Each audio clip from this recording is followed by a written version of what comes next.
The news screens across the city were practically screaming doomsday.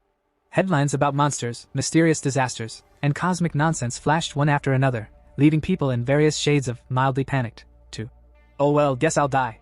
At the school entrance, however, the students had gathered for something far more catastrophic than world-ending monsters: gossip.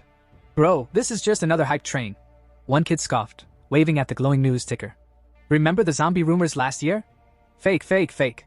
But their attention shifted the moment Shui Qingzi appeared, the school flower, the girl everyone pretended not to stare at but absolutely stared at. "Oh, here she comes," someone whispered. The gossip floodgates burst open immediately. "Didn't she just break up with her boyfriend? Yeah, apparently she was just settling for him. She got into a top university while he couldn't even make it into an ordinary college. Harsh." But honestly, their futures were never compatible. She's like Ivy League. He's the local cafeteria menu. Wait, what was his name again? Fani? Fungi? Fangi. Pretty sure it's Fangi. As if summoned by sheer gossip magic, Fangi appeared right in front of Shui Qingzi. The crowd leaned in, ready for free front row drama. Shui Qingzi, perfectly composed as if she'd rehearsed this in a mirror, spoke calmly. "I've made up my mind. Our relationship isn't realistic anymore. High school love usually ends with that one realization, that we were never truly right for each other. A lasting relationship needs equal standing and courage. So let's break up. Even if you tried everything, my decision wouldn't change." The crowd held its collective breath. This was the part where the poor fool was supposed to beg pathetically for another chance, right? Fangi stared with a blank face.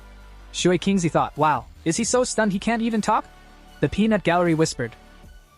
He's frozen. Bro's about to cry. Poor dude still dreaming above his league. Finally, Fangi opened his mouth. Alright. Just like that. No drama. No begging. Just a casual shrug of the soul. Shui Qingzi blinked. Wait, what? That's it. If there's nothing else, I'll leave. Fangi added, brushing it off like someone declining extra rice at lunch. He turned to go. Wait. Shui Qingzi called after him, confused and oddly offended by how unbothered he was. No matter what you think or do, I will never come back to you. Fangi glanced back, eyes calm, voice cool. Don't overestimate your importance. You're just the school flower. Boom. The crowd silently gasped. That wasn't just rejection, that was a headshot. Shui Qingzi stood frozen, speechless for the first time anyone could remember. Meanwhile, Fangi waved the whole conversation off like a bad sales pitch. I'm too busy for this. Goodbye. And just like that, he walked away. A few students muttered in disbelief. Wait, that's it? It's over? Breakup speedrun any %. Bro didn't even flinch. Coldest man alive. But while the crowd was reeling from the school's hottest drama, Fangi's mind was elsewhere. These people have no idea. Shui Qingzi, degrees, gossip, all meaningless. The world is about to collapse. I'm not the boy they once knew. I'm someone who has returned, from the future. Because last night, Fangi had seen it. Flashback, cosmic customer support. The night before, Fangi had been swallowed by strange visions. Shattered images spun around him as if reality itself had tripped over its own shoelaces. Then a countdown appeared before his eyes. 361 days until the revival of spiritual energy. And with it, monsters, chaos, and the complete bulldozing of society's rules. Degrees? Worthless. Reputation? A joke. Bank accounts? As useless as expired coupons. The message declared. A new era is coming. Power will be the only currency. The strong will rise as spiritual practitioners. The weak will be trampled. Naturally, Fangi did the reasonable thing. He panicked. Floating in a cosmic void, he shouted. Who's there? The void responded with blinding light and energy, blasting him like the world's rudest PowerPoint presentation. A glowing panel appeared. System activated, end of universe protocol online. Supreme algorithm engaged. Spiritual techniques will be generated from spiritual beings the user touches. Current techniques 0. Fangi stared at it, thinking, well, that's something. Then, without warning, a colossal beast with glowing red eyes lunged straight out of the interface. Lightning crackled, jaws wide open, chaos everywhere. Fangi's past life flashed before his eyes. He remembered being an ordinary, powerless human, running through collapsing streets as mutated beasts devoured everything. His homeland burned, his friends died, and in the end, he perished too, consumed by despair and hatred. But in that moment of death, his will to fight back had burned hotter than the flames around him. And somehow, the system had chosen him. Present. Now, standing among gossiping classmates, Fangi's golden-lit eyes carried a new weight. This year, I will change everything. I will use every event, every chance, every battle. Petty love stories and high school drama? They're behind me. Ahead lies the rise of spiritual power, and the end of the world as they know it. The system's voice echoed in his mind. User bound. path initiated. Everything in the world can be used to forge techniques. Fangi smiled faintly, walking away from Shui Kingzi as if nothing had happened. After all, who cared about a breakup when the apocalypse was about to begin? Meanwhile, in the wider world, the officials of Xia went on TV with straight faces and doomsday-level seriousness. Citizens, humanity is facing an unprecedented crisis. Forget your textbooks, your degrees, your carefully memorized math formulas. They're useless now. You must adapt to the unknown. Very reassuring. Truly confidence-inspiring. Fangi, standing among a crowd of half-bored students, thought, yep. This is it. The beginning. The officials weren't even pretending to calm the public. No, everything is under control. No, trust the government. Just good luck, don't die. Nearby, someone's phone buzzed with an emergency alert. The screen flashed bizarre images, distorted landscapes, twisted animals, a big red warning. People muttered uneasily. Strange. Fangi narrowed his eyes. In the old timeline, news like this would have been instantly censored. Zia's way was usually subtle. They didn't scream. We're all gonna die. They'd issue indirect warnings like, please wear sunscreen, and also maybe build an underground bunker just in case. It was slow. It was tiring. But at least it didn't evolve into rioting and looting like the neighboring countries. For Fangi though, every strange thing had a new meaning. The system had told him anything unusual could become a source of power.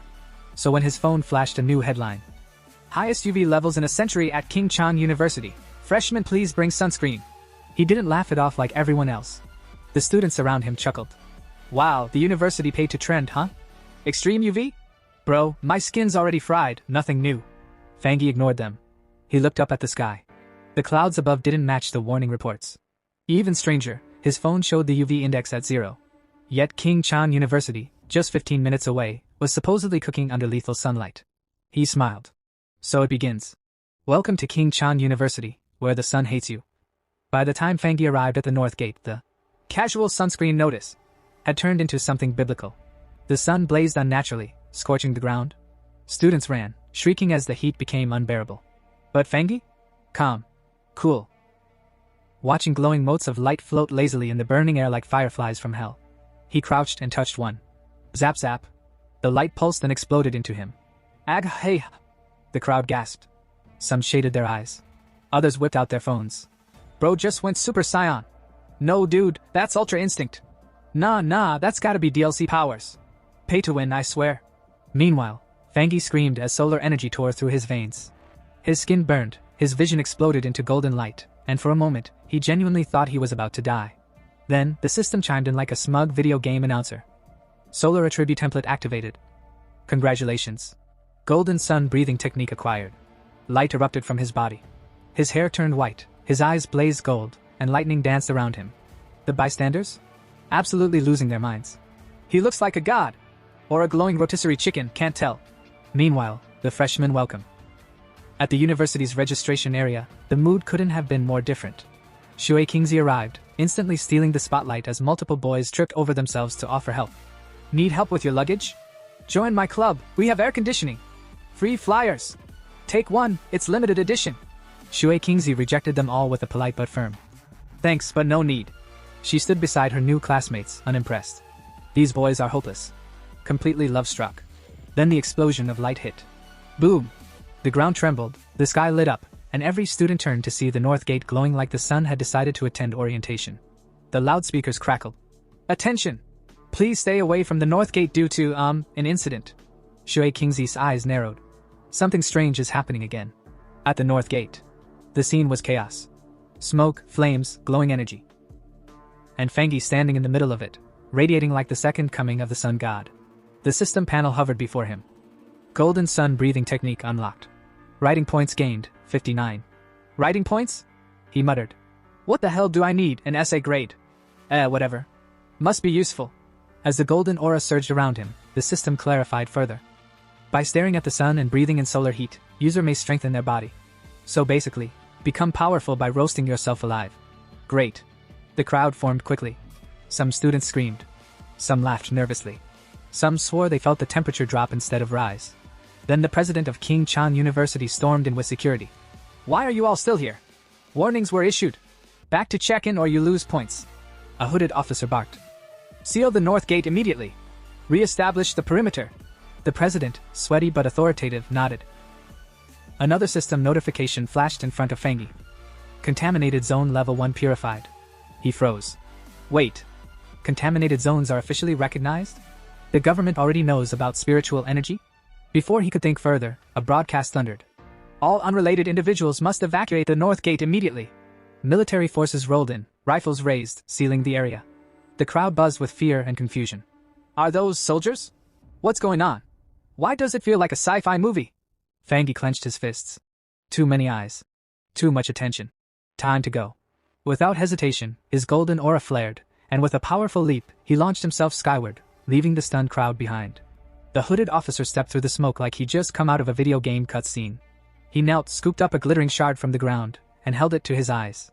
A crystal fragment. This event wasn't an accident, he murmured darkly. Someone has already begun resonating with spirit energy. Security barked orders, shooing away the crowd like pigeons. The officer ignored the chaos, still studying the fragment with the calmness of a man who probably collected weird rocks in his childhood. Nearby, Shui Kingzi froze. Spirit energy? Did humans cause this? Her mind replayed the glowing figure she thought she'd glimpsed earlier. Could that shadow have been Fani? She shook her head immediately. Don't be ridiculous. Fani? The guy who barely scraped through exams? As if he could even get into King Chan University. That evening, Fani versus his own sweat. At home, the sun set, but Fangi was still roasting alive. He lay sprawled on his bed, drenched in sweat like a man who'd lost a fight with his own air conditioning. Cold showers? Useless. Ice packs? Melted in seconds. Air conditioning? Might as well have been a hairdryer. He groaned. At this rate, I won't sleep tonight. I'll just evaporate. As he wiped his face, another worry hit him. What if today's chaos exposed me? Grabbing his phone, he scrolled through the trending news. Sure enough, a post from the Spirit Energy Practitioners Association was blowing up. He frowned.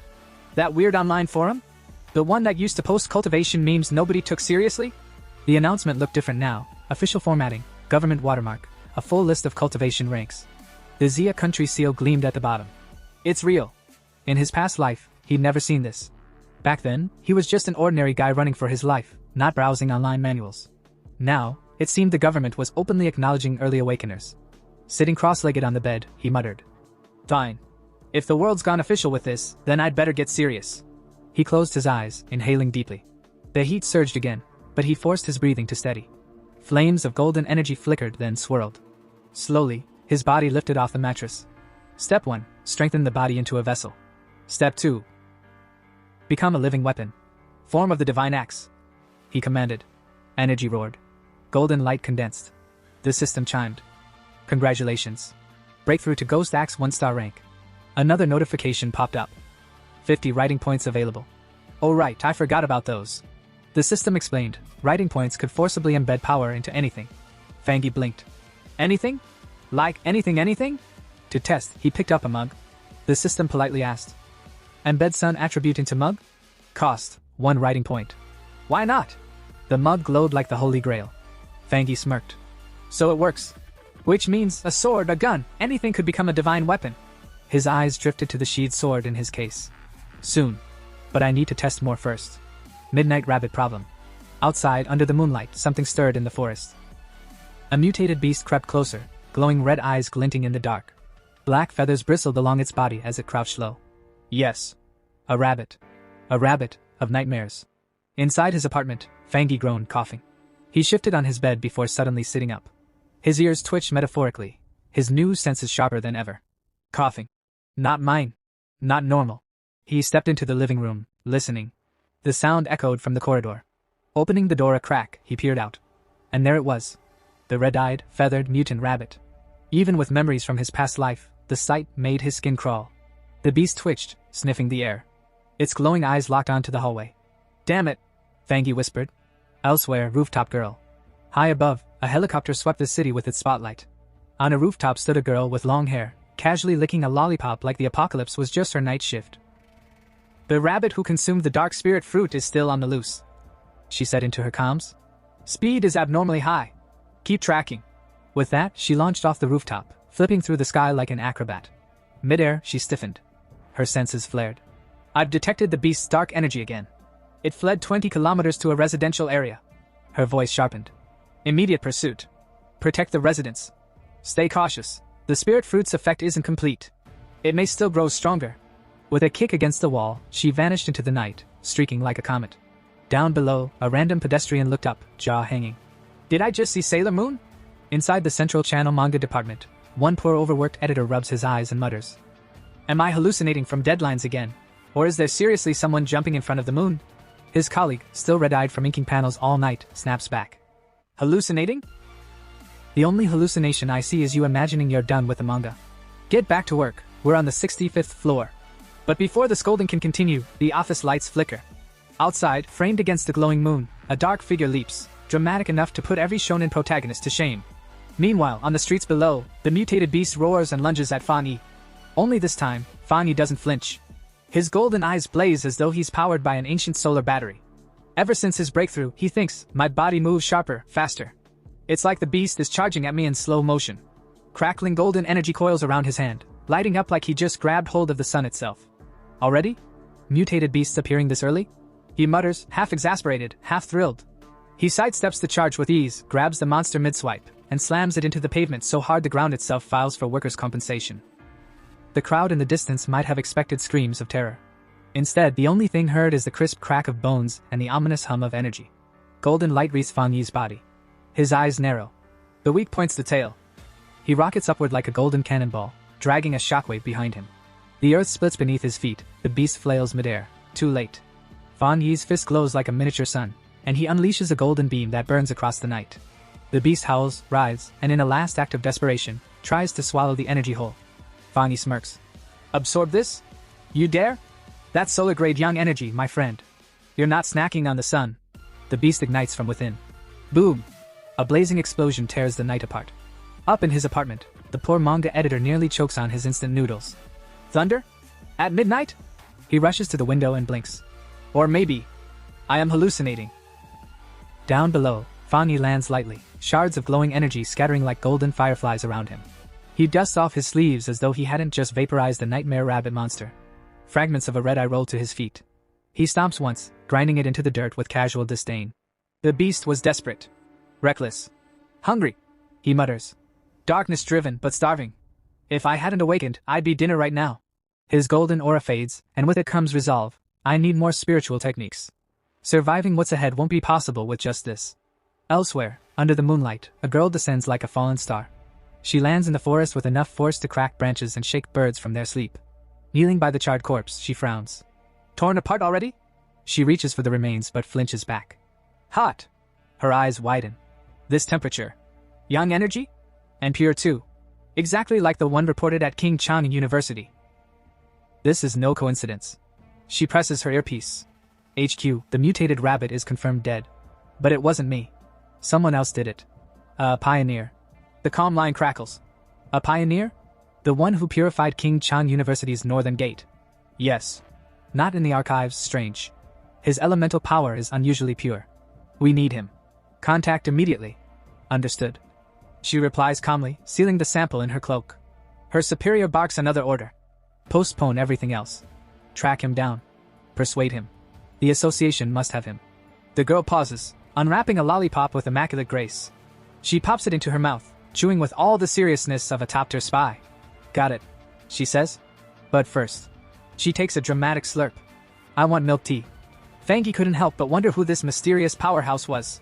Anyone who could release that much overwhelming energy definitely wasn't your average street cultivator. It had to be a true expert. He clenched his teeth and made a silent vow. No matter what, he'd meet this person one day. Meanwhile, somewhere else entirely, Funi stretched his arms wide in front of a giant window as golden sunlight poured into the room like it had been waiting all night just to spotlight him. The whole day starts in the morning. He announced to no one in particular, admiring the dazzling glow. Then, shirt off. Boom. Muscles out. If sunlight had feelings, it would have blushed. Waking up early helps with cultivation, he said, as if revealing a life hack no one on the internet had ever heard before. As he stood there basking in the warmth, glowing energy swirled around him. He activated the legendary golden sun breathing technique, guiding himself to feel the morning rays and absorb them like some oversized, shirtless solar panel.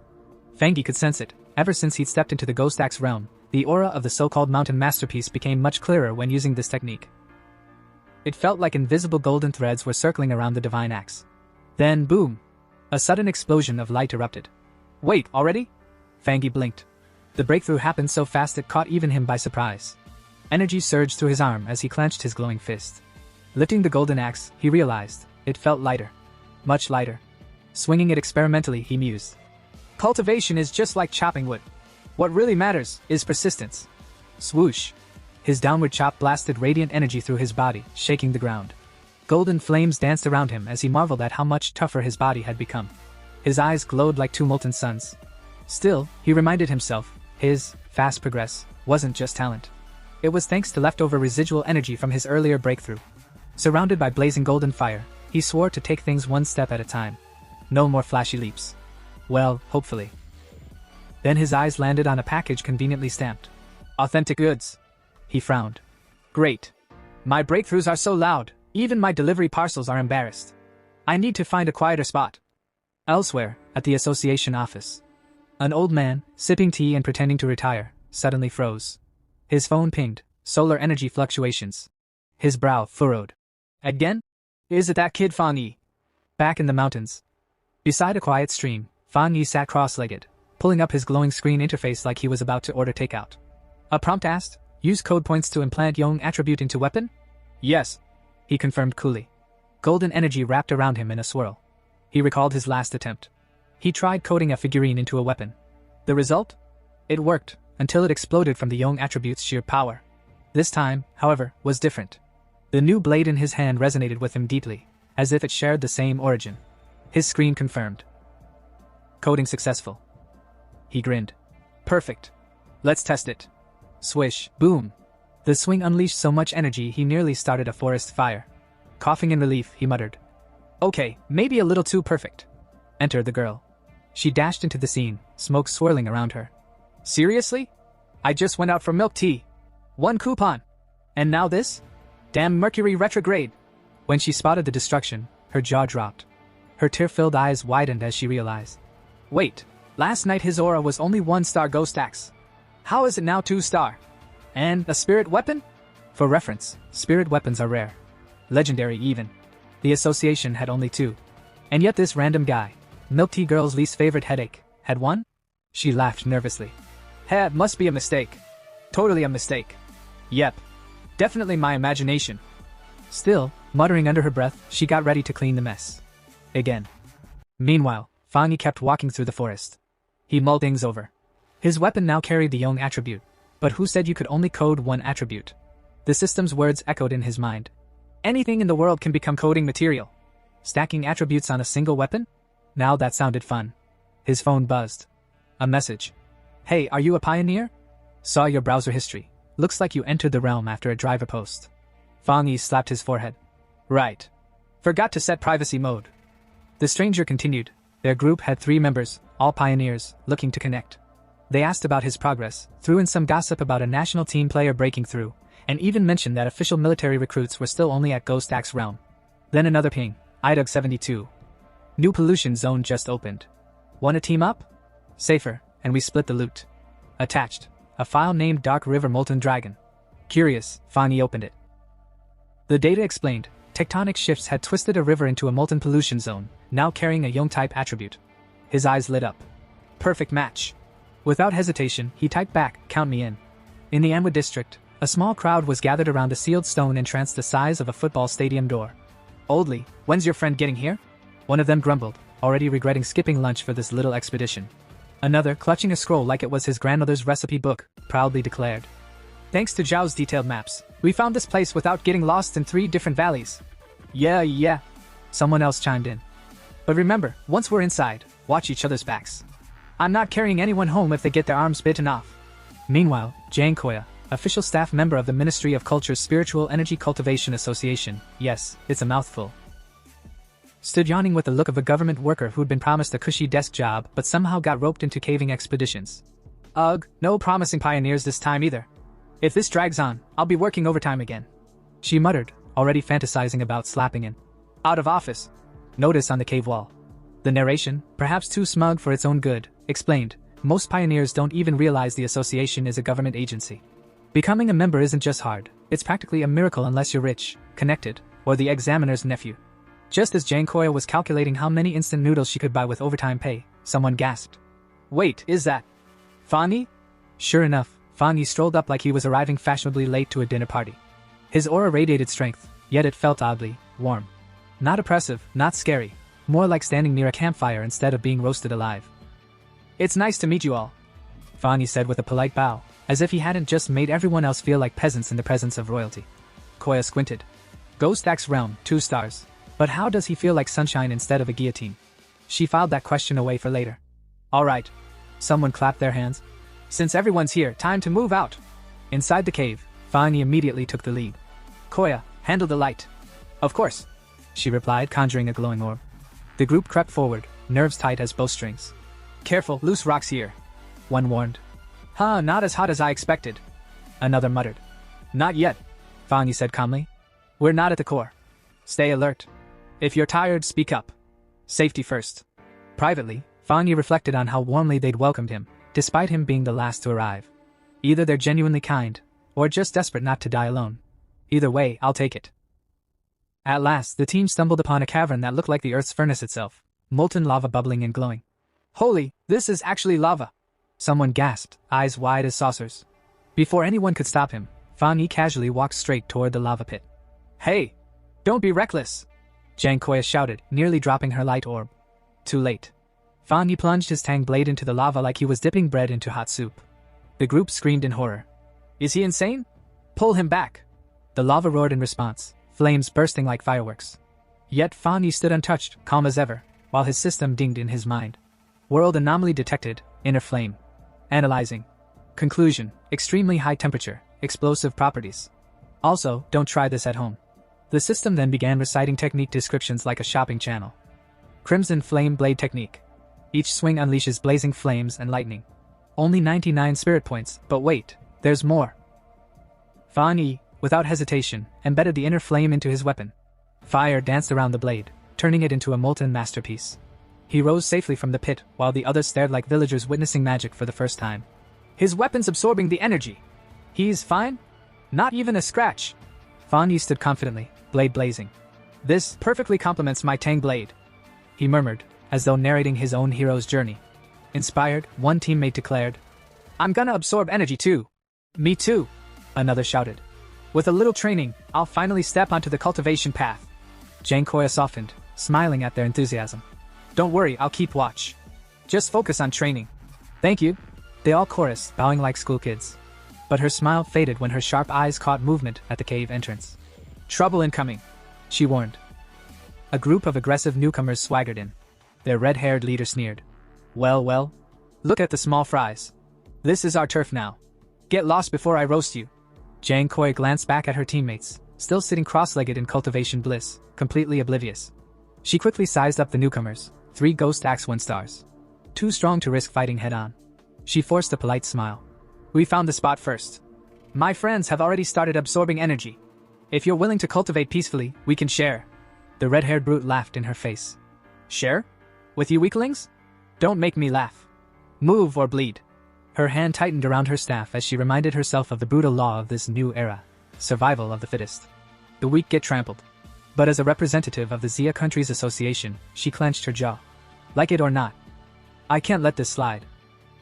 Just when the situation looked grim, Fang Yi stepped forward with a kind of confidence that could only come from either a lifetime of training or binge-watching too many martial arts dramas. Standing tall, he pointed his sword at the red-haired thug and accused. "So this is all you can do? Bully a girl?" The man blinked like someone who had just been accused of stealing snacks in public. "What?" he shouted, utterly scandalized. Before the poor guy could recover from his dramatic "What?" Fang Yi unsheathed his flaming blade. With a single swing, he released a fiery shockwave so powerful it yeeted half the enemy squad back like paper dolls. Dust swirled, rocks trembled, and somewhere, a background narrator probably whispered, "Wha?" The red-haired leader's jaw dropped. "Fall back! Fall back!" he screamed, but it was already too late. Fang Yi's flaming slash detonated like a firework festival gone rogue, tossing enemies into the air like discount fireworks. One of Fang Yi's teammates, still recovering from the energy shockwave, muttered, What the hell just happened?" Cool as ever, Fang Yi reflected. This world fell to ruin because cultivators worship strength alone, the strong preying on the weak. And honestly, you can't lecture these types into being good people.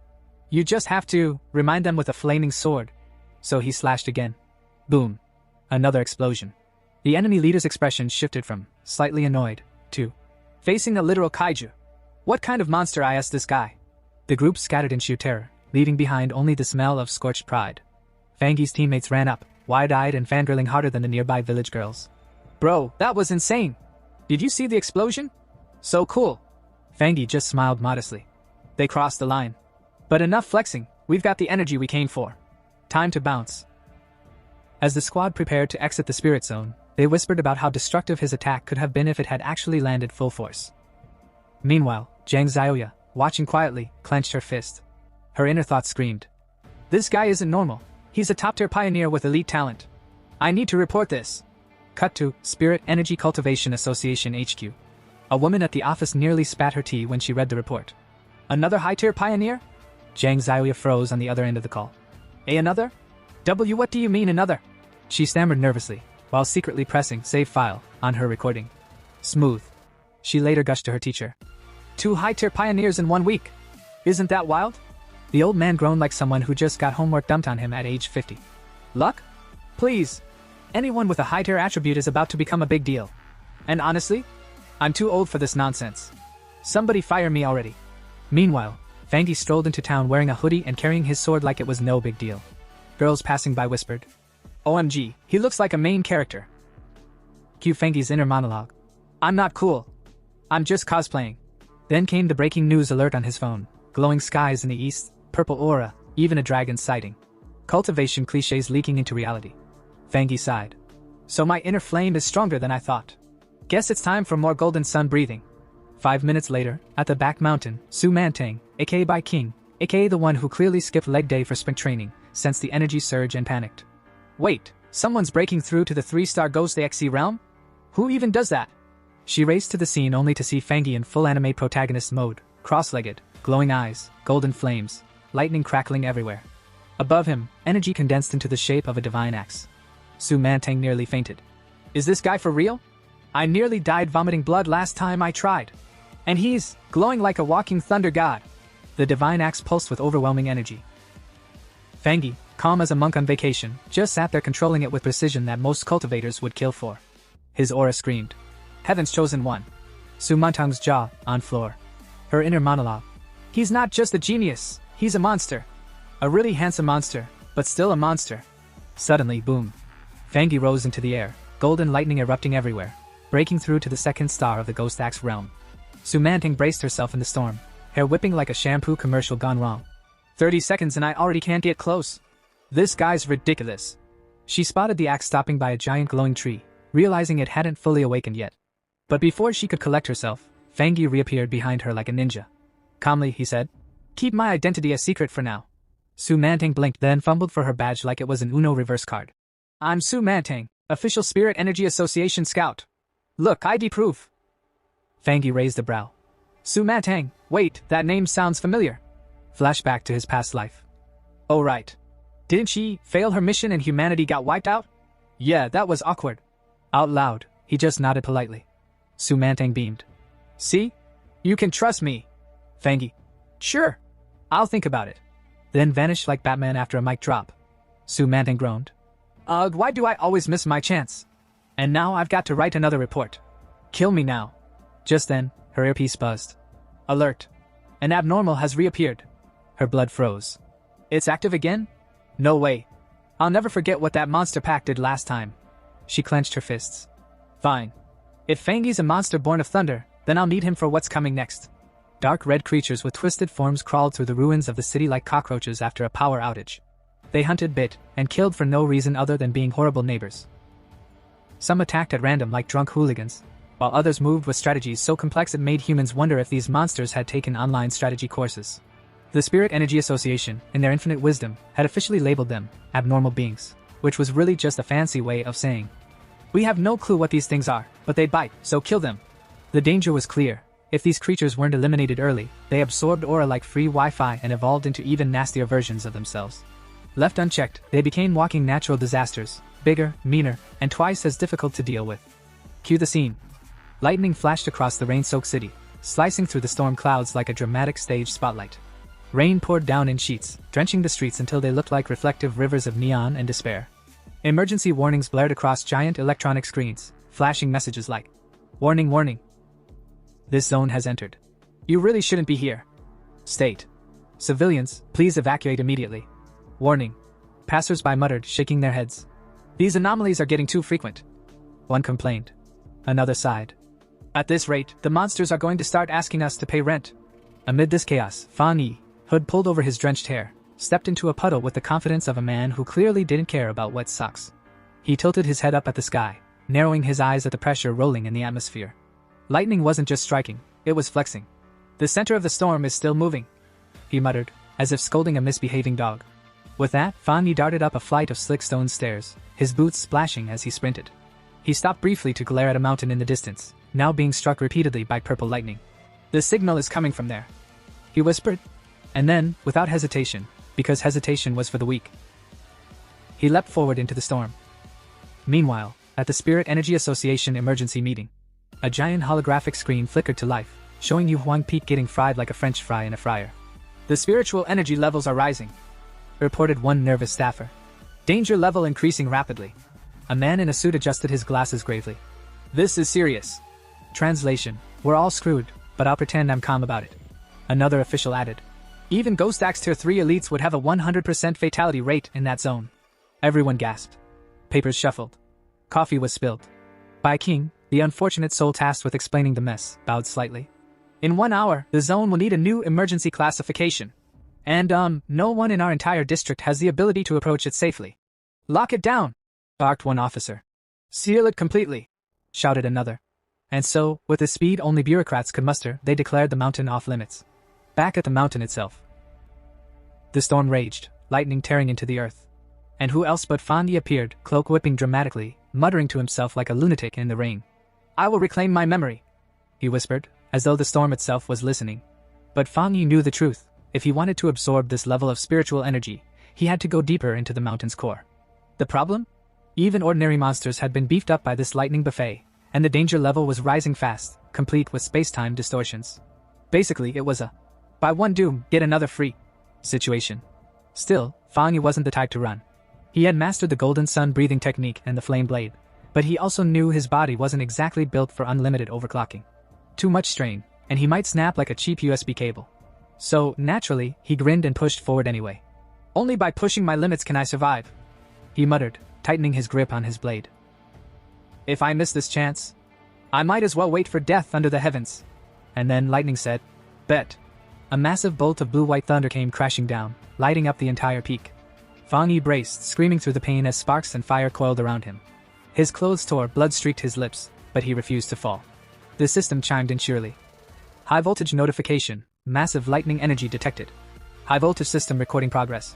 Fan Yi roared, flames bursting from his body as he leapt upward, clashing directly with the storm. His fire and the lightning tangled like rival lovers in a messy breakup. People in the city stared at the colossal explosion of light from their towers.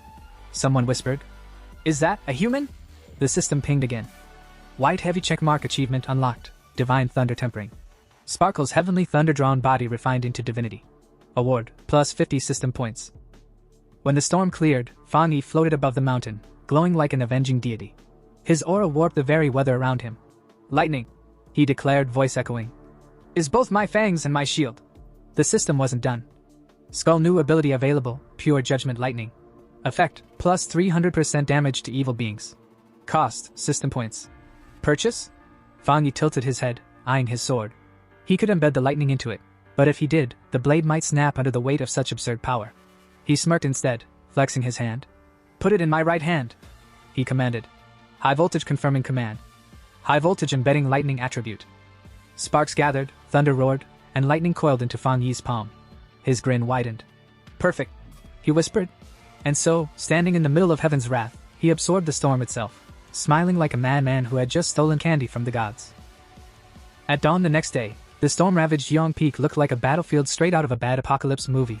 Lightning scars across the mountainside, trees fried to charcoal sticks, and military personnel squinting into the mist like they expected the mountain to cough up an apology. Report, barked Major Hanli, who had the personality of an iron rod and the haircut to match. Sir, one officer snapped to attention. Someone entered the mountain before us. Hanli's brows twitched. A pioneer? Yes, sir. From behind, Bai King, who usually looked like she could stare down a thundercloud into apologizing, suddenly rushed forward, voice trembling. Did he survive? No one answered. The silence was dramatic enough for the background wind to kick in, fluttering her uniform like she was posing for a propaganda poster. Finally, she knelt to the ground and muttered, "I can't sense his attributes, or how long he's been gone. Yesterday's lightning storm scrambled everything." The officer cleared his throat and tried to sound less like he was reading off Google Translate. Well, it happened around 6 or 7 a.m. He slipped in just before we got here. Honestly, the timing was so tight, he might have dodged us before the sensors even updated." Hanli looked over the charred peak, unimpressed. The reading said pollution should have spiked to rank X, but instead, the density plummeted. Suspicious. Suspicious? Bai King frowned. Yes. Suspicious. The officer leaned in dramatically. The intruder may have lightning powers. Which means he didn't just survive, he feasted on that storm. Used it like a 5-star buffet. Too precise to be coincidence. Whoever he is, he's dangerous. Bai King folded her arms. Friend or foe? Hanli's lips tightened. If foe, then disaster greater than any anomaly. Dun dun dun. Meanwhile, across town, Fangyi was waking up on his couch. His sword lay beside him like an overworked roommate. His hair stuck up in 6 different directions, and his first heroic act of the day was rubbing his head like a hungover panda. Back at command, Hanli was already plotting damage control. Assign him a code name, he ordered. Tyrant. Yes, because nothing says let's stay subtle like calling someone Tyrant. The investigation at Yuang Mountain kicked off immediately. The military kept it hush-hush, spreading fake reports of natural disasters. On the Rain-Soaked Summit, the Spiritual Practitioners Association arrived. Their leader, who looked like he practiced stern frowning in the mirror every morning, told Hanli, "We've already dispatched a top pioneer to make contact."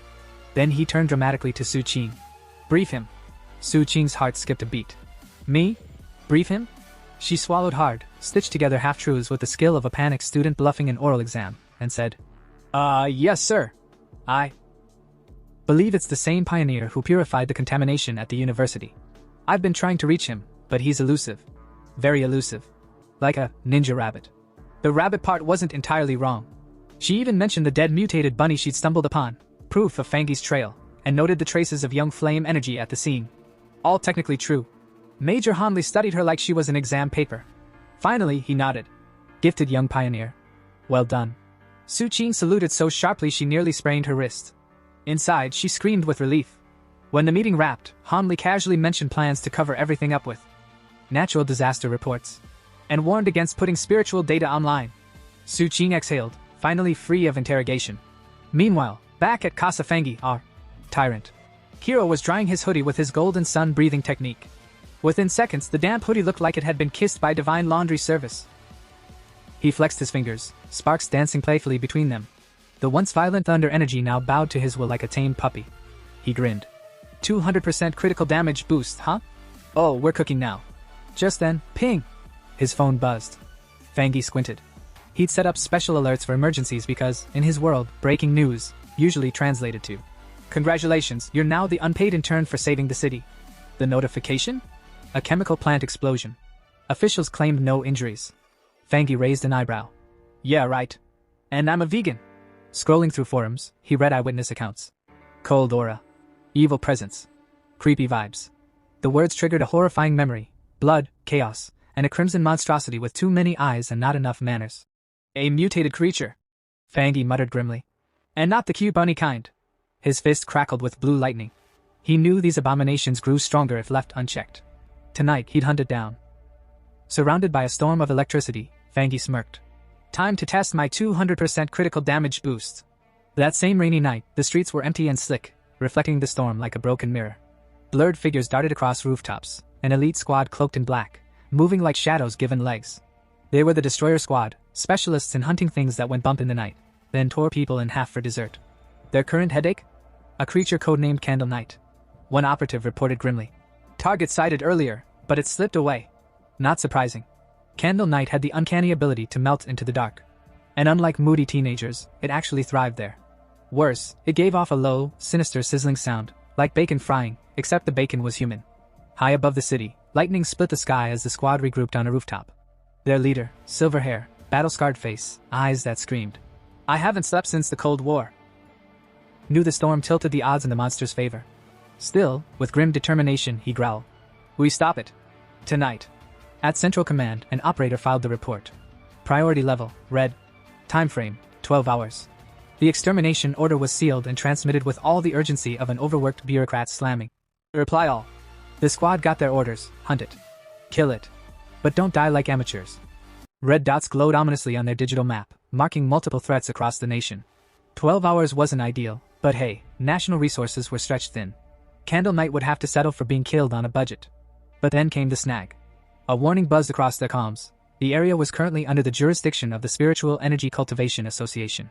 A profile photo popped up: Su King, local prodigy, and, according to every gossip forum, the one who outworks caffeine. The squad leader sighed, pinched the bridge of his nose, and requested her assistance. Her reputation was flawless, her attitude less so. Elsewhere, Su King raised an eyebrow. Since when am I this famous? Did my fan club pay for ad space? Minutes later, under pounding rain, Su and her cloak team arrived. Perching above like dramatic gargoyles, she smirked. So, you're the ones dragging me out for overtime? The silver-haired captain, who hadn't smiled since the invention of umbrellas, responded bluntly. Candle Knight is a man-eater. This isn't a casual favor. One of Su's teammates immediately bristled. Wow, who gave Mr. Personality the megaphone? Su pivoted with a mock bow. Well, if you're so capable, you clearly don't need me. She turned to leave, cloak swirling dramatically for emphasis. Her squad trailed after her, muttering. Does she always roast people this hard? One asked. Relax, it builds character. Another shrugged. Panic flickered across the destroyer captain's scarred face. He actually called out. Wait. And swallowing his pride, pleaded. We need you. Candle Knight is unlike anything else. If we fail tonight, innocent lives will be lost. That hit the right chord. Su sighed, rolled her eyes, and finally agreed, though she muttered something about extra pay or I walk. Just then, one squad member stiffened. Contact. The city seemed to inhale as a portal ripped open above. Shadows coiled like smoke. Then came the eyes, red, burning, unblinking. File number 7, Candle Knight. Likes darkness, dampness, chewing on pedestrians. Destroyer squad. The captain commanded. Begin operation. The beast lunged, faster than thought, a blur of claws and sizzling darkness. The squad's formation snapped into place like clockwork, north, east, west, south. A coordinated trap. Steel clashed with shadow. One operative struck true, drawing a shriek that rattled teeth. But Candle Knight responded with a swipe so brutal it carved a car in half. Red eyes blazing, it spun into a vortex of dark energy, screaming in fury. Dodge! Soundwave incoming! Su barked. Too late. The spiraling shockwave erupted, flinging fighters across rooftops like soggy ragdolls. Masonry cracked, sparks burst, and one soldier groaned. I think it dislocated my dignity. Their captain, bleeding from the arm, staggered upright. If I hadn't dodged, my bones would be dust. He spat blood and added. If it remains in the city, catastrophe is inevitable. Candle Knight howled, body glowing a sickly green. Dark energy pulsed outward, corroding the rooftop as though the world itself was melting. With startling speed, it began digging into the ground, carving a tunnel with acid breath. It's trying to burrow! A squad member shouted. Everything it touches corrodes instantly. We don't have a counter-element strong enough. One soldier quickly calmed them. It can't dig out instantly. Hold formation. We're intel support, not a marching band. Stay sharp. Then BM. Candle Knight burst from the ground, claws first, and sent another operative flying into a billboard, which ironically read, Think Positive. The squad leader roared. Don't let it escape. Chase it. They followed the glowing green energy trail through the storm until they reached another rooftop. A spike in spiritual energy nearly blinded their scanners. One member raised a hand. Careful. We wait outside. The target's inside, and it's not alone. Inside the abandoned factory, the squad's lead scout was hunched over, fiddling with a gadget strapped to her wrist, a sleek little thing blinking faintly like it was half asleep. Is that the association's new auxiliary tool? The squad leader asked, raising a brow. She puffed her chest a little. Yep. This beauty can track anomaly levels. The average squad can handle up to 50. She paused, then added in a smug tone. The one we were chasing earlier? Barely 48. Child's play. The device suddenly screamed to life, its readings spiking violently. 80. 85. Climbing. Everyone stared. She blinked. Okay. Not child's play. Before anyone could process, a shadow uncoiled above them. A massive serpent draped across the steel beams like it owned the place. And if that wasn't bad enough, a loud crash thundered from behind. Great. Someone muttered. 2 for 1 special. Bai King clenched her jaw. We've been tricked. Candle Knight lured us here, and now the serpents joined the party. The leader barked an order. We're retreating. Straight to the door. If it wants to stop us, it'll have to show itself. Together, they blasted the rusted factory doors with spiritual firepower, forcing them open. They bolted. Almost made it. Almost. Something lashed out of the mist and slammed biking to the ground. Poison gas hissed through the air, seeping into her lungs. Her limbs weakened, her senses dulled. She gasped, clawing at her communicator. Guys! Silence. Only the eerie echo of the factory. Alone, choking in the haze, she pieced it together. Candle Knight is the bait. The serpent's the butcher. One lures, one harvests. The serpent's monstrous face emerged from the toxic fog. Unlike Candle Knight's creepy theatrics, this mist wasn't just for show. It was poison, pure and simple. Paralysis, energy drain, suffocation, the whole deadly package. Her body gave in. She collapsed. A faint shaft of light cut through the ceiling above, but she couldn't even lift a finger. Then, boom! A figure crashed down from above, landing with enough force to crack the concrete. Fangi. Calm, confident, and looking like someone who just jumped into a fight he'd been waiting for all day. The serpent lunged at him with jaws wide, but Fangi dodged effortlessly. And just as he steadied himself, wham! Candle Knight dove from above. Two anomalies, coordinated like hunting partners. Fangi growled but smirked. So that's the game. One lures, the other devours. Cute. Candle Knight, you bite a little too much. You must really enjoy it. Thunder crackled around him, his sword igniting with blazing lightning. With a sweeping strike, he scorched the serpent's body, flames tearing into its scales. The serpent reeled, screeching in agony, but its wounds closed almost instantly. Fangi wasn't surprised. Of course you regenerate. Figures. Then he unleashed his trump card, channeling his flame and thunder into one devastating blow. Fire seared, lightning purified. The serpent's body writhed, screaming until it finally collapsed into ash. Triple crit thunder finish. Fangi muttered, admiring his own handiwork. Not bad. Pretty sure I'm climbing the pioneer rankings. Just as he was basking in his victory, poison from a stray serpent's scale burned into his shoulder. His vision blurred. The serpent's last laugh. Gritting his teeth, he reminded himself, flame dissolves poison. Golden sun breathing heals. Thunder purifies. My body screams because it knows the danger, but at least I'm alive. Others wouldn't be so lucky. He steadied his breath, let the poison burn out, and watched the serpent's ashes scatter. That's when he noticed movement in the smoke. Su King, the scout, coughing miserably. Fangi raised a brow. Oh, you're still alive. What was your name again? He smirked. Don't bother pretending you're dead. Your acting needs work. Her face turned beet red. I wasn't pretending. I really did pass out. The smell woke me. Fangi chuckled. Strong willpower though. Your teammates fainted, yet you had just enough left to shield yourself. If you were out cold, you wouldn't have smelled blood or burnt flesh. Su King blinked stunned, then muttered a thanks. Inside, she thought, so he noticed I saved a sliver of energy. Just how strong is this guy? He waved it off. Doesn't matter. Promise you won't reveal my identity, and we're good. For a moment, he almost seemed friendly. Then he glanced at the gaping roof and sighed. I'm late. You're safe now. I'll leave the cleanup to you. Before she could protest, he leapt up through the hole. No need for more talking. Talking just complicates things. As he disappeared into the night, Su King whispered to herself. Enemies really do meet on narrow paths. Meanwhile, Fangi smirked privately. Good thing she didn't see me trying to absorb that dark energy earlier. That stuff's disgusting. Cold, slimy, and the system didn't even respond. Forget it. I'll analyze later at home. Meanwhile, back inside the factory, chaos looked more like a nap party. Su King stomped over, slapped her teammates awake, and barked. Everyone up! It's all over now! Her poor teammates scrambled like chickens in a thunderstorm. The senior member of the squad blinked awake, rubbed his eyes, and yelled. We were ambushed! But the words died in his throat when he spotted the giant serpent's corpse roasting like a barbecue pit right in front of him. The others, now fully awake, gawked at the sight of the burning python. The senior's jaw practically hit the floor. Wait a second. Where did that overwhelming young attribute come from? Su King, who had been patiently waiting for her dramatic line, stepped forward calmly. As you can see, gentlemen, someone came to help us. Pioneers. My mission target, in fact, an extremely high-level attribute pioneer. That got her teammates buzzing like gossiping aunties at a wedding. So you know who he is? One asked eagerly. Su King shook her head with a helpless smile. Not yet. He actually saw through me when I tried to tail him. But this time he saved us. Everyone turned to stare at the burning serpent again, and one wide-eyed teammate blurted. Hold on. You mean to tell me this guy soloed both Candle Knight and the python? Alone? What is he, a monster? The senior marched forward, puffing his chest out like he knew what he was doing, and began inspecting the charred battlefield. While trying to look cool, he stepped on one of the serpent's fallen scales. Bad idea. Bzzzztt. A crackling surge of violet electricity zapped the floor, and the poor guy nearly jumped out of his boots. Holy! Violet energy? He yelped. He spun to Su Qing like she owed him answers. Captain, didn't you say it was a young attribute? This is way too intense.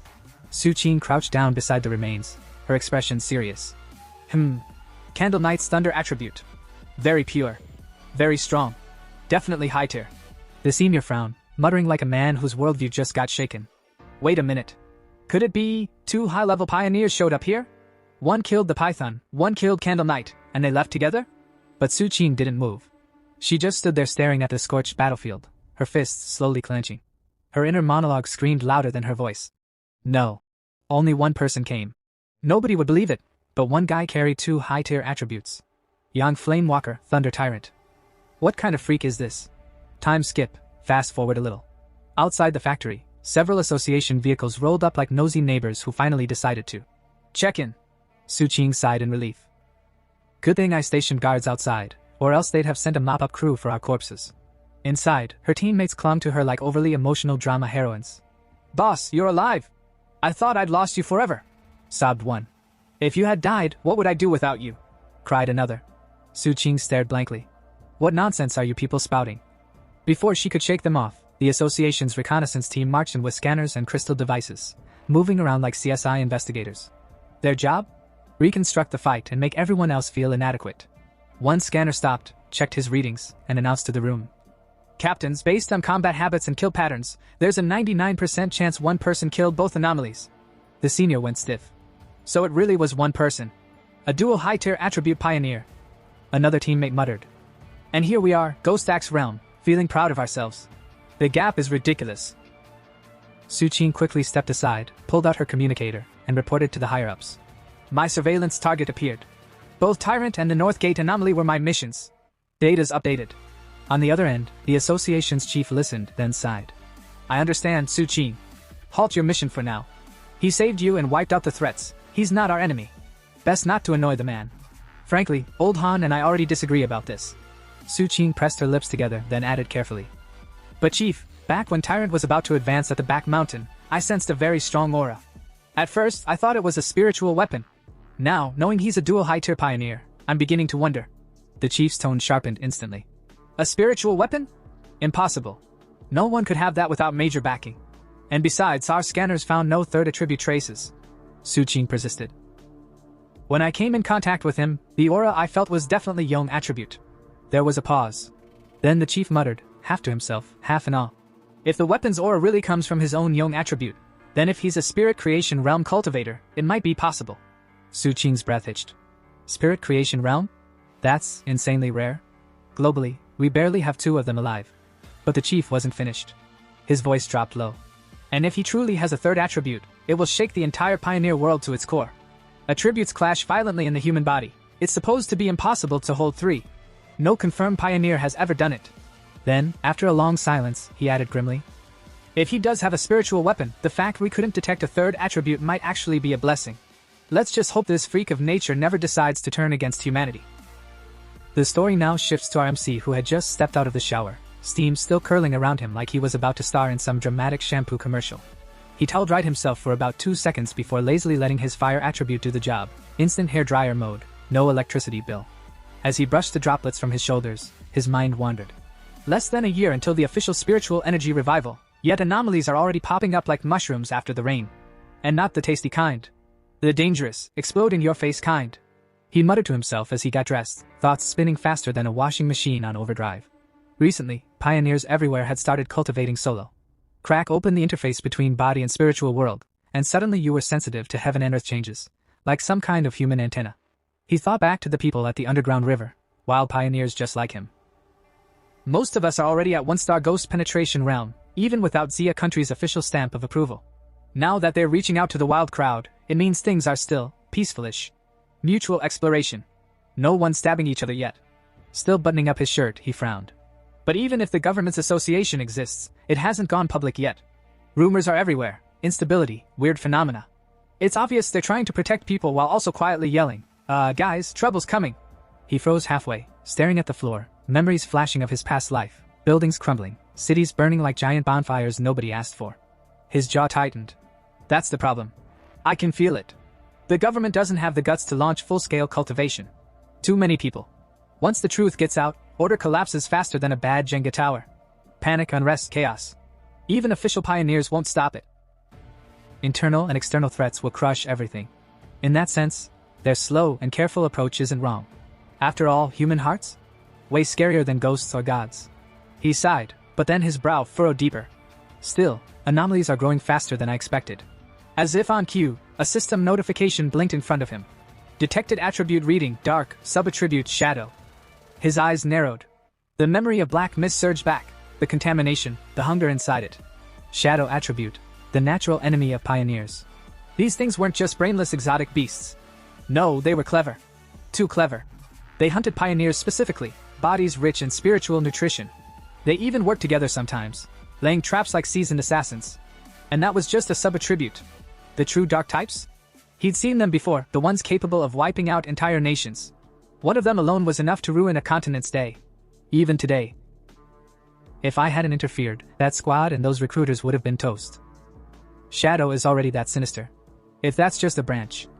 He let out a low laugh that wasn't entirely amused. Full dark attributes are going to be hell. Another notification blinked. Status, temporarily unabsorbable. RMC tilted his head. Temporarily, huh? So one day, I might actually absorb it. Maybe even flip it to our advantage. That could be the key. He mentally reviewed his arsenal like a gamer checking his skill tree. Golden Sun breathing, Yang attribute, check. Divine Thunder tempering, Thunder attribute, check. Crimson Flame blade technique, Yang sub-attribute, Inner Flame, check. Not just high-tier attributes, but perfectly matched techniques. At his current realm, 3-star ghost axe. And yeah, there weren't many pioneers out there who could seriously challenge him. He exhaled. But it's still not enough. Dramatic moment. Heavy thoughts. Then his phone rang. The ringtone? Not epic or ominous. Just the standard ding-ding tone that ruined the whole mood. He glanced at the caller ID and groaned. Auntie? Why is she calling all of a sudden? He picked up. Hello, how have you been? Auntie's cheerful voice flowed through the line. Listen, your cousin is coming to study near your place. I don't feel comfortable letting her stay in a hotel. Can she stay at your place for a few days? RMC blinked. Cousin? Right. The study-obsessed straight-A machine. What was her name again? Honestly, I don't even remember what she looks like. Out loud, he said casually. Just have her come over. Spare room's empty. When is she coming? He asked. No need to pick her up. I'll give her your address and she'll come on her own. Auntie replied. Then she chuckled warmly. She'll even bring you some cookies and snacks when she arrives. Should be there tomorrow afternoon. Sorry for the sudden trouble. RMC snorted. Auntie, what trouble? It's fine. A soft chuckle escaped him. I've got things to do, so I'll hang up now. Call ended. Silence fell again, his heavy thoughts still simmering under the mundane request. The universe was tossing anomalies at him one moment and family sleepovers the next. Truly, the balance of life. Meanwhile, at the aunt's house, a girl sat glued to her computer screen, eyes sparkling as she scrolled through one questionable article after another. Harnessing spiritual energy in just 10 steps.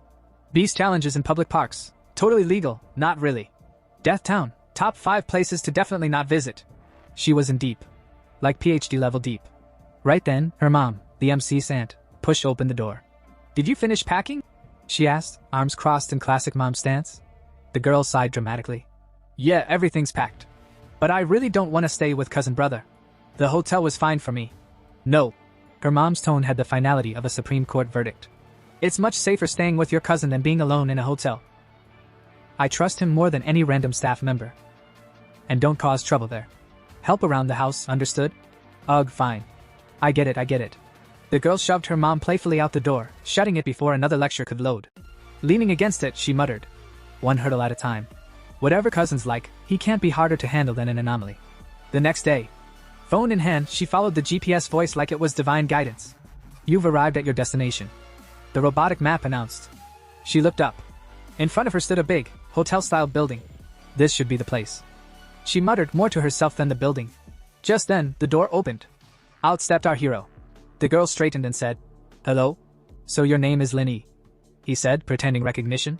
In his mind, I totally couldn't recognize her at all. He led her inside, playing the polite host. So, you came here for the summer camp? Yes. She replied with just enough sincerity to sell it. If you need anything, just call me. Thank you, cousin. He handed her a spare key. Your room's down the hall. I'll be in mine. Linny accepted it with a little bow. Sorry for the trouble these few days. No trouble. he waved it off.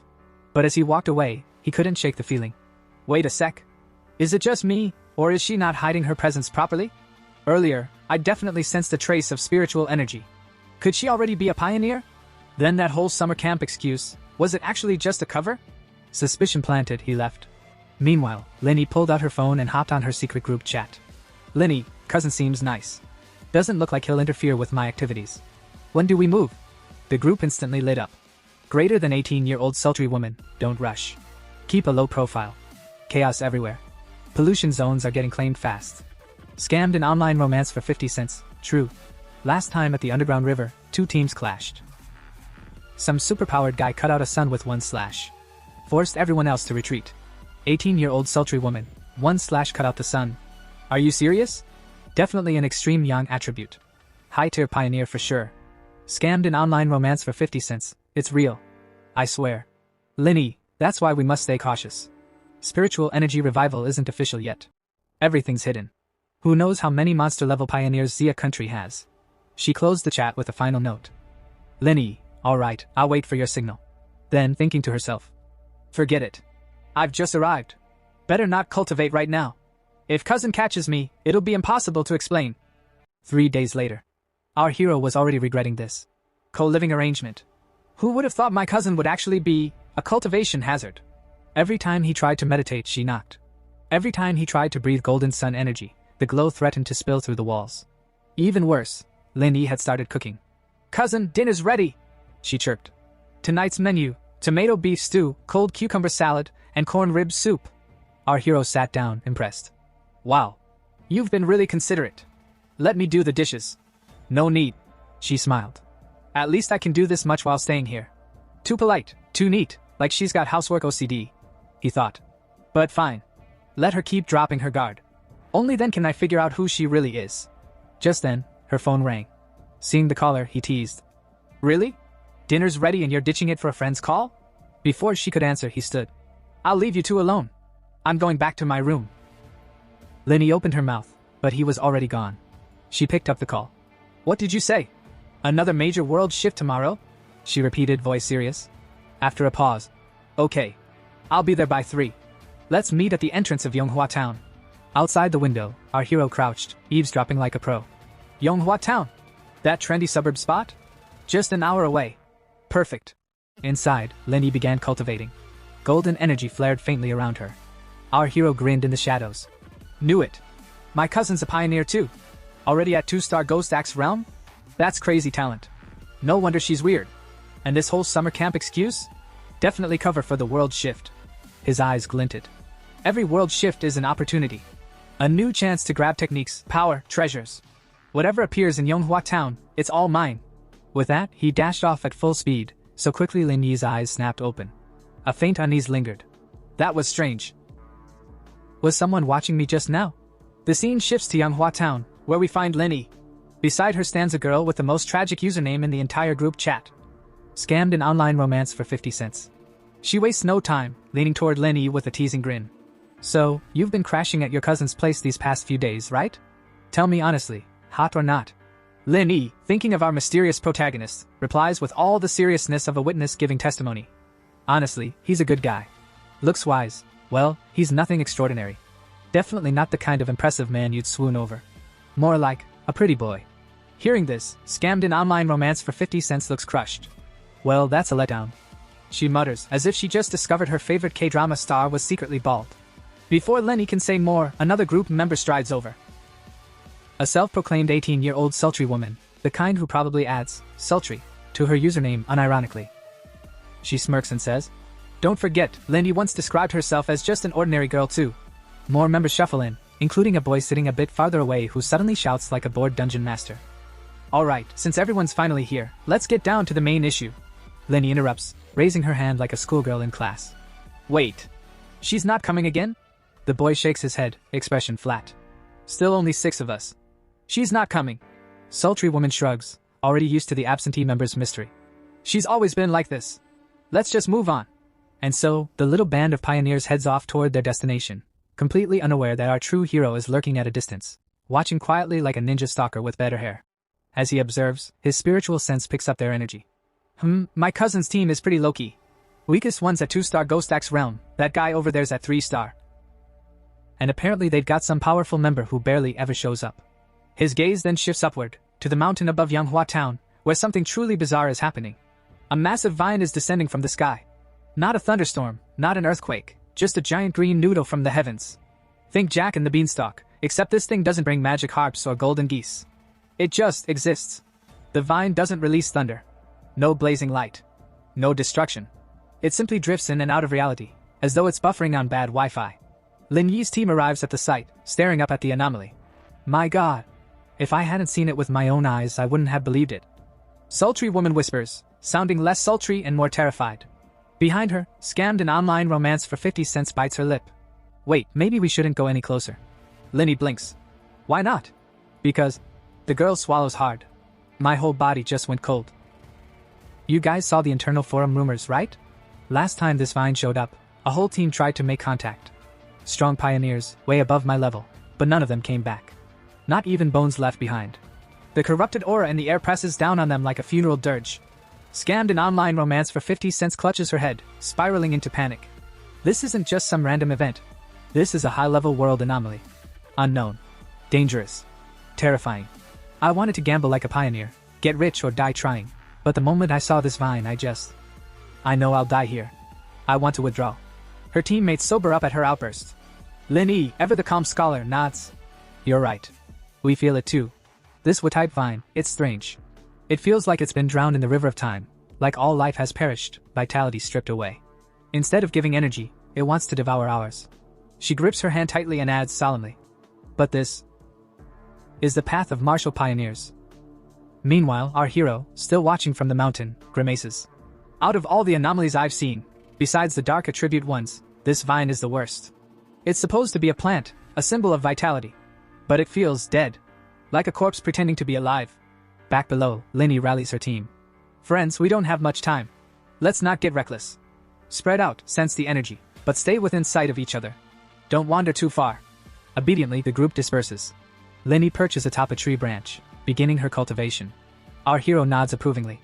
Not bad. She chose the optimal range, cautious but efficient. Truly worthy of being a top student. Moments later, Lin Yi's energy surges, spiraling into the sky. She's about to break through. Already reaching 3-star? My cousin really is a genius. Down below, her teammates cheer. 3-star Ghost Realm. But celebration is short-lived. The vine suddenly stirs. Its roots slither forward, homing in on them like a predator. The boy leading them pales. This is bad. The vine sensed us from this far away. Sultry woman gasps, voice trembling. It's coming straight for us. In an instant, the vine lashes out, snaring some of them and draining their energy like a mosquito with a gym membership.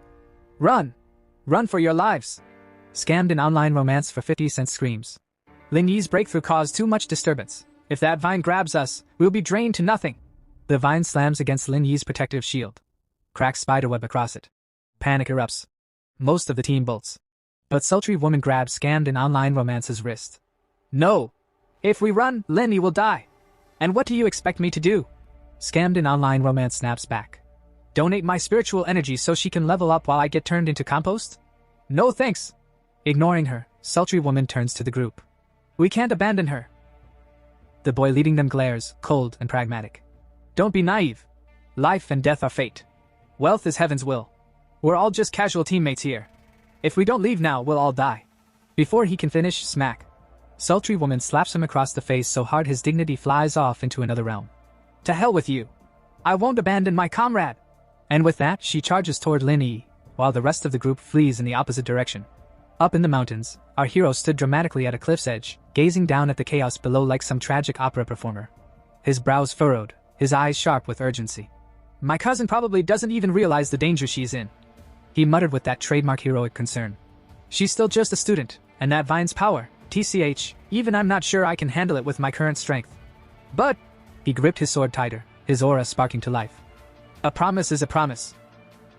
I swore to Auntie I'd look after her daughter, and if I fail now, she'll never let me eat dinner at her place again. With that terrifying motivation, he drew his heavy sword. Determination blazed in his eyes like a cultivation novel cover illustration. Meanwhile, below, a sultry beauty had already dashed in to save Lin Yi. With elegance that could make even a demon blush, she hacked her way through the vine, until, of course, the vine got annoyed and wrapped her up too, At the same time, Lin Yi's little shield shattered like cheap glassware, leaving her exposed. And just as the vine was about to serve Cousin Yi as a leafy snack, whoosh! Our hero dropped in from above, sword infused with blazing yang energy, and struck. His strike burned the vine instantly, the flames of his yang power so fierce that the vine shrieked like a cat in bathwater, retreating at once. The two teammates who had been halfway through their cowardly escape froze mid-run. Their jaws dropped. Wait, it's retreating? Holy, look at that glow. Is he another pioneer? Indeed, the hero's yang energy lit up the cavern like a heavenly disco ball. His aura was so overwhelming that one of the fleeing boys started having an existential crisis right there. He thought bitterly, I'm considered a prodigy. 3-star Ghost Axe realm in record time. Barely anyone in the country compares. Even Lin Yi isn't that far ahead of me. But this guy crushed me. Crushed us all. What even are we compared to him? Stars trying to shine under a blazing sun? More like glow sticks under a supernova. Meanwhile, the sultry woman shaded her eyes against the brilliance. That's pure yang attribute, she whispered in awe. Only something that heighter could suppress a desolate vine. Of course it's him. And then, ding! A crisp system notification popped up in front of the hero. Detected extreme wood attribute. Initiating auto-writing. Processing complete. Before he could even sigh about how convenient the system was, wood energy surged into his body, filling him with vitality. A huge grin stretched across his face. Incredible! This wood attribute technique, it's basically a perpetual battery. As long as there's life nearby, I'll never run out of juice. Auntie, you can forget about me ever needing chicken soup again. The system wasn't done though. Another message flashed. Currently extracting secondary attribute, desolation. Warning, drains all surrounding life force. The hero's smile twitched. Then a powerful green aura burst from his body, pulsing with vitality and menace. No wonder this vine grew here, he mused grimly. If it had sprouted in a village, it would have drained miles of land dry. Tyrannical. Terrifying. And now it's mine. As he admired his new loot, the sultry woman stumbled toward him, her eyes wide, her voice trembling with gratitude. Thank you so much for saving us, big brother. If not for you, we would have surely died. How can we ever repay you? Our hero waved his hand casually, as if saving lives was just Tuesday. No need. I'll be going now. He turned away, his cloak, that he definitely didn't have before, flapping dramatically in an imaginary breeze. Inwardly, though, he was grinning like a thief. Heh, all I did was piggyback off their intel, kill one oversized vine, and now I've got infinite vitality and desolation aura. Honestly, I profited the most out of all this. As for their little squabbles? Not my circus, not my monkeys. Better to keep an eye on Cousin from now on. Behind him, the survivors could only watch in stunned silence. None dared to speak. Their pale faces showed it all, awe, fear, and the dawning realization that they just met a walking cheat code disguised as a man. Our hero leapt away, mind clearer than a monk after 5 cups of green tea. Danger, after all, has a funny way of stripping away masks, showing who's truly dependable and who's just good at posing in team photos. And this team? Well, let's just say a sack of drunk chickens would have been more organized. Left behind, scammed an online romance for 50 cents, yes, that's his name and yes, it's tragic, fidgeted nervously and asked the captain. He left so quickly. So, what do we do now? The captain sighed, the kind of sigh that suggested both disappointment and constipation, before replying. What's the matter? Regretting not helping him earlier? Too late now. With him gone, Lin Yi's advanced to the 3rd level. Our best option is to cling to this team like leeches at a spa. His gaze drifted to Lin Yi, who was deep in cultivation. She sat serene, wrapped in a faint shield of aura that looked sturdy enough to repel mosquitoes but already had a few cracks. Still, moments later, boom, breakthrough achieved. Energy surged around her like she just downed 3 cans of Red Bull. The 18-year-old sultry teammate practically launched herself forward, squealing. Lin Yi! You finally woke up! The captain gave her a glance, then leaned toward nervous 50 cents, whispering like a conspirator in a cheap drama. Now it depends on her. If she's rational, she won't burn bridges with us. But forget that for now. Focus on that mysterious man. He's the real problem. Lin Yi blinked, groggy from her cultivation nap, and stared at the scene. Why are 2 of our teammates dead? And also, why do these vines look like they auditioned for a horror movie? Before anyone could answer, a wave of scorching yang energy blasted from behind. Even at a distance, it felt like someone had turned the spiritual thermostat to oven. The captain stepped up, looking all serious, and said, Allow me to explain. And explain he did. Later, Lin Yi walked home, brain buzzing with the captain's words. A mysterious powerhouse had appeared, flat in danger, and left without so much as a business card. Supposedly, even the feral vine that had been terrorizing them now floated in the sky like a chastened balloon, refusing to come back down. The vine scared like a chicken, the captain had said with reverence. And that man was a monster. Shaken, Linny reached her apartment. She opened the door and found, surprise, surprise, our hero waiting with a smile as casual as if he'd just come back from buying dumplings. "You're back," he said warmly. But spotting her pale face, he asked, "You okay? You look like you just binge-watched a tragedy marathon." Linny quickly fibbed. "Just tired from studying." The hero nodded. "Good effort. Should we order takeout?" She agreed and scurried to her room, closing the door like she was hiding state secrets. Collapsing on her bed, she muttered, "Breakthroughs are exhausting. Wielding the divine axe takes more mental power than cramming a semester's worth of physics overnight." She scrolled her phone. Because naturally, enlightenment and doom didn't stop anyone from checking notifications. That's when a new message from Yahello appeared. "If any trace of that powerhouse appears, notify me immediately." Linny froze. Yahello never messaged. Carefully, she typed back, "Got it. By the way, do you think the person who saved us was the one from the Dark River Molten Dragon incident? And if so, why would he save us?" Her fingers hesitated, then hit send. Meanwhile, cultivation news headlines popped up. "Breaking news, a tribute god returns. That slash pierced the sun. Heaven's light devoured in white blaze." Lin Yi's jaw dropped. If these reports were true, then her mysterious savior was less, senior, and more. Walking apocalypse. Meanwhile, outside, our hero had already hopped onto his trusty bicycle, yes, a cultivator's weapon of choice apparently, and pedaled off, scheming. Lin Yi's guard should be down now. She won't suspect me watching her. Next step, the desolation attribute. He mused as he rode, narrowly dodging pedestrians. The desolation attribute was plant-like yet sinister, corrosive even, basically the bad boy of attributes. Jamming it straight into his body might turn him into spiritual Swiss cheese, especially since it clashed with the thunder attribute. No, the best way is through something like that ghost vine. It evolved on its own when the spiritual energy revived. That's what birthed desolation. His eyes gleamed. He knew exactly where to go. With a grin, he shifted gears and sped through the streets like a delivery rider on a mission. Destination, the city's forest park. He strolled into the park grinning like a man about to pull off a magic trick. Leaning close, he whispered to himself, "Time to pick a plant that vibes with my spiritual energy. Come on, lucky green soulmate, show yourself." With a flourish, he unleashed his wood attribute aura. A soft green glow burst from him, spreading out like an eager spotlight. Instantly, flowers, shrubs, and even a couple of old trees leaned toward him as though he just announced he was handing out free snacks. The plants weren't just reacting, they were begging. Leaves trembled, petals quivered, and the grass even looked like it wanted to crawl closer. Our hero raised an eyebrow. "So this is how plants flirt back with spiritual energy? Bold move, Mother Nature." "But," he frowned. Still not enough. Determined to turn up the volume, he poured out more energy. And then, bam, a tiny wildflower in the grass began glowing brighter than the rest, pulsing like a disco ball at a spiritual rave. Curious, he crouched down. Could it be the chosen one? He stretched out a finger, gently touching the flower. To his surprise, the little blossom curled around his fingertip, clinging like a clingy puppy. Our hero blinked. "Wait, it's nuzzling me? This is a flower, not a golden retriever." The flower shivered happily, like it couldn't get enough of his aura. Stroking it gently, he whispered, "Out of this entire forest, you're the one who loves me most. Perfect candidate to carry the desolation attribute." He grinned. "I'm ready. Are you ready?" The flower bobbed up and down like it was saying, "Heck yes." Closing his eyes, he funneled energy into it. Ding! System notification, embed desolation attribute into this object? Yes. The moment his power flowed in, the flower lit up like a firecracker. Leaves sprouted, its size swelled, and a frightening aura spilled out, rolling over the garden like a toxic wave. The lush green paradise shriveled instantly. Trees wilted, bushes withered, and within seconds the whole place looked like it had been fast-forwarded straight into post-apocalypse mode. Our hero gawked. 3 seconds. It only took 3 seconds for this thing to drain the whole park? That's way too overbearing. This isn't a flower, it's a demon in disguise. Panicking, he lunged forward to yank the thing out of the soil.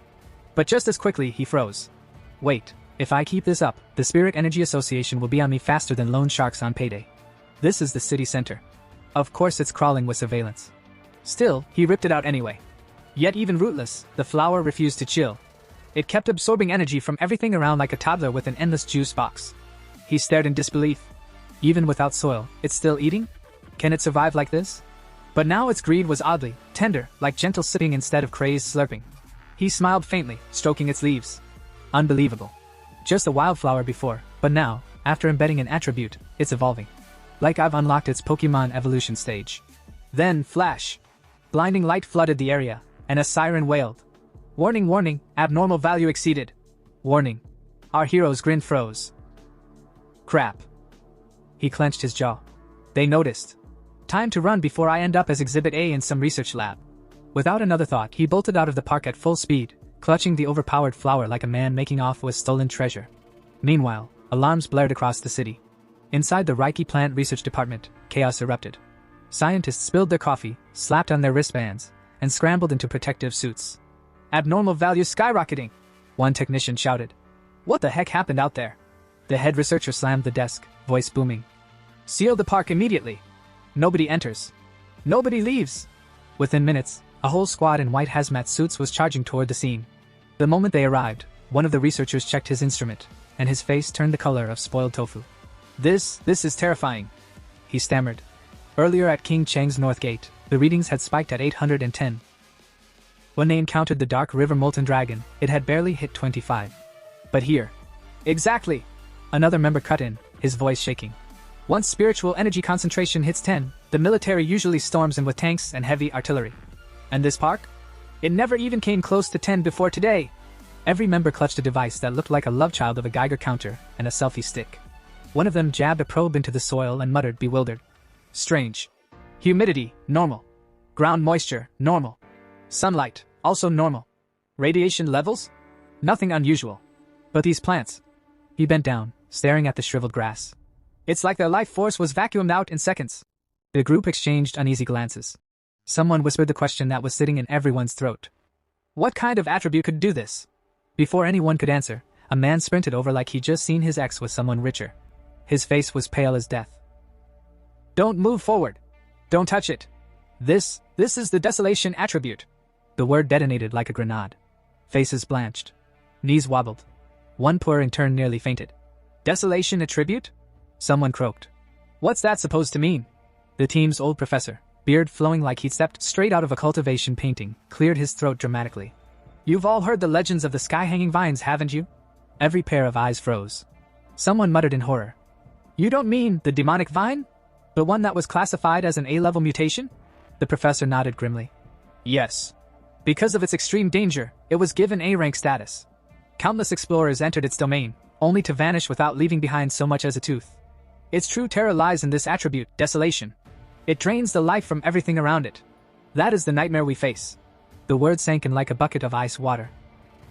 One trembling rookie turned to the professor. Teacher, if I'd taken one more step earlier, would I already be, fertilizer? The old man's gaze hardened. Yes. Once a plant awakens the desolation attribute, it creates a death domain. Anyone inside will have their life force completely sucked dry.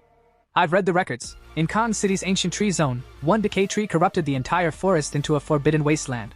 Any creature that entered was instantly pierced through, drained, and spat out like yesterday's tea leaves. The group fell into grim silence. Even the wind seemed to hush in respect. But then, a hand clapped down on the professor's shoulder. He spun around, and nearly tripped on his own beard. Major Han! The man in question, dressed in military garb so crisp it could slice bread, stepped forward with ice in his eyes. All researchers, put on protective suits.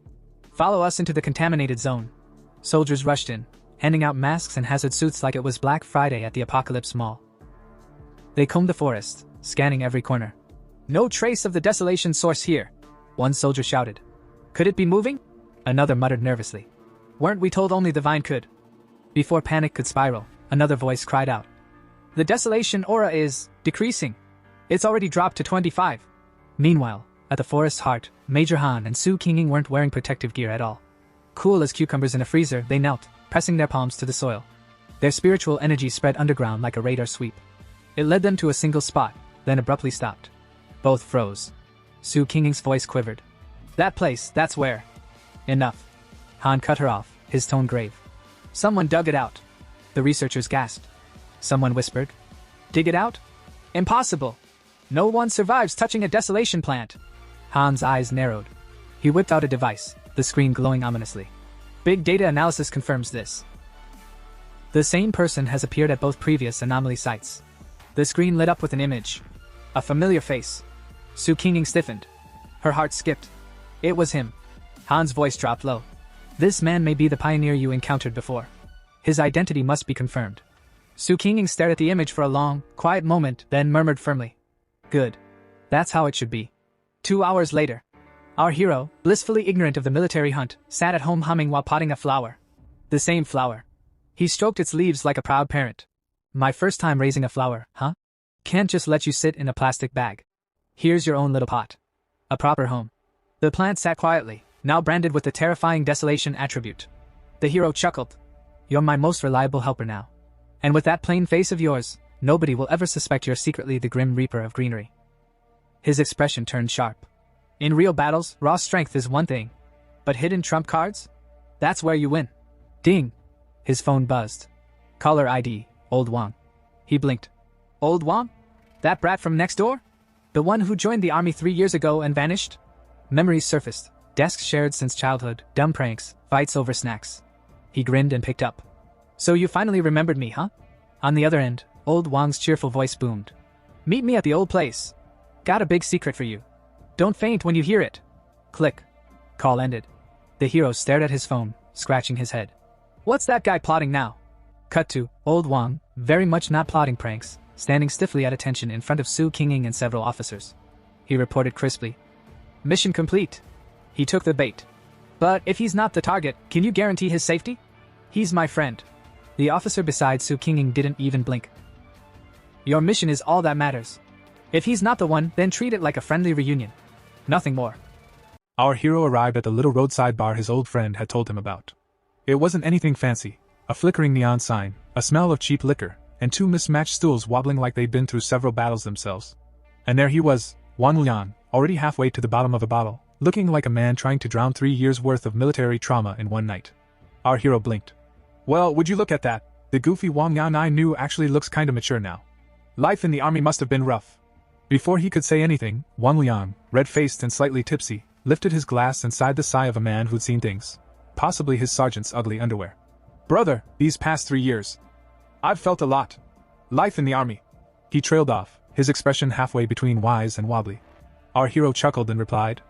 I've been doing alright too. Got into junior college, not too bad, huh? He said it with a grin, but inside, his mind wandered to darker memories. In my past life, he thought, I never saw Wang Liang again. In the chaos of war, he probably died somewhere no one even remembered his name. But maybe this time, I can change that. Just then, Wang Liang leaned forward, suddenly serious. The alcohol had apparently taken a quick smoke break. Hey, recently, have you seen anything weird? Like zombies, monsters, you know, movie-type stuff? Our hero froze mid-sip, then slowly placed his glass on the table. So that's how it is. The military must already know about the spiritual energy revival. Is he testing me? Feigning confusion, he replied. Huh? What are you talking about? Wang Liang rubbed his forehead. Good. If you haven't, that's better. He lowered his voice. Listen, the reason I came today isn't just for drinks. I came to warn you. I'm not trying to scare you, but in the near future, maybe a few months, maybe a year, everything we value now, money, education, social status, all of it's going to become worthless junk. The world's going to be reshuffled from scratch. Our hero's mind went into overdrive. So it's true. The army must already know. They're even sending soldiers to probe for signs of people like me. And poor Wang Liang, he's risking punishment just to warn me. Before he could say anything, Wang Liang's phone suddenly blared to life. Wang Liang! Get back in 10 minutes! Urgent mission! Move! A voice screamed through the speaker. Then click, call over. Wang Liang shoved his phone into his pocket, stood up so fast his chair almost saluted, and said hurriedly. Brother, I've got to go. Mission's urgent. I can't send you off. Our hero rose too, his expression suddenly serious. Is this about the revival of spiritual energy? That question hit like a grenade. Wang Liang froze, eyes wide. For a moment, even the neon sign outside seemed to stop flickering. But then our hero stepped forward, placed a firm hand on his shoulder, and smiled. Relax. Take me with you. This meeting wasn't just coincidence, right? Your higher-ups sent you. But don't worry, I know you wouldn't harm me. Inside, he thought, besides, this is the perfect chance to peek behind the curtain. The Army, the Spiritual Energy Association, both dealing with the new world in their own ways. I've got to see it for myself. And with that, as Wang Liang hesitated between loyalty and panic, our hero's grin widened. The world's changing again, and this time, I'm not sitting on the sidelines. The ride to Forbidden Zone 19 was anything but peaceful. The deeper they went, the heavier the air became, thick, humming, alive. Our hero couldn't help but frown. This spirit energy density, it's insane. It's thicker than a polluted field. You could practically chew the air. Wang Liang, as usual, strutted ahead like he was on a coffee run instead of entering a high-risk military zone. He flashed his ID card at the checkpoint. The soldiers guarding the gate straightened up instantly. Wang Liang back from leave. Verification complete. They stepped aside. The moment the two crossed the threshold. Boom! The ground exploded beneath them. Smoke and dust shot into the sky like a volcanic sneeze. Alarms blared. Soldiers shouted. And when the smoke finally cleared, a monster stood in the middle of the chaos.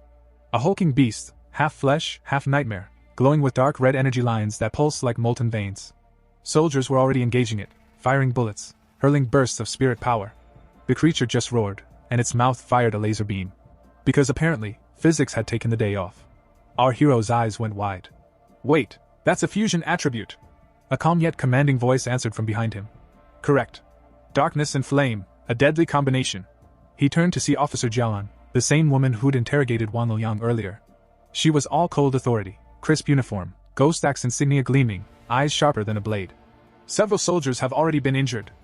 She continued, her tone steady even as the ground trembled beneath them. Just then, Wang Liang came sprinting up, slamming a fist to his chest in salute. Reporting in. I've arrived. Jialan's expression twisted faster than lightning. You idiot! You brought a civilian into a restricted spirit zone without authorization. Are you trying to get court-martialed? Wang Liang froze, sweat beading at his temple. Surprise field trip?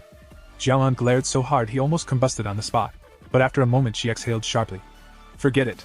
We don't have time for this. Get in formation! Then she turned her icy gaze to our hero. So this is Fangyi. Humph.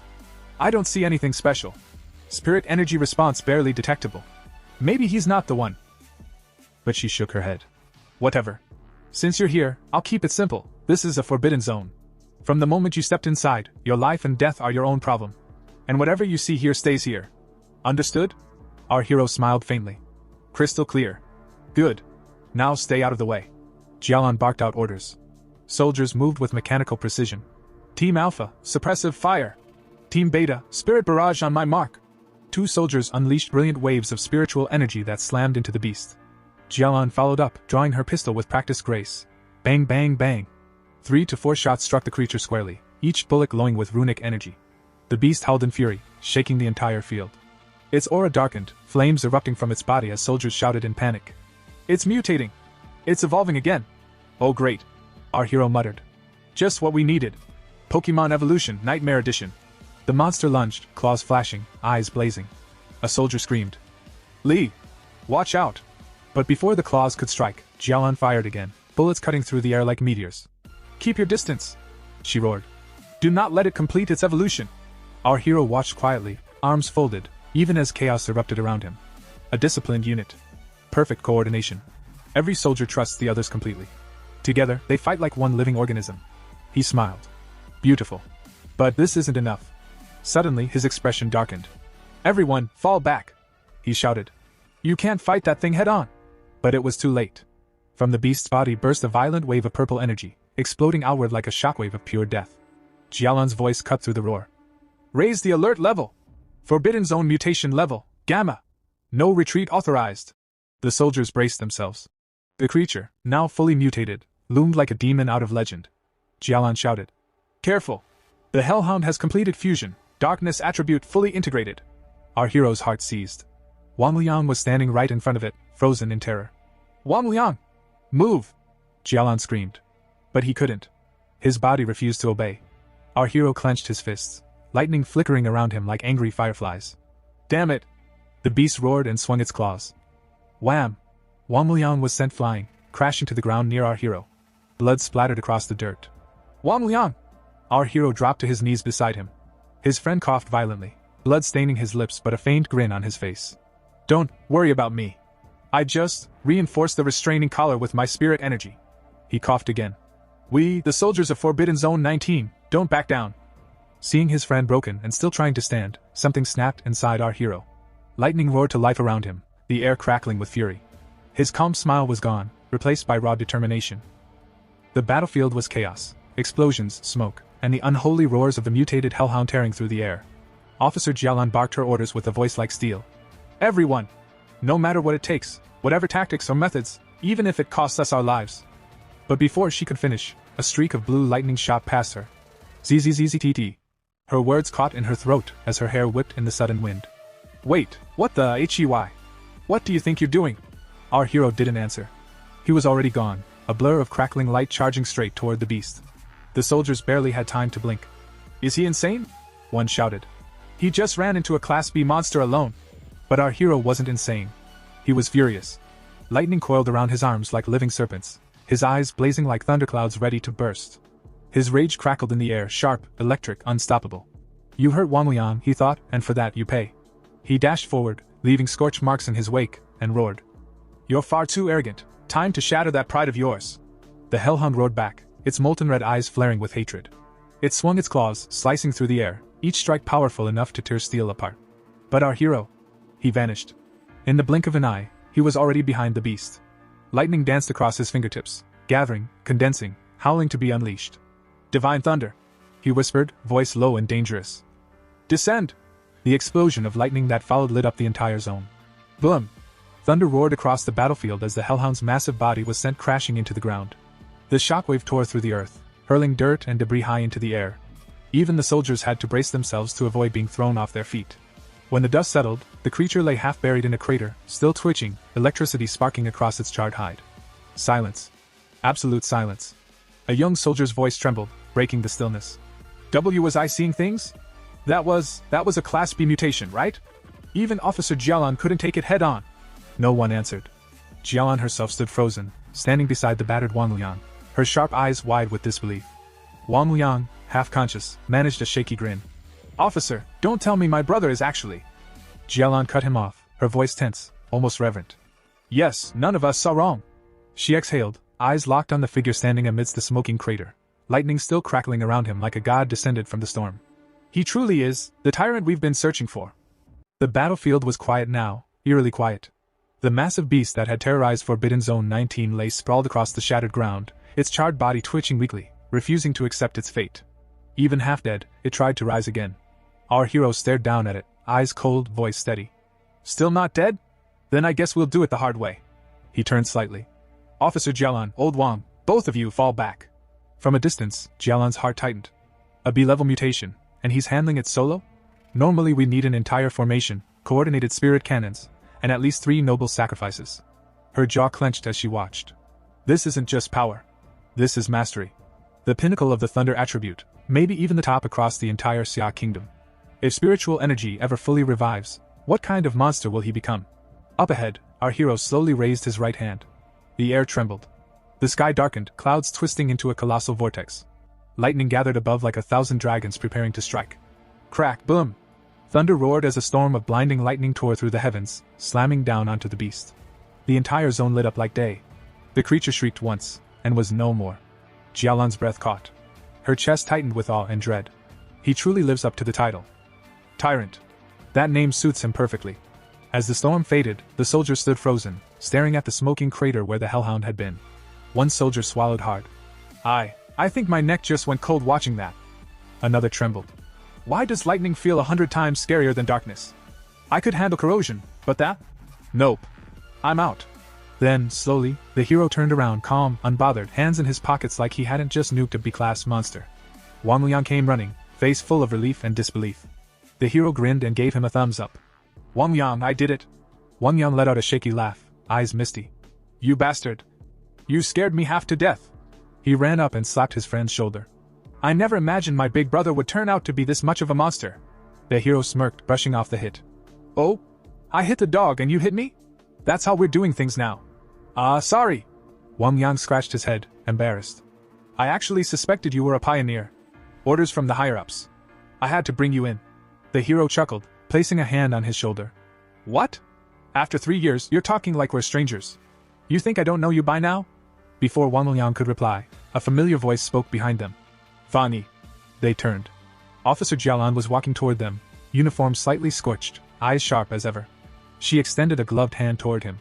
Thank you, she said simply. For your help. He smiled and shook her hand. No need for thanks. Just think of it as saving a friend. She nodded slightly. Forgot to introduce myself earlier. I'm Jialan, commander in charge of Forbidden Zone 19. You didn't just save a friend, you saved the entire zone. Her tone softened just a fraction. I'd like to exchange contact information. I'll need to make a full report about this incident. Of course, he replied casually. Beside him, Wang Liang grinned so wide his face might split. Watching a senior officer salute his childhood friend, now that was something to brag about for the rest of his life. Jialan turned serious again. Fan Yi, your power surpasses most of the pioneers the army's ever recruited. Therefore, I sincerely invite you to join the Xia Kingdom's military. But, she hesitated. An invitation from a mere restricted zone guard might not be worthy of your level. Not worthy. Even as she said it, her thoughts swirled. He's only at the 3rd star of the ghost carving realm, yet he's already fighting beyond the spirit creation tier. How is that even possible? Our hero raised an eyebrow. So you're saying even you don't feel qualified to invite me? Jialan nodded firmly. Yes. And I'm not ashamed to admit it. We were only ordered to understand your situation, not involve you in this fight. But I believe the higher-ups will come for you personally soon enough. He smiled, his tone warm but teasing. It's not that serious. Actually, I really respect you all. Not everyone has the courage to risk their lives protecting others. I've never seen soldiers fighting up close before. And honestly, it moved me a little. Jialan's stern gaze softened. Thank you? He laughed lightly. So, if there's ever trouble in the future, feel free to call me. You protect civilians in peace. I'll protect you when things get messy. Deal? Then, with that mischievous glint in his eyes, he added. Of course, on one condition, no restrictions on my cultivation, and no one gets to boss me around. Jialan didn't argue. She simply nodded. Understood. Our hero stretched, glancing toward the smoking horizon. Well then, I should get going. Jialan returned his nod. All right. Wang Liang and I still need to process the Hellhound's corpse. I'll have someone escort you back. As he walked away, the cool breeze brushing past his face, our hero's thoughts grew quiet.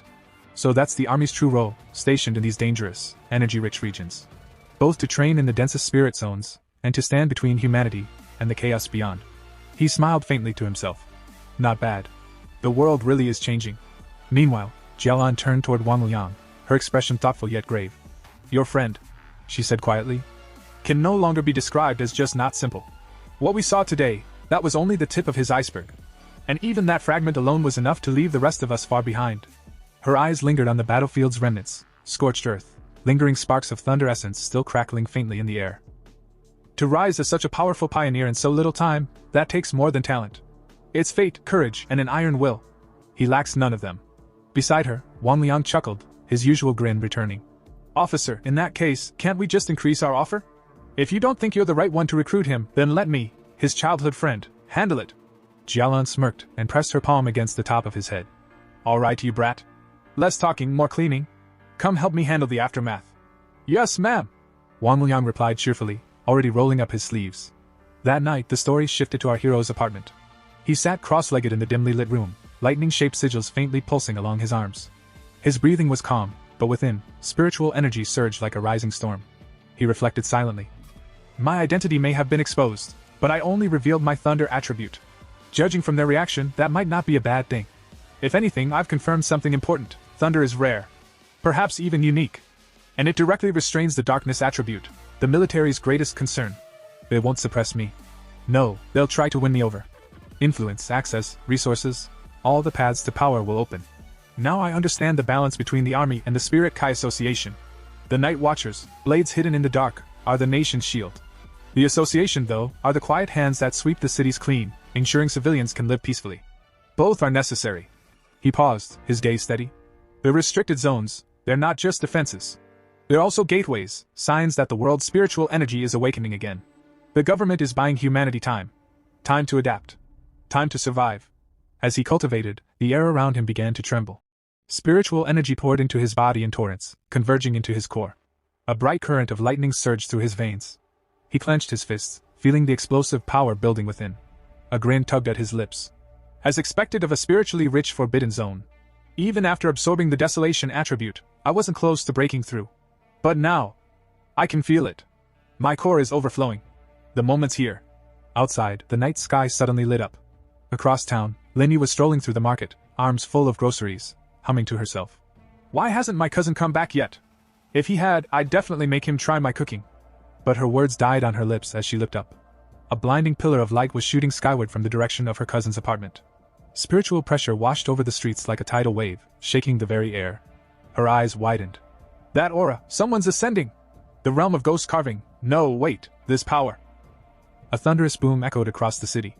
A colossal golden axe of pure energy tore through the clouds above the apartment, gleaming like a divine weapon. Gasps spread through the crowd as everyone turned toward the spectacle, shielding their eyes from the blinding glow. Linny stood frozen, heart pounding. It moved. The spiritual projection itself moved. Wait, that's not the ghost axe realm. This energy, it's the spirit creation realm. Her voice trembled with disbelief. To think, such a powerful pioneer was living right next to me this whole time. At that very moment, deep within the Xia Kingdom's military command center, alarms erupted in unison. Warning! Warning! Abnormal energy reading detected. Fluctuation levels, 99. Repeat, abnormal value has reached 99. Red lights flashed across every screen as holographic maps of the city lit up with pulsing crimson zones. Magnetic field detected, 5 kilometers southeast of the city, shouted a technician. The high-ranking officer stared in disbelief. What's going on down there? Barked one of the commanders. No one had an answer. The entire control room was a storm of movement, officers relaying data, soldiers shouting coordinates, analysts frantically trying to stabilize the readings. Elsewhere, at a nearby command post, Su King, leader of the observation corps, slammed her hands on the console. Such an overwhelming fluctuation! How could something this powerful have escaped detection? Her eyes darted over the glowing data streams. These readings, they're strong enough to wipe out an entire city. The atmosphere grew heavy. Across every military base, chatter filled the air. One officer stared at the map, voice trembling. Could this be the birth of a new spirit creation realm pioneer? Another muttered darkly. Or the prelude to a catastrophic disaster. Inside the chaos, a senior officer seized his communicator and shouted. Request reinforcements from headquarters immediately. Mobilize all advanced resources and weapon systems, everything except weapons of mass destruction. Before the order could even echo away, a soldier burst through the command room doors, panting. Major Han!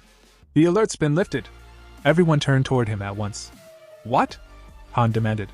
The soldier straightened, saluting sharply. The source of the anomaly has been confirmed. It's not a threat. A pioneer has just broken through to the spirit creation realm. A stunned silence swept through the room. The tension bled away, replaced by quiet awe. Back in the city, within his apartment, our hero slowly opened his eyes. Electric blue sparks flickered across his fingertips. The oppressive energy that had once filled the air faded into stillness. He had done it. He had stepped into the spirit creation realm, 1 star. As the lingering light faded, he exhaled, shoulders relaxing. Ha, so this is the spirit creation realm. Other than feeling lighter, it doesn't seem like much has changed. His expression softened with a wry smile as he picked up his phone. Notifications filled his screen, reports of abnormal energy surges, military alerts, and countless chat messages from the organization's network. Among them, a familiar name caught his eye. Lin Yi. She'd been posting in their group chat, her tone anxious. He scrolled through the messages, thinking to himself. Wang Liang was right. This is exactly why I've stayed cautious, both of the military and the Spirit Kai Association. Too much attention only brings trouble. That's why I've kept my Solar Flame attribute and the Scarlet Fire Sword technique hidden. He typed a short reply. Don't worry. I'll handle it. I still have a trump card left. It was signed simply, Fong. Just then, the door creaked open. Lin Yi stepped in, carrying a food container. I'm back, she said brightly. Cousin, have you eaten? I brought you something. He looked up briefly from his phone. All right, just leave it there. I'll eat later. Lin Yi sighed softly, setting the food on his desk. She gazed at him, lightning still faintly flickering in his eyes, and thought to herself. Cousin's so disciplined, no bad habits, no arrogance, but he's so lazy. She shook her head helplessly as he continued scrolling on his phone, completely absorbed. All he does is stay home, glued to his screen. Doesn't even bother going to college. She mused quietly. But maybe that's fine too. Before leaving, she glanced at him once more, unaware that she was looking at one of the most powerful pioneers alive. Back in her own room, Lin Yi collapsed onto her bed, her mind still racing. A spirit creation realm cultivator appeared in this very district. The pioneers will spread the news soon enough. Forget it. When the time comes, I'll protect cousin. It's the least I can do after all he's done for me. Meanwhile, in his room, our hero remained focused on his screen. He was studying new abnormal activity reports, all recent, all fire-related. Last time it was high temperatures. He muttered. This time, it's a fire again. Solar attribute confirmed. He tapped a video attachment. Flames erupted across the screen, consuming a playground in seconds. The trees, the flower beds, all reduced to ash. The area's sealed off already. He noted. The video cuts off too fast, but this fire's far stronger than the one at the north gate. His eyes narrowed, lightning flashing faintly within them. If this solar attribute really is different, I need to see it for myself. He picked up his communicator, expression sharpening. But first, I'll have to contact her. The next morning, Qingxiang University looked less like a campus and more like a crime scene from a blockbuster movie. Media vans clogged the streets. Reporters swarmed the gates like hungry pigeons. Soldiers stood stiff and stoic, blocking entry with expressions that clearly said, "Don't even think about it." Whispers buzzed through the crowd. "Hey, I heard the university caught fire and no one can put it out," one reporter asked a soldier. His colleague leaned forward eagerly. "Were there any casualties? Why hasn't this been on the news? A whole university burning is kind of important." Nearby students argued passionately. "Is it safe for us to even be here? Safe?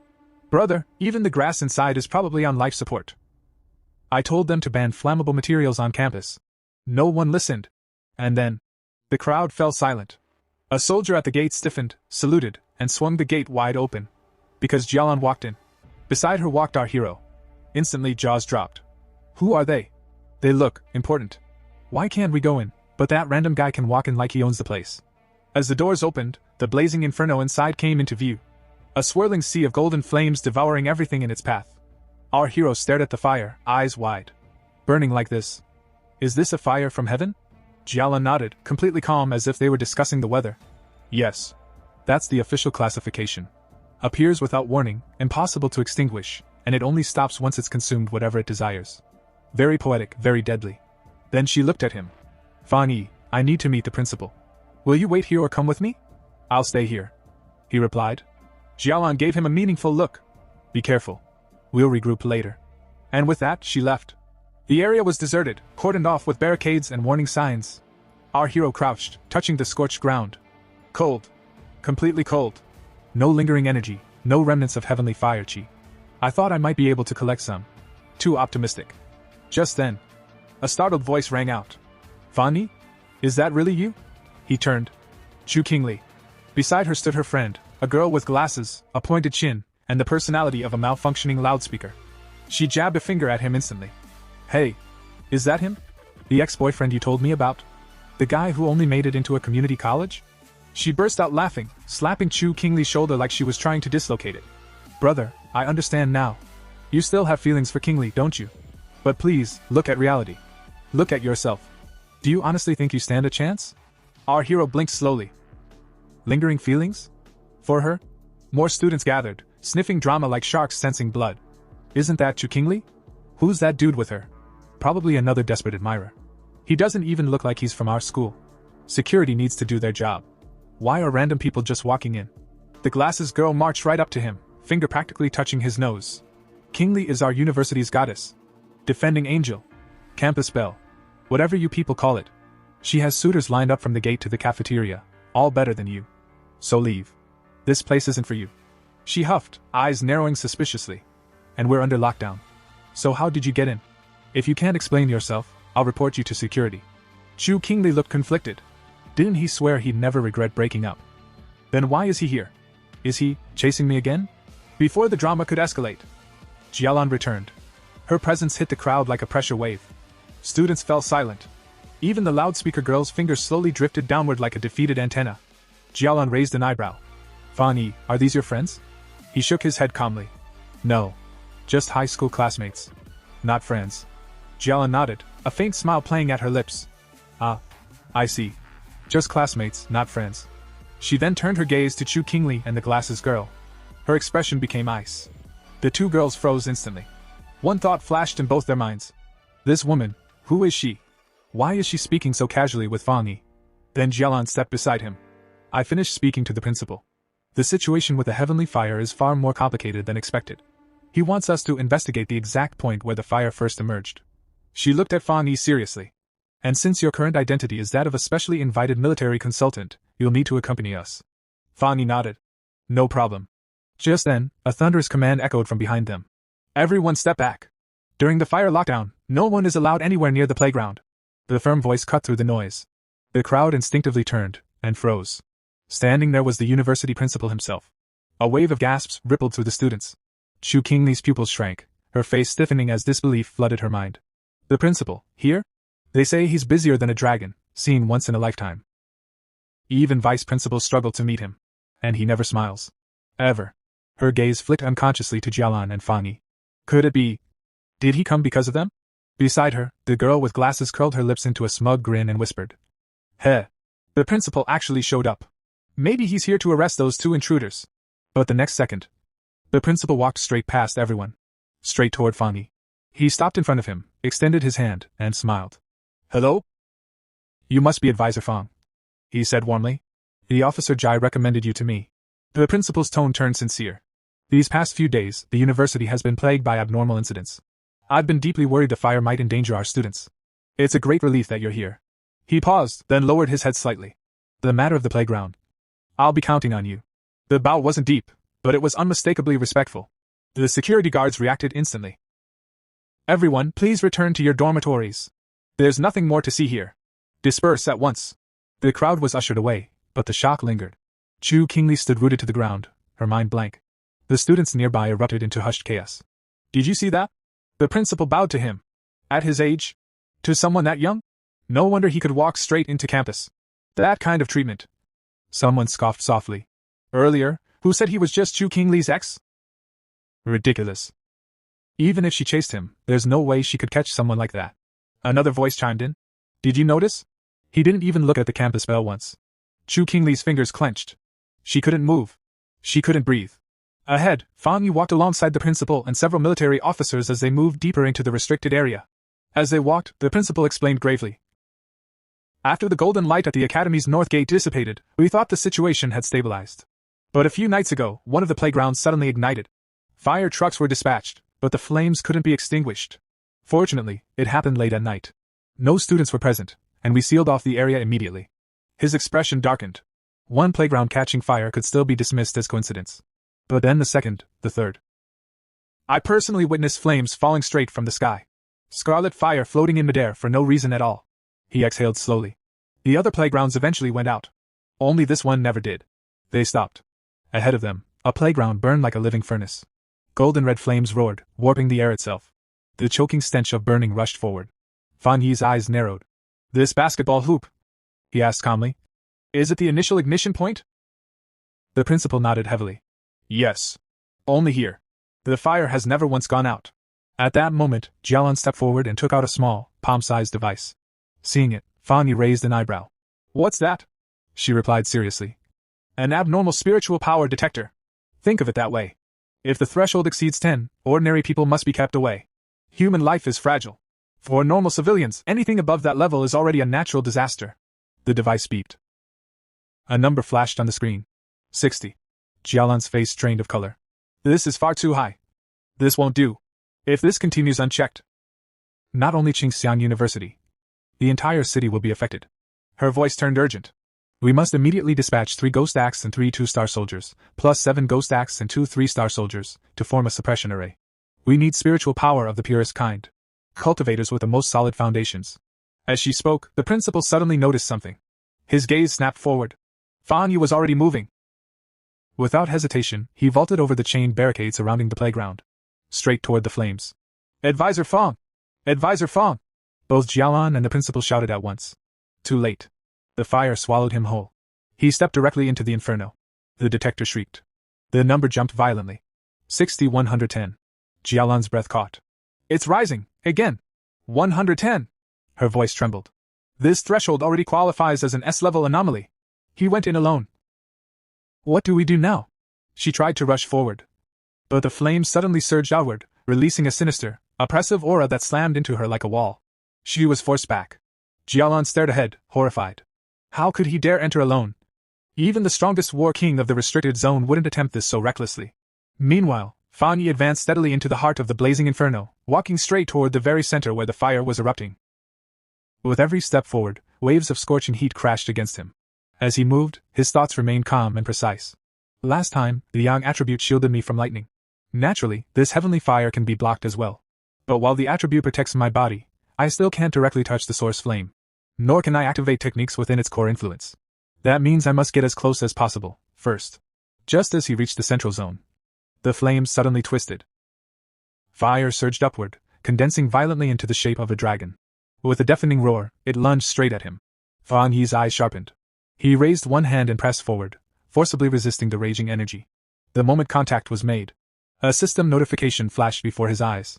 Detected intense Skyfire attribute fluctuation. Fan Yi laughed. "Worthy of being Skyfire," he said calmly.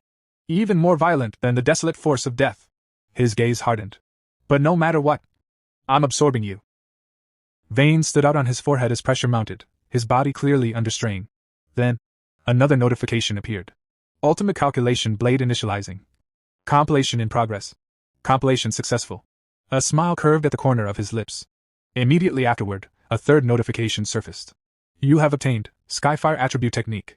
9 Dragon Skyfire Sealing Technique. 9 Dragons Descend. Skyfire eradicates evil and seals all demons. In that instant, Fan Yi fully acquired the Skyfire attribute. Power surged upward from his core, erupting toward the heavens. Another message appeared. 9 Dragon Skyfire Sealing Technique. Boom. 9 chain-like constructs burst from his back. They shot outward like divine restraints, instantly binding the dragon-shaped flames. Moments ago, the inferno had been raging uncontrollably. Now, it was completely ensnared. Outside the playground, both the principal and Jialan witnessed the scene. Their expressions changed instantly. That aura! Jialan whispered in shock. It's the breath of seal, but the sealing aura is almost identical. Within the inferno, Fan Yi tightened the chains. The flames screamed. The vast sea of fire began collapsing inward, compressing rapidly. In moments, the dragon-shaped inferno shrank into a small, trembling cluster. Finally, Fan Yi reached out and grasped it in his hand. The fire was sealed. Silence descended. The playground that had been engulfed in hellish flames just moments ago now lay calm and eerily normal. The principal immediately stepped forward. Fan Yi looked at him and said firmly, I've temporarily sealed the Skyfire here. Do not unseal this playground. Do not rebuild it. And do not allow anyone to approach. As long as it remains sealed, the Skyfire won't spread. The principal nodded solemnly. Rest assured. The playground will remain sealed. After all, he added with a faint smile, the academy has more than one playground. Jialan said nothing. She simply watched Fan Yi, her gaze sharp and unreadable. With a faint smile, Fan Yi remarked, King Bei really is extravagant. 7 or 8 playgrounds in total. The principal laughed. Advisor Fan, you're truly humorous. If you ever need anything. Before he could finish, Jialan stepped forward. Principal, I need a moment with Advisor Fan. The principal chuckled. Of course. I won't disturb you. With that, he took his leave. Jialan moved closer, her voice low but keen. Fan. You've been hiding very deeply. Fan Yi smiled lightly. It was troublesome. Skyfire isn't easy to deal with. Her expression turned serious. Stop pretending. I'm talking about your talent. Your realm. She sighed softly. Forget it. Every pioneer has secrets, especially someone as strong as you. I don't have the right to demand anything from you. She continued. But I hope you'll listen to what I'm about to say. Fan Yi nodded calmly. At this critical turning point, Xia Nation desperately needs top-tier talents like you. Jialan said solemnly. When spiritual energy fully revives, someone like you will be the equivalent of nuclear deterrence today. Whether it's the military restricted zones or the Spiritual Energy Association, everyone will fight to recruit you. And foreign powers will do the same, offering unimaginable conditions. She met his gaze. I won't deny my own intentions. If you join the military, our restricted zones gain another pillar. That's why I suggest you start thinking about it now. When the time comes, don't let yourself be caught unprepared. Fan Yi asked curiously. Then why didn't you or Wang Liang try to pull me into your restricted zones? Why even say I wasn't worthy? Jialan sighed. Because there's a legendary military district. They are monstrous. That's why I thought you'd be more interested in them. Fan Yi smiled faintly. So there's an even higher level. Jialan nodded. Yes. Though I've never met them myself. I've only heard they've been extremely busy lately. Fan Yi fell silent. If even the strongest military force in Xia Nation is overwhelmed, then the anomalies they're facing must be terrifying. Jialan spoke again. Enough. Come on. The principal wants to treat us to a meal at King Chan University's cafeteria. As Fan Yi followed her, his thoughts grew heavier. If they're struggling too, then the threats out there are far beyond what most pioneers can handle. And from Jialan's tone, there are others at the spirit creation realm, perhaps even stronger than me. The revival of spiritual energy is accelerating. My preparations still aren't enough. His gaze lowered to his palm. Skyfire, chaotic, unrestrained, burning endlessly. The perfect weapon against proliferating anomalies. A spark ignited in his eyes. Yes. This is the ideal match for my Crimson Flame Blade technique. Enchantments that amplify destruction. The more, the better. Fan Yi advanced toward the back mountain, his massive blade resting in his hand. He stopped just behind a weathered warning sign planted at the foot of the peak. Dangerous mountain beyond this point. Entry strictly prohibited. His eyes narrowed. No abnormal activity detected here, yet the area has been sealed. The military wouldn't have reacted this quickly. Which means His thoughts sharpened. Only someone who knows this is where I train and experiment would block it off. The Spirit Association. A faint smile tugged at his lips. Did they give me this land to experiment freely? If that's the case, accepting their offer might not be a bad idea. Suddenly, his expression changed. He felt it. Something was behind him. Wait. Even trash has managed to sneak into the back mountain. An aura brushed against his senses. Cold. Foul. This presence. It's the same one I encountered at the factory, just weaker. High above, perched casually on a tree branch, sat a monkey-like monster, its crimson eyes watching him with unsettling intelligence. Faani slowly raised his blade. Flames began to coil along its edge. So, he murmured, you've learned to assess enemy strength before attacking. He lifted his gaze. Then watched carefully. A system notification appeared before him. Heavenly Fire, also known as Upper Flame. Attribute, Light. Nature, Righteous, Destructive, Eternal. Primary use. Slaying wicked entities. Do you wish to infuse Heavenly Fire into the Tang Blade? Yes/no. Faani selected yes without hesitation. The Heavenly Fire ignited instantly. Unquenchable. Relentless. Flames engulfed his eyes, reflecting a blazing gold-red glow. He smiled faintly. Let's test this sword on you. He swung. The blade howled. From the arc of the strike, 2 fire dragons erupted, pure heavenly fire given form. They roared as they surged forward. The monkey monster shrieked in terror. Barely escaping death, it leapt frantically from tree to tree, fleeing deeper into the forest. The ground behind it erupted into flames. Faani watched calmly. Excellent, he examined his blade. This firepower is at least twice as strong, no, far stronger than the original Crimson Flame blade. And most importantly, he flexed his fingers. This energy doesn't affect me at all. The air around him suddenly grew icy. The forest fell unnaturally silent. No other monsters revealed themselves. Faani narrowed his eyes. So where did that trash run off to? He stepped forward. Let's hunt it down. Meanwhile, high up in the mountains, a girl was live streaming. She laughed nervously into her phone. Guys, I swear I'm not a scammer, okay? I've been lucky since I was a kid. This is literally my first day streaming, and content just keeps finding me. As she spoke, a shadow loomed behind her. The monkey monster dropped silently from the trees. Her phone slipped from her hand and hit the ground. The live stream didn't stop. The monster grabbed her. The camera tilted, capturing everything. The chat exploded. Streamer? What was that? Did she just see a ghost? LOL, the acting started way too suddenly. These effects are so fake. They thought it was a skit. But the girl's tears were real. Fear crushed her chest. I'm going to die. Just as the monster raised its claws, 2 fire dragons burst through the forest. They slammed into the monster from behind. With a shrill scream, it released the girl and fled. The chat froze. Then exploded. What the hell? Was that a fire dragon? Bro, this CGI is insane. The live stream view count skyrocketed. Shaking, the girl scrambled to her feet, grabbed her phone, and aimed it at the flames. Through the roaring inferno, she saw a figure, standing calmly within the fire, sword in hand. To her, it looked as though a god had descended. An immortal walking through flames. The image streamed live across the world. The chat went insane. Blade lunge, instant light cuts through fire. An immortal descended to save people. Fire? That's nothing to him. The man who split the king of flames, one blade. The forest burns. The live stream shot to #1 worldwide trending. Views surged beyond imagination. Elsewhere, Chu Kingli sat with her bespectacled friend. Suddenly, her friend gasped at her laptop. Kingli, come quick. An immortal really descended to save someone. Cultivation experts are real. Heavenly fire is real. Without looking, Chu Kingli replied coldly. Don't believe that nonsense. It's all staged, special effects. Then her eyes drifted to the screen. She froze. Her breath caught. She recognized the figure instantly. Her friend, oblivious, clapped excitedly. See? I told you! This is insane! Chu Kingli forced her expression to remain calm. This video is fake, she said stiffly. All effects. But inside, fear crawled up her spine. Impossible. That can't be him. It just looks similar. If it really were him, he'd have been burned to ashes by now. Her fists clenched. And if it really is him, would he take this chance to get back at me? Her jaw tightened. No. I'll never bow my head. The scene shifted once again. This time, to the 81-year-old sultry woman and Lin Yi. Both of them were staring at the same live stream.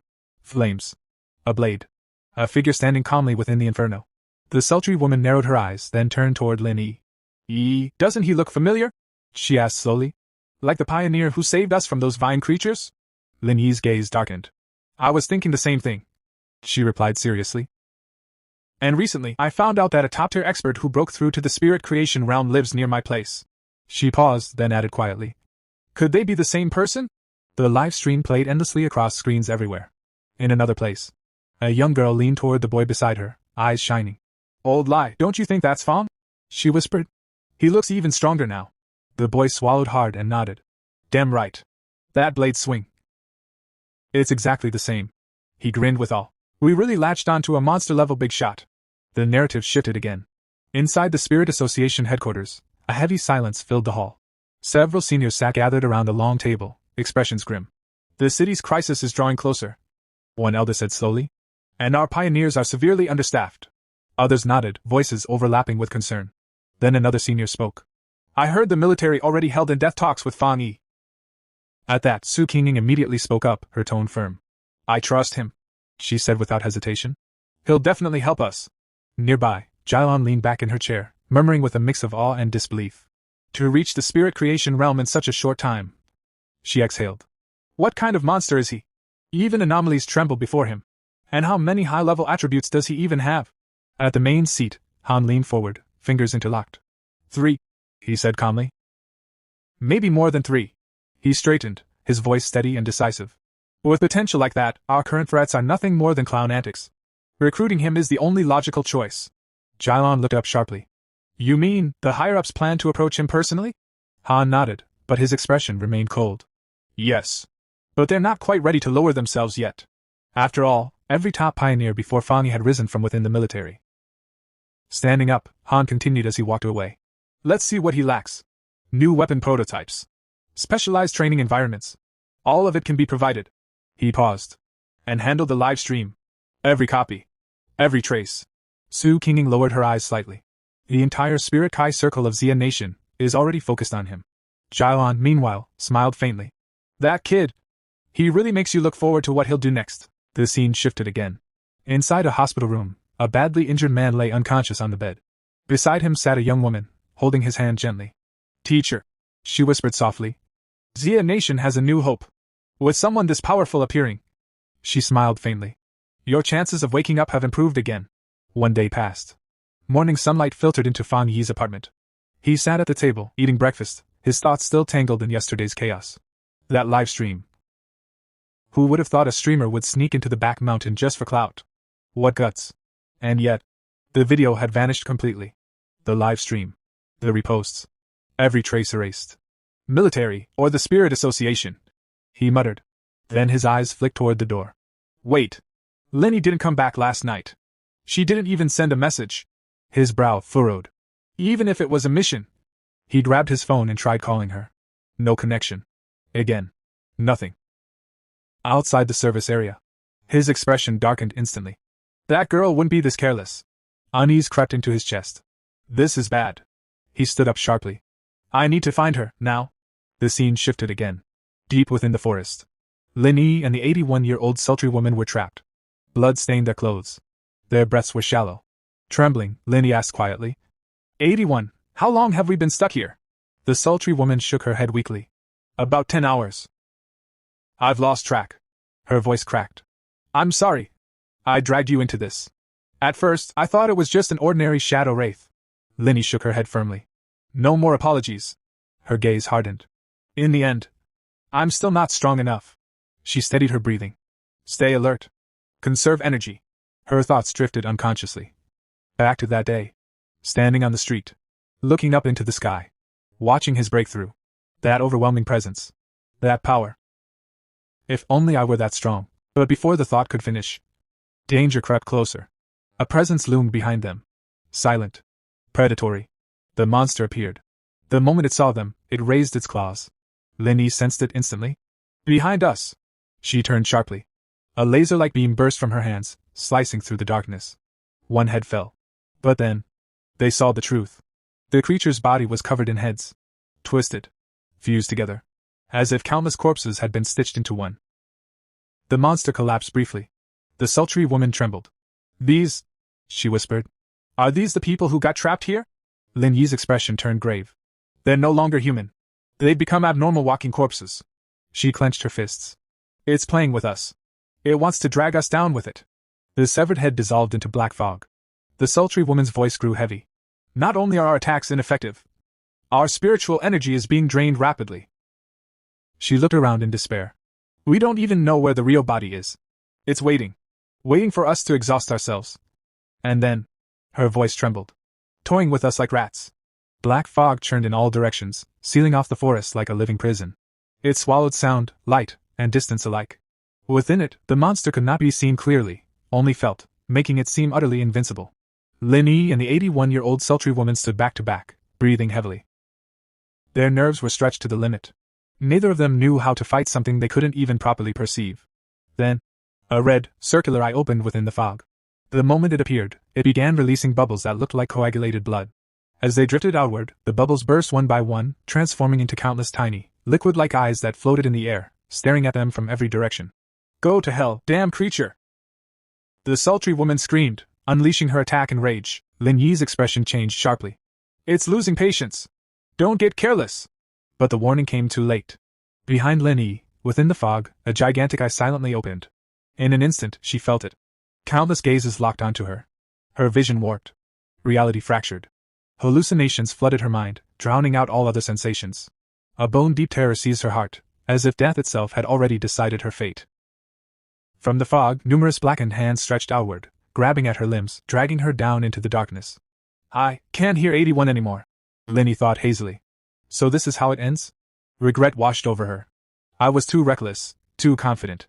I thought the two of us could handle this mission alone. But the path of cultivation had always been cruel. She had known this day might come, disappearing in some nameless corner of the world. I wonder, what will the world look like after this? What role will the hidden pioneers play as spiritual revival surges forward? She would never see it. Her eyelids slowly grew heavy. She tried to lift her hand, but her body no longer obeyed. Then, boom! Lightning tore through the darkness. A blinding bolt ripped the fog apart, its radiance shredding the black mist like paper. From within the lightning, a figure emerged. Our hero stood there, smiling faintly as he looked down at her. You almost slipped right out of my hands, he said with a laugh. Lin Yi's eyes widened in shock. At that moment, he was already right in front of her. He stepped forward and slammed his lightning-charged hand into the ground. Crack! A devastating surge of lightning exploded outward, annihilating the fog in a single strike. Lin Yi stared at him, stunned. My cousin. He saved me. This wasn't an ordinary person. But before she could process it, the monster reformed. Its grotesque body of countless eyes and dark energy lunging toward him. Be careful! Lin Yi shouted desperately.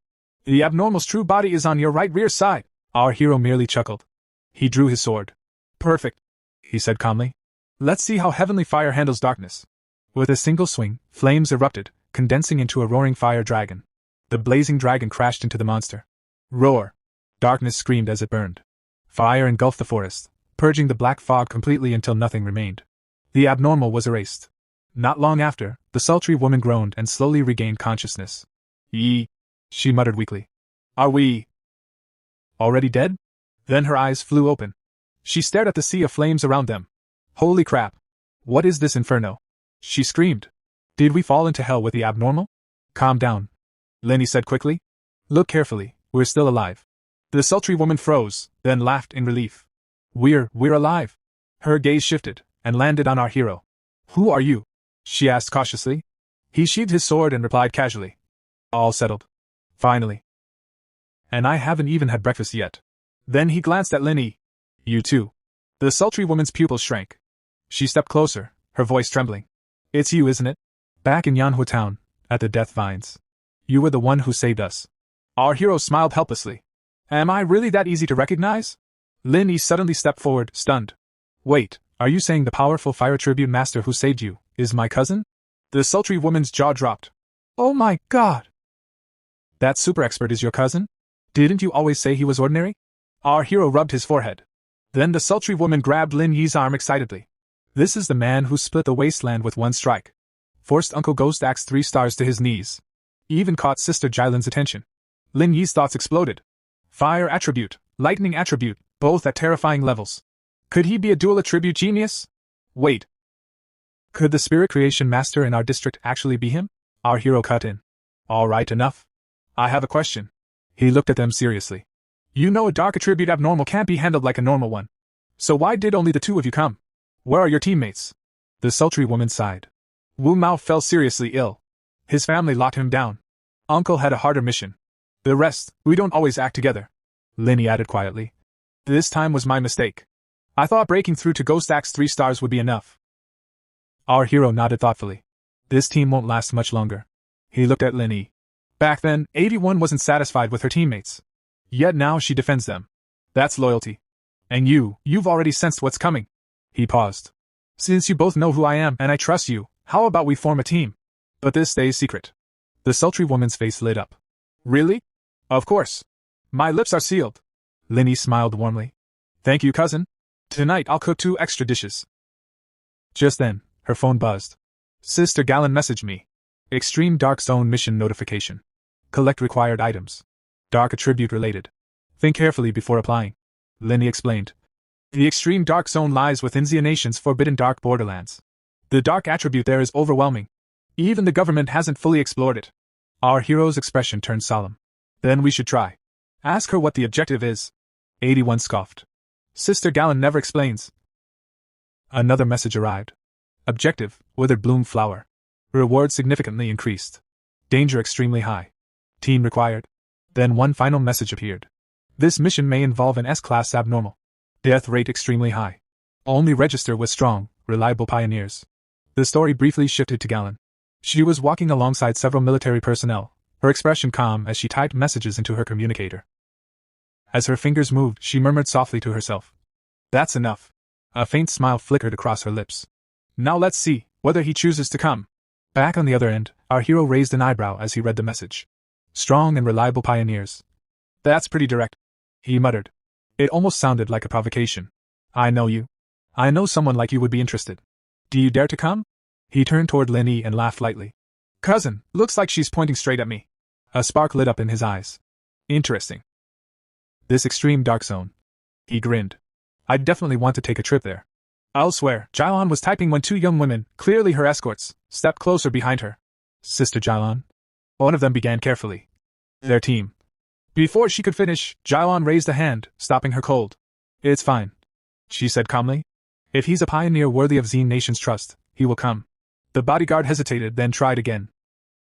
But if he doesn't come, then this batch of pioneers will. Jailon cut her off, her voice steady and resolute. If he doesn't come, then it simply means the time isn't right. She turned slightly, her gaze sharp. Do you really think the mission to retrieve the withered grace flower is just a way to send powerful pioneers to their deaths? Both girls stiffened immediately. Sister Jailon. But Jailon had already placed the bouquet she was holding onto the table. Her voice carried weight. Only by retrieving the withered grace flower can we save more pioneers, she said firmly. Whether it's the future backbone of Xia Nation, or those who have already fallen, the top-tier core forces whose fates remain unknown. The scene shifted. A hospital room. Jailon stood beside a hospital bed, gently holding the hand of a man lying unconscious. Machines hummed softly around him. No matter what, she said quietly but firmly. We must obtain more withered grace flowers. Her grip tightened. The teacher is the only pioneer in Xia Nation who has reached the Diamond Realm. We must use the flower to heal and awaken him. Her eyes hardened. A Diamond Realm powerhouse in the era of spiritual revival is equivalent to a nuclear weapon today. He is our greatest leverage, before and after the revival, when negotiating with other nations. She inhaled slowly. So even if we have to sacrifice a few forbidden lands, a few squads, or even more pioneers. Her voice did not waver. It's worth it. One of the girls behind her spoke carefully. The mission is important, but your body is also important. Jalen's face flushed with anger. My body? She snapped. Yes, it's important, because my life was given back to me by my teammates. The room fell silent. Realizing herself, Jailon exhaled and lowered her voice. I shouldn't have snapped. Forgive me. One of the girls bowed slightly. Sister Lon, I spoke out of turn. Is your headache acting up again? Jailon raised a hand to her temple, her expression darkening. It's fine, she whispered. The time for medicine hasn't come yet. Her eyes grew distant. This is all in the past now. Blood-soaked memories surged forward. She saw her entire team lying motionless on the ground. One man, his body torn apart, staggered toward her, collapsing at her feet. With his final breath, he spoke. The pitch-black zone truly is terrifying. He coughed violently, blood spilling from his lips. Zolan. The withered grace flower mission. His voice trembled. We're counting on you alone now. For the teacher. For Xia Nation. For everyone. No! Jailon screamed. I'm not going, Captain. The captain raised his trembling hand, releasing the last of his spiritual power. These are our specialties, he said weakly. We hope you can use them. His eyes met hers. You must come back alive. The memories shattered. Tears streamed down Jalen's face as she whispered hoarsely. They gave me their spirit power. Her shoulders trembled. But they didn't know if it's tainted by blood, or if the withered grace flower isn't harvested completely. Her voice broke. Then it's useless. The story shifted 1 hour and 45 minutes later. Our hero, Lin Yai, and the 81-year-old sultry woman had already traveled a considerable distance. The long march had clearly taken its toll. Panting, the sultry woman complained in a weary voice. How many more kilometers do we have to walk? Hey, I'm talking to you, bossy. You people are so strong, can't you just fly a little? Linny replied calmly. Spirit Kai hasn't developed to the point where humans can fly freely. Even pioneers can't. So they continued on foot. After another long stretch of walking, the world ahead of them gradually darkened until a pitch-black zone appeared on the horizon. Our hero narrowed his eyes and pointed forward. We're close. Look ahead. As he spoke, his expression grew heavy. Even from this distance, the dark attribute aura pressed down on them like an invisible weight. Layers of natural barriers surrounded the area, yet the unsettling presence still seeped through. The sultry woman shivered. What a disgusting aura. It's hundreds of times scarier than the anomaly we faced last night. No, thousands. Linny herself felt fear clawing at her chest, but she forced a steady tone. Stay calm. We've already come this far. When they moved closer, they realized they were not alone. Numerous pioneer teams had already gathered near the border of the zone. Seeing the crowd, our hero let out a quiet breath. It's not as bad as I thought. Look. There are so many people here. Linny observed thoughtfully. I don't think it's just about the generous rewards. Dark attributes are tricky, violent, and hostile to humans. But lately, dark attribute anomalies have been erupting inside cities more and more often. Our hero nodded. You're right. I've faced 2 dark anomalies before. One was a mutated rabbit beast, calling it a rabbit is being kind. It was more like a giant rodent. The other was a serpent working alongside a candle knight in an abandoned factory. That one was far more intelligent. They cooperated, set ambushes. Even a Spirit Kai Association squad was nearly wiped out. He paused, his gaze sharpening.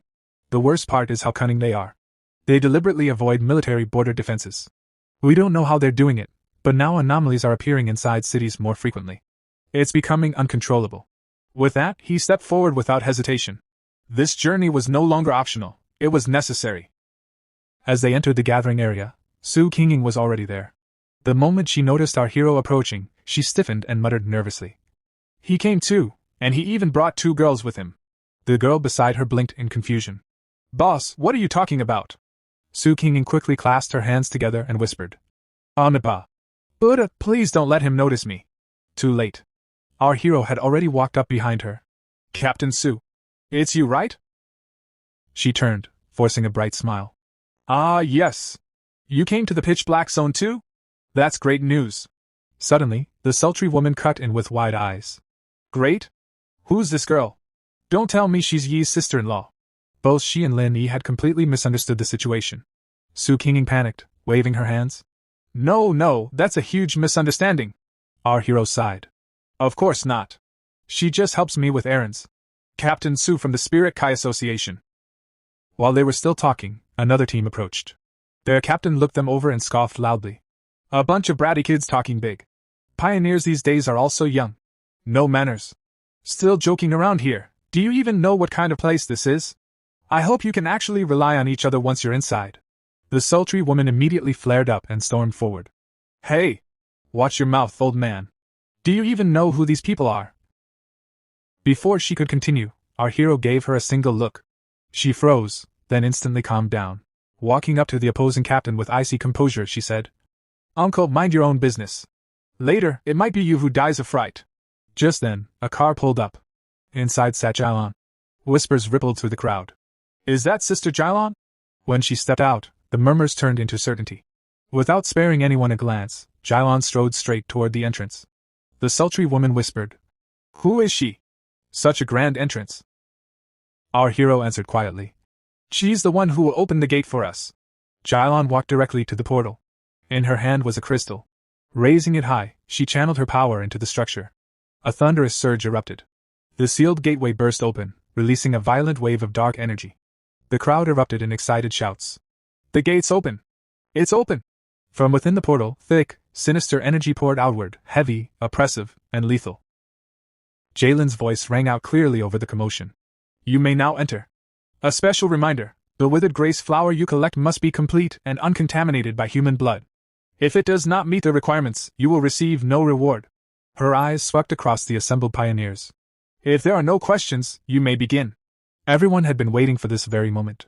The instant the order was given, pioneers began entering the portal one after another. As they stepped through, a few muttered bitterly under their breath. Damn it, she won't go herself, but sends us in to die. Not even compensation if we die. What kind of attitude is that? Another man beside him whispered. Old Deng, keep your voice down. If we die, it'll only be reported as missing. Then the officials will quietly pay your family a large sum of money. Isn't that basically admitting they sent us to our deaths? Nearby, Su Qinging, who was preparing to enter as well, turned to our hero and spoke in a low voice. That middle-aged man earlier, he should be in the same realm as you. First star creation spirit realm. Besides him, there are a few others who look strong, but they're suppressing their spiritual energy, so it's hard to judge. The rest are mostly 2-star and 3-star Ghost Axe realm cultivators with solid foundations. Each team's strength seems roughly balanced. Our hero nodded slightly. Looks like this mission is extremely tough. They actually gathered so many elite pioneer teams. Yet inwardly he frowned. That person just now was also in the creation spirit realm, so why did his spiritual energy feel so shallow? While everyone steadily entered the gate, Jailon remained behind with her team, holding a compact device in her hand. A bodyguard reported beside her. The head count is complete.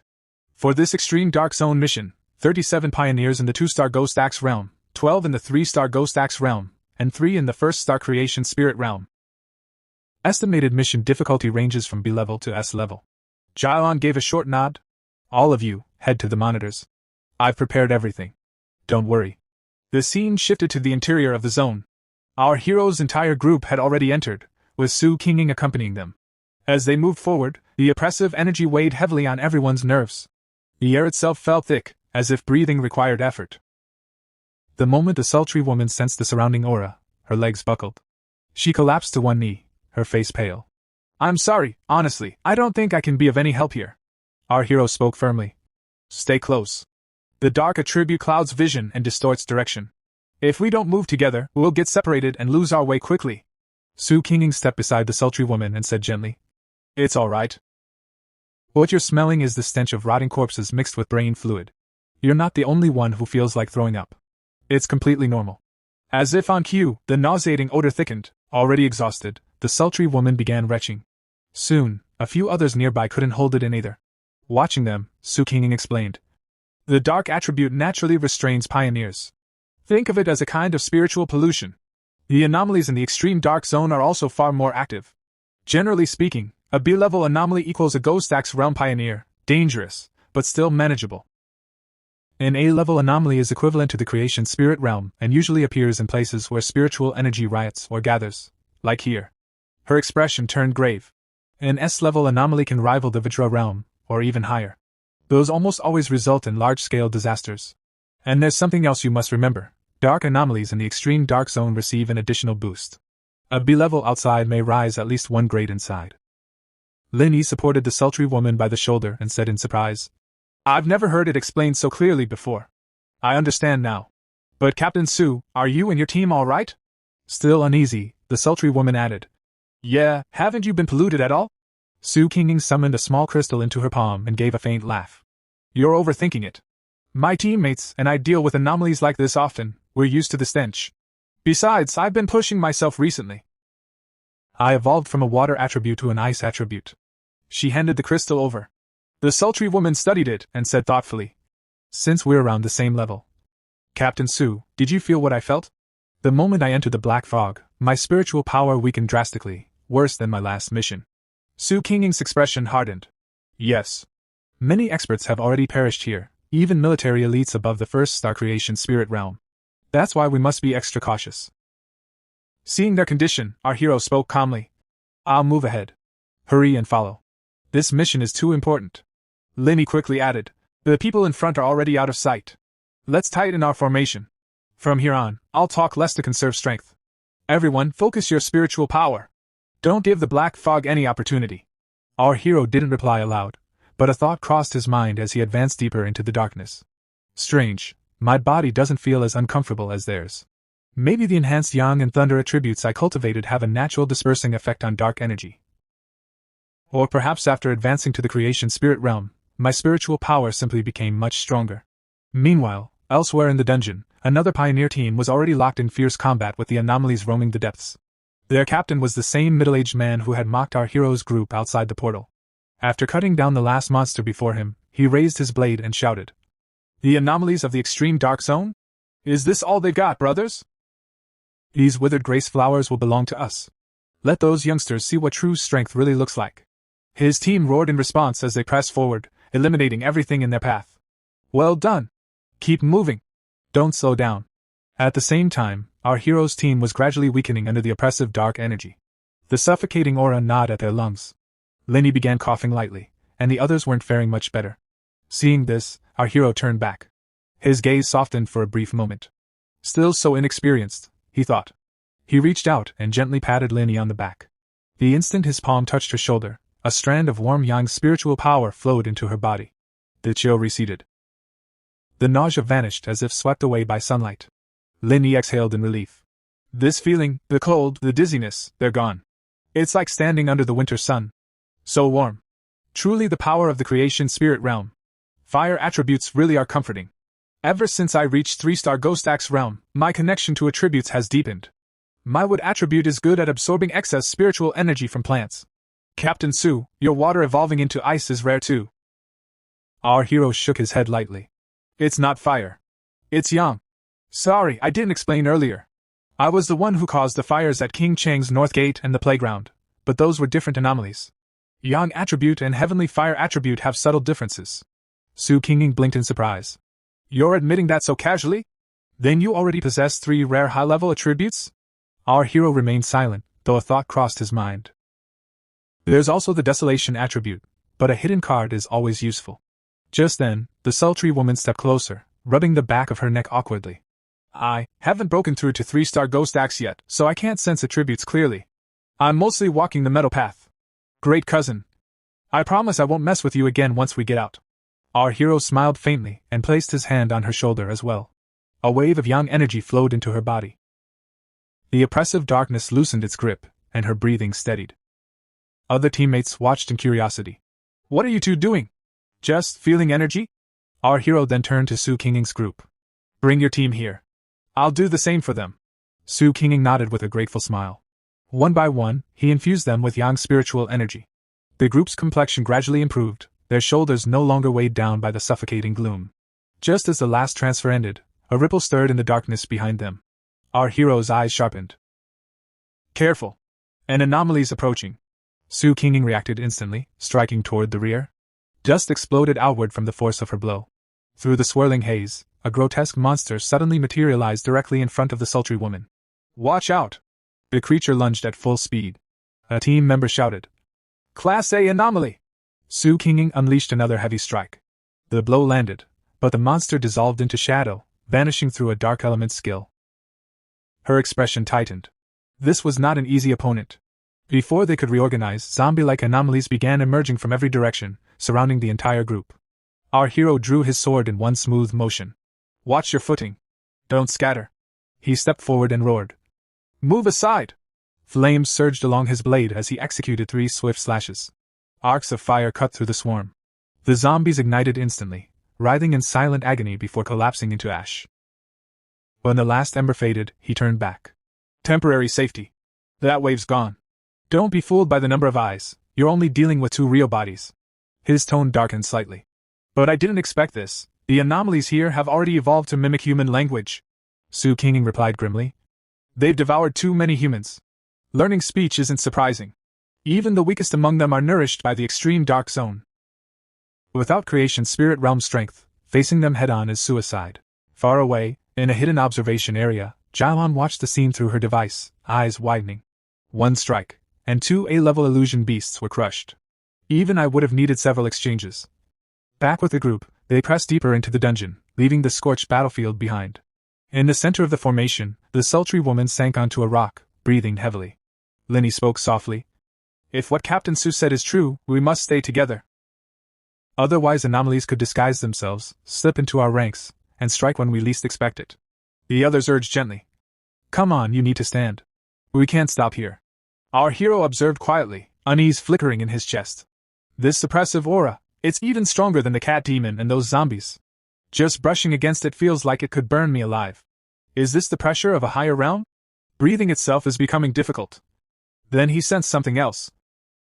Faint rhythmic. He turned his head. Linny stepped closer, brows furrowed. Do you hear that? Up ahead, is that the sound of waves? Our hero didn't answer.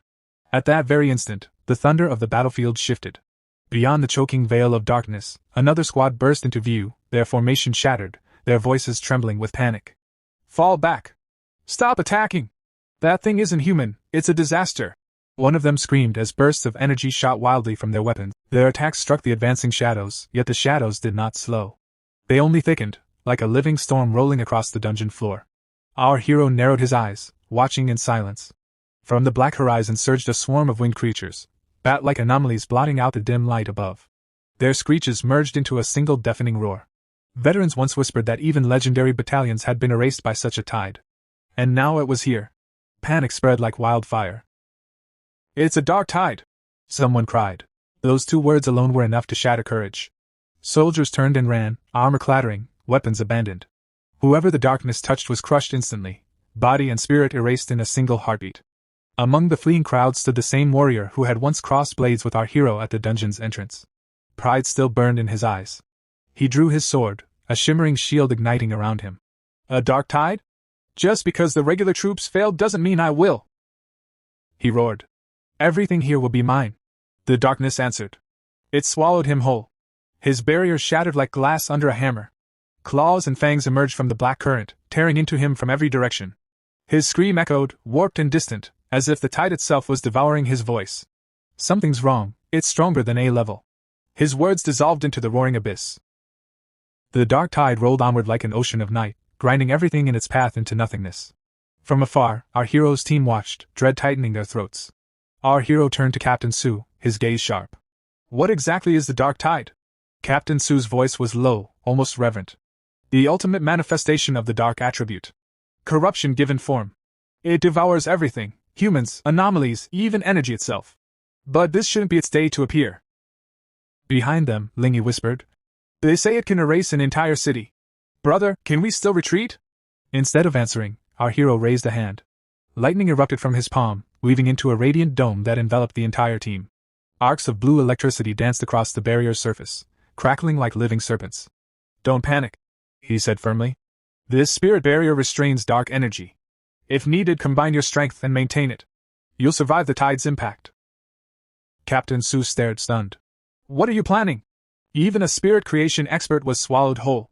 We can't stop that thing. Lightning gathered in one of his hands. Flames ignited in the other. He stepped beyond the barrier, wind whipping his coat, eyes blazing with exhilaration rather than fear. So what if it's condensed? He declared. Then I'll shatter it. And with that, he launched himself straight into the heart of the dark tide. Darkness closed around him like jaws. Monsters swarmed from every direction, fused together into grotesque composite forms. Yet instead of terror, excitement flashed across his face. Just as I thought, he muttered. Not merely evolved anomalies, but upgraded amalgamations. From B-level to A, from A to S, this entire tide might as well be an SSS-class entity. Lightning exploded outward. Fire followed in sweeping arcs. Each strike carved luminous scars through the darkness. Composite beasts disintegrated, their shrieks drowned by thunder. Where he moved, the tide parted, burned, torn, and electrified. Memories flickered through his mind. Once, a single B-level serpent had pushed him to his limits. Now, A-level constructs fell like brittle leaves before a storm. He pressed deeper. Amid the chaos, he spotted a familiar figure, the hunter who had once quarreled with him. The man was half submerged in shadow, his body slowly dissolving into the tide. Only faint pulses of spirit energy remained. Our hero crouched beside him, eyes narrowing. There's still a reaction. His spirit foundation isn't completely gone. With a fierce surge of lightning, he cleaved the surrounding darkness and dragged the hunter free. The man collapsed unconscious onto the cracked ground, barely breathing. Our hero looked down at him, voice calm yet resolute. You're not finished yet. There's still hope, even if it's only a sliver. Just then, as his gaze locked once more onto the writhing mass of shadow, a suffocating aura descended like a collapsing sky. The pressure was immense. Ancient, endless, as if the darkness itself had awakened. Instead of fear, our hero's eyes gleamed with exhilaration. Infinite multiplication, he murmured. So this is the special nature of an anomaly above my rank? Then, let's experiment. He raised his hand. A translucent interface flashed before him. System notification. Dark attribute detected. Energy level, extremely high. A second line followed instantly. System notification. Special power detected. Extraction temporarily impossible. His expression hardened. So even at the spirit creation realm, I still can't extract it. As expected. The dark attribute is on a different tier entirely. Yet the corner of his lips curled upward. Around him, monsters lunged from every direction, but his mind raced faster than their claws. If I can't erase it, and I can't absorb it directly, then I'll just change the method. A brief regret flickered across his thoughts. If only I had my little white flower. Desolation against darkness would have been perfect. Then realization struck. Of course. I already have the answer. Flames ignited around his body, swirling outward like a blooming sun within the abyss. Far away, beyond the lightning barrier, his team watched in mounting anxiety. Captain, have you ever seen anything like this? One asked. Captain Sue shook her head slowly. My experience is limited, but nothing on this scale. Can the dark tide even be calmed down? Before them, the darkness had swallowed their hero completely. Not a spark of him remained visible. Lin Yi's voice trembled. The barrier feels strange. I wasn't this scared even against ghost vines. He's been inside too long. What if? Captain Sue stepped closer, placing a steady hand on her shoulder. His spirit barrier is still active. It only flickered. If we reinforce it together, it will hold. And if someone of his strength were to fall here, then none of us would survive either. Her gaze sharpened. A spirit creation expert wielding multiple rare attributes. I suspect his true power is already at 3 stars. We, who barely reached Ghost Axe 3 stars, have no right to think about rescuing him. Lin Yi let out a nervous laugh. Your humor is really something. Sue smiled faintly. My teammates say the same. What about you, feeling better now? At that very moment, a pillar of blazing fire erupted from the heart of the dark tide. It tore through the darkness like a newborn star. Everything around it disintegrated. Shadows melted, screams vanished, and the oppressive night fractured under unbearable heat. At the center of the inferno stood their hero, unmoved, radiant, untouchable. 9 colossal fire dragons spiraled around him, their flaming bodies shredding the remnants of the tide. Each roar echoed like thunder, each coil sealing the darkness tighter and tighter. Cheers burst from the team.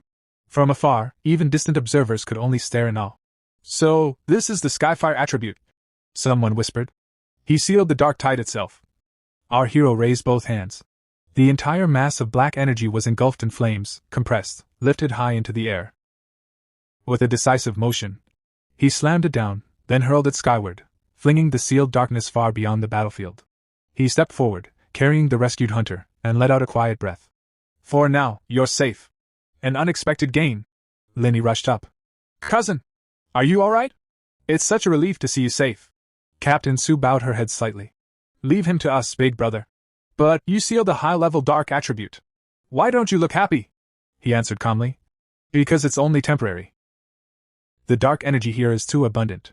We must leave before the sealing effect fades, and collect the Shui flower quickly. She nodded. Understood. We'll take him to the Spirit Association. Someone else asked softly. The others, ahead of us, did none survive? Our hero's voice grew heavy. Not even a fragment remained. Except for this man, the rest were completely devoured, regardless of cultivation. Silence fell.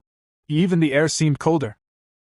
After giving instructions for the team to move ahead, our hero lingered at the rear, staring into the lingering dark energy like a scholar studying forbidden scripture. He lifted his hand again. System notification. Strong dark attribute fluctuation detected. System notification. Detection complete. Initiating ultimate computational power. Compiling. The darkness stirred. Instead of resisting, it began to flow toward him, thin streams of black mist threading into his veins. A cold aura spread across his body, neither painful nor comforting, merely vast, like standing alone beneath an endless night sky. Seconds passed. System notification. Dark attribute successfully absorbed.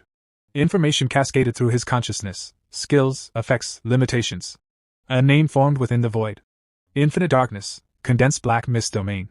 Within this domain, spiritual energy would corrode. Power would wither. Light itself would hesitate to shine. Seeing the last strands of black mist sink into his palm, our hero slowly clenched his fist. Dark domain, a special realm. He spoke in a low voice, analyzing it like a strategist examining a newly forged weapon. If I release infinite darkness during battle, the corrosion of the dark attribute will continuously erode my opponent's spiritual power, weakening their supply. And if I stack it with my other attributes, fire, lightning, desolation, the suppression will multiply. In that case, even if something stranger than the dark tide appears, I'll still be able to crush it across realms. Behind him, Su King suddenly stiffened. Her eyes widened. Big brother, do you feel that? The black mist, it's coming back. She turned. What she saw stole her breath. Dark energy spiraled around him like a silent galaxy. Not chaotic.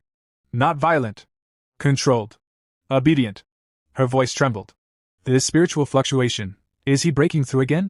No, the heavens didn't change. There was no phenomenon. Wait. Did he absorb the dark tide's power? The realization struck her like lightning. That's impossible. The officials had classified the dark tide as S rank with no upper limit. A calamity even military elites feared. Before the age of spiritual revival, everyone knew. The dark attribute was taboo. It was said to be born from negative emotions, hatred, despair, and hidden malice buried deep within every living being. Attempts to purify it had once cost entire research divisions their lives.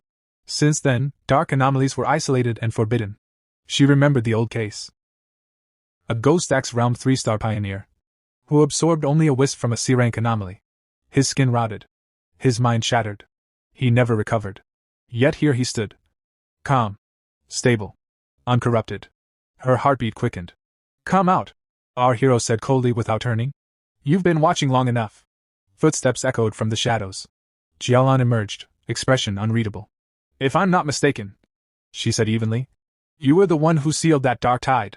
Gasps rippled through the group. And just now, she continued, eyes narrowing. What were you doing? Our hero met her gaze without hesitation. Absorbing dark attributes. Silence fell like a curtain. Jialan's fingers slipped into her coat. A metallic click followed. She drew a gun and aimed it directly at him. Everyone froze. Sister Jialan, what are you doing? Su King rushed forward, placing herself between them. If I remember correctly, he's the top recruitment target your military wants. When our spirit association tried, you intercepted. What does this mean now? Our hero gently moved Su King aside, voice calm but edged with frost. Strange. Our mission is to find the shy flower, isn't it? You seemed eager earlier. Now you look disappointed we survived. The tension thickened. 81 sultry woman finally burst out. We trusted you. You were here the whole time, why didn't you act earlier? Without him we'd all be dead. Lingi is still a child. Jialan stared at them. Then suddenly laughed. She lowered the gun. Relax. Just a joke. Relief swept the group, but our hero's eyes remained sharp. So you came to test me? She nodded lightly. More or less. Reports are cold. I wanted to see the person myself. As for why I didn't intervene. She turned away, voice quieter now. Pioneers live by the rules of the spiritual revival world. Life and death change in an instant. That is our fate. You are lucky, because you have someone strong enough to protect you. She paused. Didn't you notice? No anomalies dared approach you earlier. They were frightened by the ceiling of the power you displayed. The dark tide itself follows that law. It bullies the weak and fears the strong. Then she added, almost casually.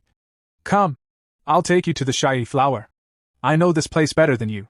Our hero watched her back in silence. This girl, she's broken somewhere inside. Beside him, Su King whispered. Her team faced the dark tide before. She was the only survivor. Understanding dawned. So that's it. Strict obedience to missions. Cold indifference masking survivor's guilt. A self-destructive edge held together by fragile belief. And when she saw someone do what her entire team could not, seal the dark tide, that belief trembled. Turning back to his team, our hero spoke in a calm voice. Forget it. Lin Yi, let's just be considerate of someone who's injured. From behind, the 81-year-old sultry woman frowned and asked doubtfully. Is she really injured? Our hero nodded seriously. Yes. Her spiritual barrier is severely damaged. She should normally have the strength of a 2-star spirit creation realm cultivator, but her barrier has dropped by at least 2 levels. That means she suffered heavy internal injuries. Compared to that, my own injuries are nothing. Soon after, the story shifted deeper into the extreme dark zone, to a vast mass grave. Our hero's team had already arrived. The ground was littered with human skeletons scattered everywhere, pale bones half buried in the black soil. Walking ahead, our hero looked at the remains with a heavy expression. Just then, Jialan, who was leading the way, suddenly stopped and said quietly, "We're here. This is the mass grave." In front of them, through the dim darkness, a glowing plant came into view. One of the team members gasped excitedly. "Look! That's the Shirchi flower!" Floating beside the flower was a dark attribute elemental spirit guarding it like a silent sentinel. The moment Jialan saw the flower, her composure shattered. Her eyes widened with obsession as she muttered almost madly, Finally I found you." Without thinking, she rushed forward toward it. Seeing her reckless behavior, our hero's expression darkened. As soon as Jialan stepped closer, she seemed to fall into a trance, walking as if under a spell. Realizing something was wrong, our hero instantly understood. She had been enchanted by the dark attribute surrounding the flower. Without hesitation, he formed a blazing fireball and hurled it toward her to stop her advance. Feeling the powerful energy rushing toward her back, Jialan suddenly snapped out of it. The pressure of the incoming attack made her immediately recognize the rare and powerful yang attribute within it. She spun around and struck the fireball, dispersing it in midair. Looking at our hero with a serious expression, she silently realized what had just happened. So, even with all my preparations, it still wasn't enough. At that moment Linny hurried over and asked worriedly, "Sister Jialan, are you alright?" Standing beside her, Su King said firmly, "You're heavily influenced by the dark attribute. It's better if you stay here with us." Jialan said nothing more and simply nodded quietly. Someone from behind muttered, "As long as he goes, that's enough." Ignoring their words, our hero stepped alone into the dense fog surrounding the flower. The dark mist swallowed him almost immediately, making it impossible to see anything from outside. Step by step he moved deeper until the glowing Shirchi flower finally appeared clearly before him. But just as he approached, cracks suddenly spread across the ground beneath his feet. From those fissures, a grotesque dark attribute monster crawled out and lunged toward him. Countless twisted screams echoed from within its body, as if many devoured souls were trapped inside it. The moment he saw it, our hero raised his hand and unleashed divine thunder. Lightning exploded from his palm and struck the monster directly, severely injuring it in a single blow. The creature twisted violently in agony. Watching it carefully, our hero thought, "This fox demon, just how many anomalies has it devoured to mutate like this? Another S rank?" His expression hardened. "I must finish this quickly. Take the Shirchi flower and return. The seal on the dark tide won't last forever." Raising his hand again, he laughed faintly. "So you're still alive? Good. Then let me test something on you." As he spoke, he activated the dark attribute power he had recently obtained. A thick black domain spread outward, trapping the monster inside. The moment it was engulfed by the dark energy, the fox demon fell into chaotic illusions and began thrashing violently. Horrifying screams echoed as its mind collapsed under the pressure. At that very moment, a system notification appeared before our hero. System notification: due to the influence of the special dark attribute from the infinite dark realm, the level 5 abnormal half-corrupted fox demon has been downgraded to C rank. Seeing the result, our hero narrowed his eyes slightly.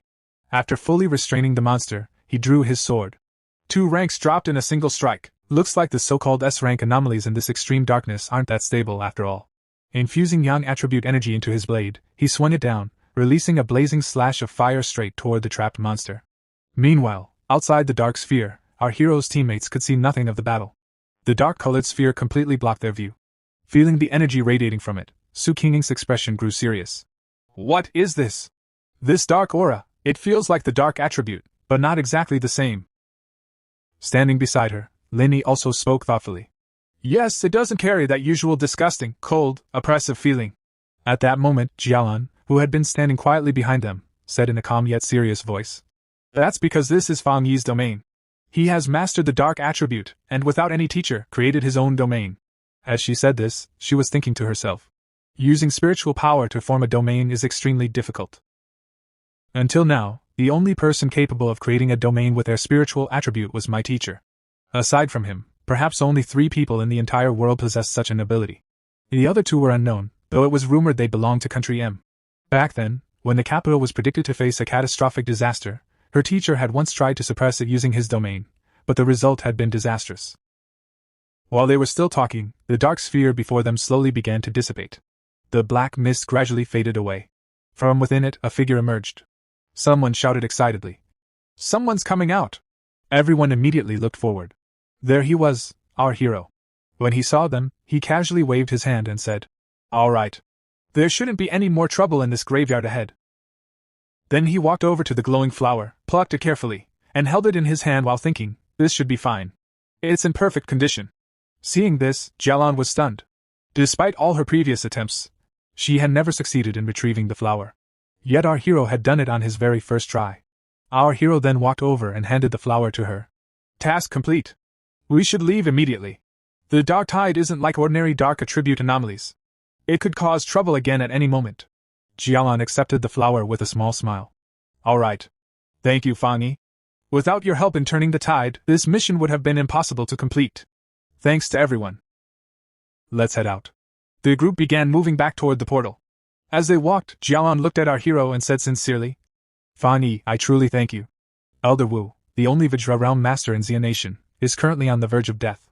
The Shikui flower is the only medicine that can save him. You've saved his life. Hearing this, our hero simply glanced at her quietly without saying anything. Soon the entire team reached the portal gate. When they saw the portal glowing ahead, everyone felt overwhelming relief. Finally! We see the light. We can escape alive! As they stepped through the portal and emerged outside, they were shocked to see countless military soldiers waiting there. The soldiers immediately shouted in excitement. The Shikui flower? You actually obtained the Shikui flower? When Sister Lan said it had been retrieved, they hadn't even dared to believe it. Everyone looked around in shock, wondering who had accomplished such a feat. In front of them stood a large military truck. Someone muttered in disbelief. That's the vehicle of the Star God War Zone. The Star God War Zone was the most powerful military force in Xia Nation, known throughout the entire country. Everyone suddenly realized something. So Sister Lan is actually a high-ranking officer of the Star God War Zone. Even before the era of spiritual revival, the Star God War Zone had been famous nationwide. It was the strongest elite force, gathering the most outstanding talents both physically and intellectually. After spiritual energy revived, their advantages became even greater. They possessed vast resources, and the restricted zones they guarded were also rare cultivation grounds filled with immense spiritual energy. The soldiers were overjoyed upon seeing the flower. A senior military officer stepped forward carefully and placed the Shikui flower into a secure container. Afterward, he turned to look at everyone, his gaze eventually landing on our hero. At that moment, all the soldiers suddenly saluted him with deep respect. The officer then turned to Jialan and said respectfully, I'll immediately send the flower to the hospital. Please don't worry. Jialan nodded. All right. I'll come later. The military truck soon departed. After it left, only our hero and Jialan remained standing nearby. Our hero looked at her and asked, So you're from the Star God War Zone? Jialan replied calmly. Your strength and performance have probably already spread throughout our entire war zone. Before long, you'll become a well-known figure. To be honest, your strength alone could crush even the strongest squads in our war zone. And your potential, I can't even see its limits. She paused before continuing. If you're interested, would you consider joining us? You'd gain access to the best cultivation resources available. She added casually. Oh, and for this mission, you, your teammates, and the Spirit Association squad will all receive double bounty rewards. Our hero nodded slightly. Thanks for the reward. But even though I know your war zone is the strongest in Xia Nation, I have my own cultivation methods and pace. So, I'll pass on joining. Jialan didn't seem surprised. Instead, she explained patiently. Fangyi, the world is changing rapidly. What our nation fears most are dark attribute anomalies. Their numbers are increasing quickly, and in the future the situation will only become worse. Their influence spreads like malignant tumors capable of causing disasters at any moment. That's why we must give everything to stop them. Restricted zones must be established to hold them back. Meanwhile, the Spirit Association continues guarding the cities. She looked at him seriously. I'm not telling you this to pressure you or bind you with responsibility. I simply believe someone as exceptional as you deserves to know the truth about what's happening. Hearing this, our hero laughed lightly. I understand. If I encounter anomalies again in the future, even if strangers are involved, I won't stand by and watch. Jialan smiled softly at his answer. Then she took out a small token and handed it to him. It was good meeting you, Fangyi. Please accept this token. With it, you can freely enter and leave any restricted zone for cultivation. The doors of the Star God War Zone will always remain open to you, she added gently. And one more thing. Would you like to meet Elder Wu? Someone nearby gasped. You mean the Vajra Realm Venerable? Jialan nodded. Yes. He's my teacher. I think the two of you should meet. I don't know if you're willing, but it's just my personal wish. I really want to be friends with you. Our hero smiled, slipped the token into his pocket, and raised his hand. Activating his thunder power, he said with a laugh. All right. More friends mean more paths ahead. I'll go with you this time. And this, consider it a gift between friends. As he spoke, lightning suddenly flowed from his hand and struck Jialan. Everyone was shocked, but the lightning didn't harm her. Instead, it began healing her body. Jialan immediately felt the changes within herself. This thunder attribute, it has a healing effect. Her entire body tingled. The cold pain that had once filled her limbs vanished. Warmth spread through her body. The wounds corroded by the black mist began healing rapidly. Her damaged organs recovered, and her meridians were cleansed and restored. The toxins inside her body were completely destroyed by the rare thunder attribute. Unbelievable, it feels like being reborn. After a while, the lightning faded. Our hero looked at her and asked casually, "How do you feel now?" Jialan examined herself and smiled. "I'm completely fine now. All the remaining dark attribute energy in my body has been eliminated. No, more accurately, it's been shattered." Meanwhile, on the other side, inside the ambulance, doctors were examining the injured warrior. After a thorough check, one of them said in shock, "Even someone at the first stage of the spirit creation realm was injured like this. Can he even be saved?" Standing outside the ambulance was Su Qinging. She turned to look toward our hero and Jialan, then walked over. First, she asked Jialan, "You're still here?" But after observing her closely, her expression changed. "Wait, something feels different about you." Jialan smiled faintly. "Yes. A rare and pure thunder attribute. It completely cleansed all the dark energy in my body." Hearing this, Su Qinging looked at our hero with a hint of awe. "So this is the thunder attribute of the tyrant. It destroys enemies above and saves lives below." Our hero chuckled lightly. "Hey, what are you staring at?" Snapping back, Su Qinging quickly waved at the doctors, calling them over. Then she turned back to him with an innocent tone. "I just wanted to ask, could we work with you?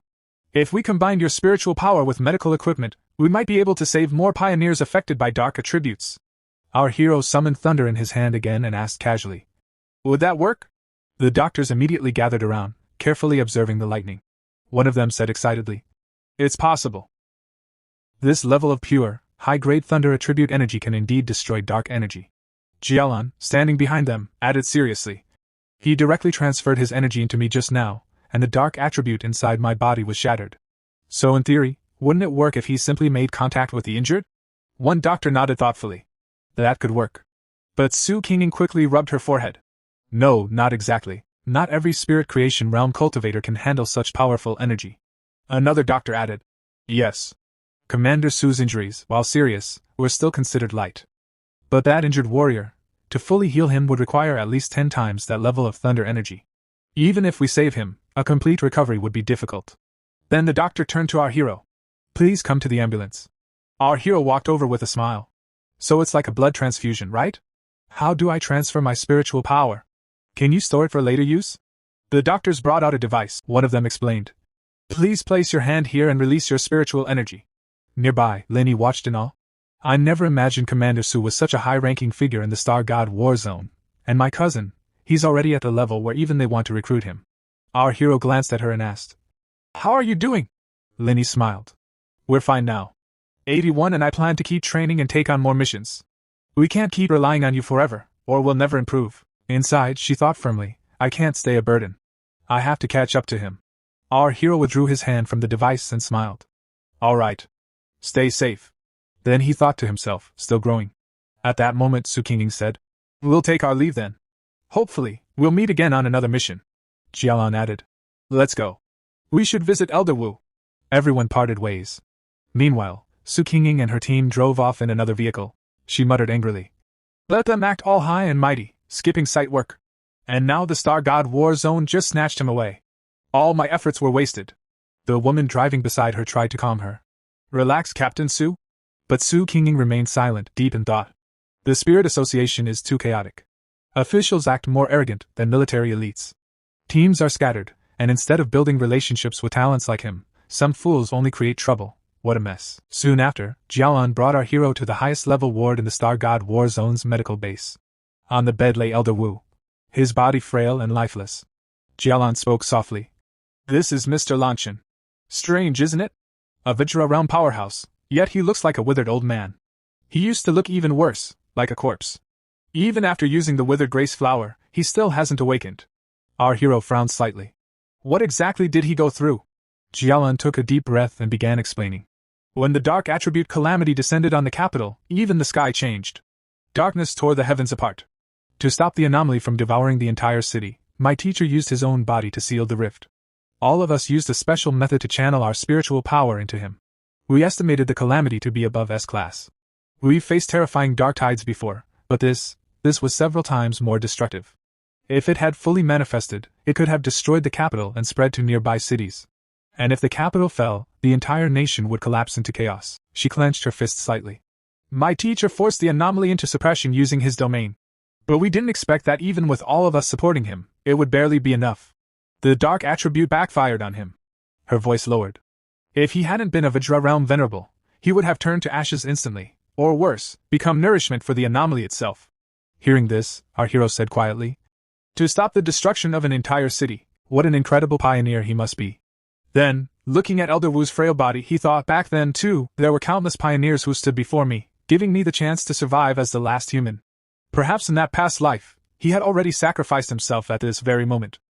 Without another word, our hero raised his hand toward Elder Wu. Seeing this, Jialan immediately became tense. What are you planning to do to my master? As thunder energy gathered in his palm, our hero replied calmly. Don't worry. The withered grace flower has already taken effect, but I want to try something, to remove the remaining stubborn dark attribute inside him. That might help him wake up faster. What? But this is an S-class calamity! Jialan exclaimed. Then, recalling everything he had done so far, she hesitated before speaking again. Alright, try it. Maybe you're the miracle we've been waiting for. But be careful. The dark attribute inside him is far more terrifying than anything in the dark tide. Otherwise, even with the flower, my teacher wouldn't still be recovering so slowly. Our hero nodded slightly. I know. I can feel it. The darkness inside him is unbelievably powerful. Even after being suppressed, it still carries a crushing pressure. The moment his thunder energy entered Elder Wu's body, the entire room darkened. Black energy began leaking out, filling the space with an eerie aura. Fan Yi, focus. Be careful. Jialan shouted. But our hero remained steady, his hand pressed against Elder Wu's chest as his thunder energy continued to flow, clashing with the corruption within. Moments later, his vision blurred. When he opened his eyes, he saw something horrifying, a massive crimson eye floating in the sky, staring directly at him. His expression hardened. It dragged my consciousness into the past. Dark fog surged around him, pulling him deeper into Elder Wu's consciousness. Inside, he found himself in an illusion. The enormous eye was still there, alive, glaring at him. Who are you? It roared. Our hero paused, then smirked. Just by touching the dark attribute inside him, I've been pulled into this illusion. Activating his lightning attribute, he said calmly. Doesn't matter. I'm here to erase you. The creature instantly launched a violent dark attack. How is this happening? Our hero muttered, dodging rapidly as he moved through the assault. After gaining some distance, he stopped, surprised. This lightning, it's not weaker than the divine thunder I absorbed on Yuhuan Peak. And there are so many of these dark insect-like anomalies. The creature continued multiplying, creating countless monsters. Seeing them, our hero said, even if this is just an illusion, each one is as strong as the anomalies from the dark tide, and there are thousands. Drawing his sword, he infused it with his yang attribute. Flames burst from the blade. The creature suddenly merged into a single massive entity. So, a swarm control technique, he said calmly, then charged forward, slashing through them relentlessly. As he fought, he thought, this must be an S-level aggregate anomaly, but maybe because of the illusion, or the effect of the withered grace flower, its strength is weakened, around A-level perhaps. Then his thoughts deepened. Are these the same creatures Elder Wu faced? The ones capable of destroying an entire city? After a pause, he corrected himself. No, probably even worse. Countless creatures continued flooding the space. Seeing their overwhelming numbers, our hero raised his hand and activated his dark attribute. Sensing the power, the creatures cried out in fear. You can't be human! Our hero laughed. Too late to realize that. He unleashed his power, forming a pitch-black domain that began pulling everything toward its center. The dark entity roared in fury. We will meet again, very soon! As its voice faded, all the creatures were dragged into the domain and completely erased. Hearing those words, our hero thought, so this is the lingering consciousness of the calamity, it said Does that mean there are more? Will other disasters descend? With a determined expression, he continued destroying everything with lightning and flames until nothing remained. Moments later, he exited Elder Wu's consciousness.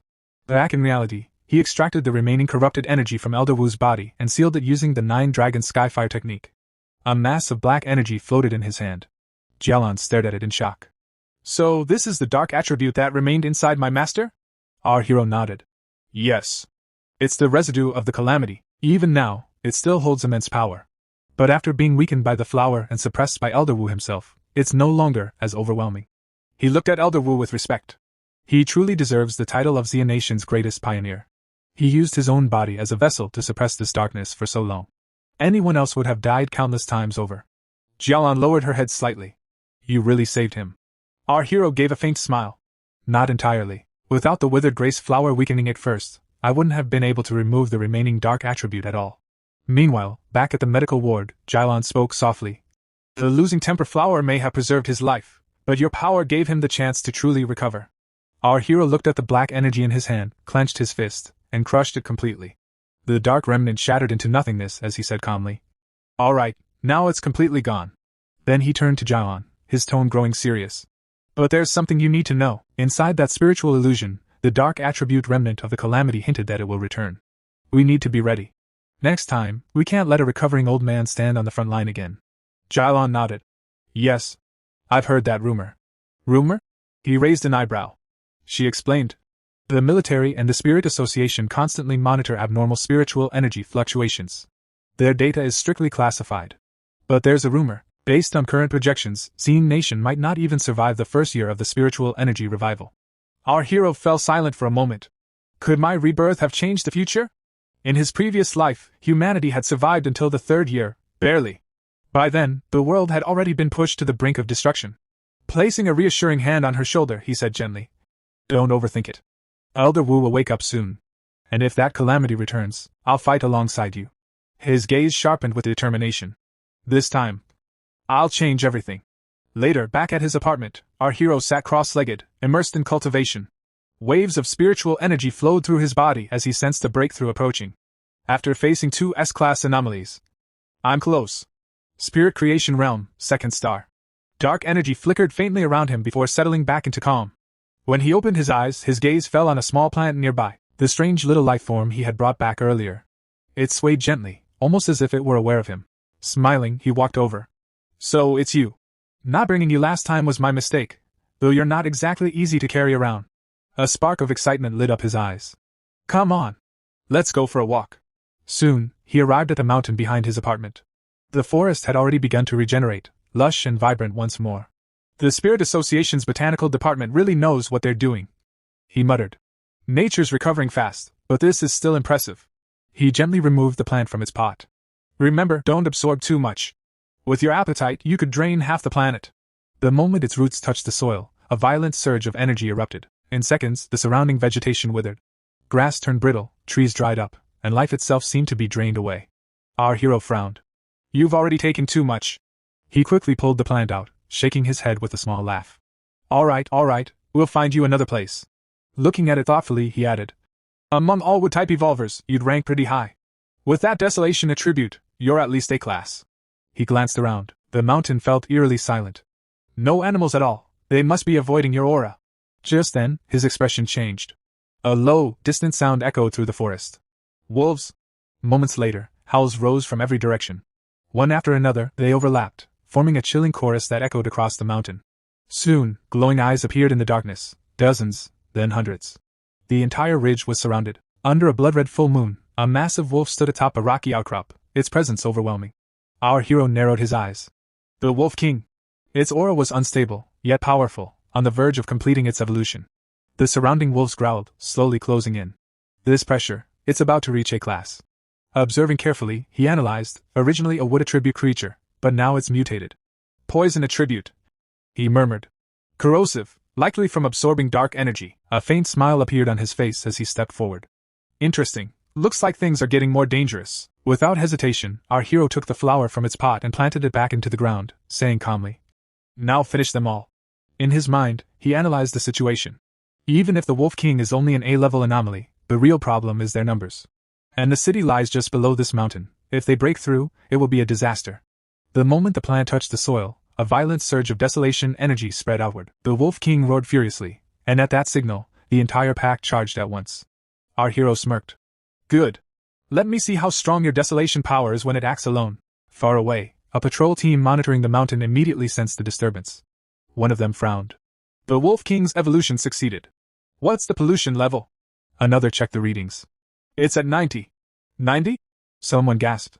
A researcher quickly added. And it's still rising. The Wolf King's strength is at least Ghost Axe Realm 3-star, possibly even Spirit Creation Realm 1-star. The others fell silent in shock.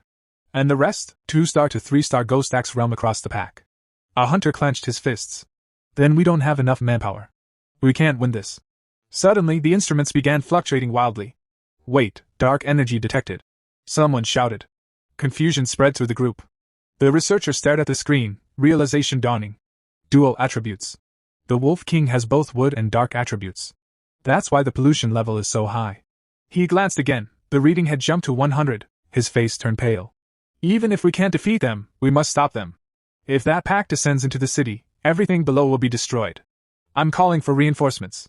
Before they could react further, the ground began to tremble violently. Do you feel that? An earthquake? No, this isn't normal. Their devices flickered again. 100, then suddenly 1,000. Silence fell, then panic exploded. What kind of power is this? This is destruction-level energy. Run! Get to the safe zone. They turned and fled down the mountain, shouting orders. Evacuate all nearby residents immediately. But then something changed. One of them suddenly stopped. Wait, the desolation energy, it's gone. They looked ahead. Massive vines were erupting from the ground, spreading across the mountain like a living network. The energy sank into the mountain itself. The captain muttered. Another hesitated. It feels like the danger just disappeared. Should we still report this? Back at the battlefield, everything had transformed. What was once barren land had become a sea of blooming flowers. At the center stood our hero, facing the Wolf King. The beast raised its claw, fury burning in its eyes. Our hero spoke calmly. These flowers will keep growing, multiplying, until every last bit of your energy is drained. He glanced at the surrounding wolves. You can protect yourself with your spiritual power, but can they? The answer came instantly. Vines burst from the ground, wrapping around the wolves. One by one, they were drained dry. Their bodies withered into skeletons before collapsing lifelessly, their energy completely devoured. As this continued, the flower itself evolved, growing stronger with every life it consumed. The Wolf King barely avoided the vines. Watching its packed eye, it let out a furious roar and unleashed a massive energy blast toward our hero.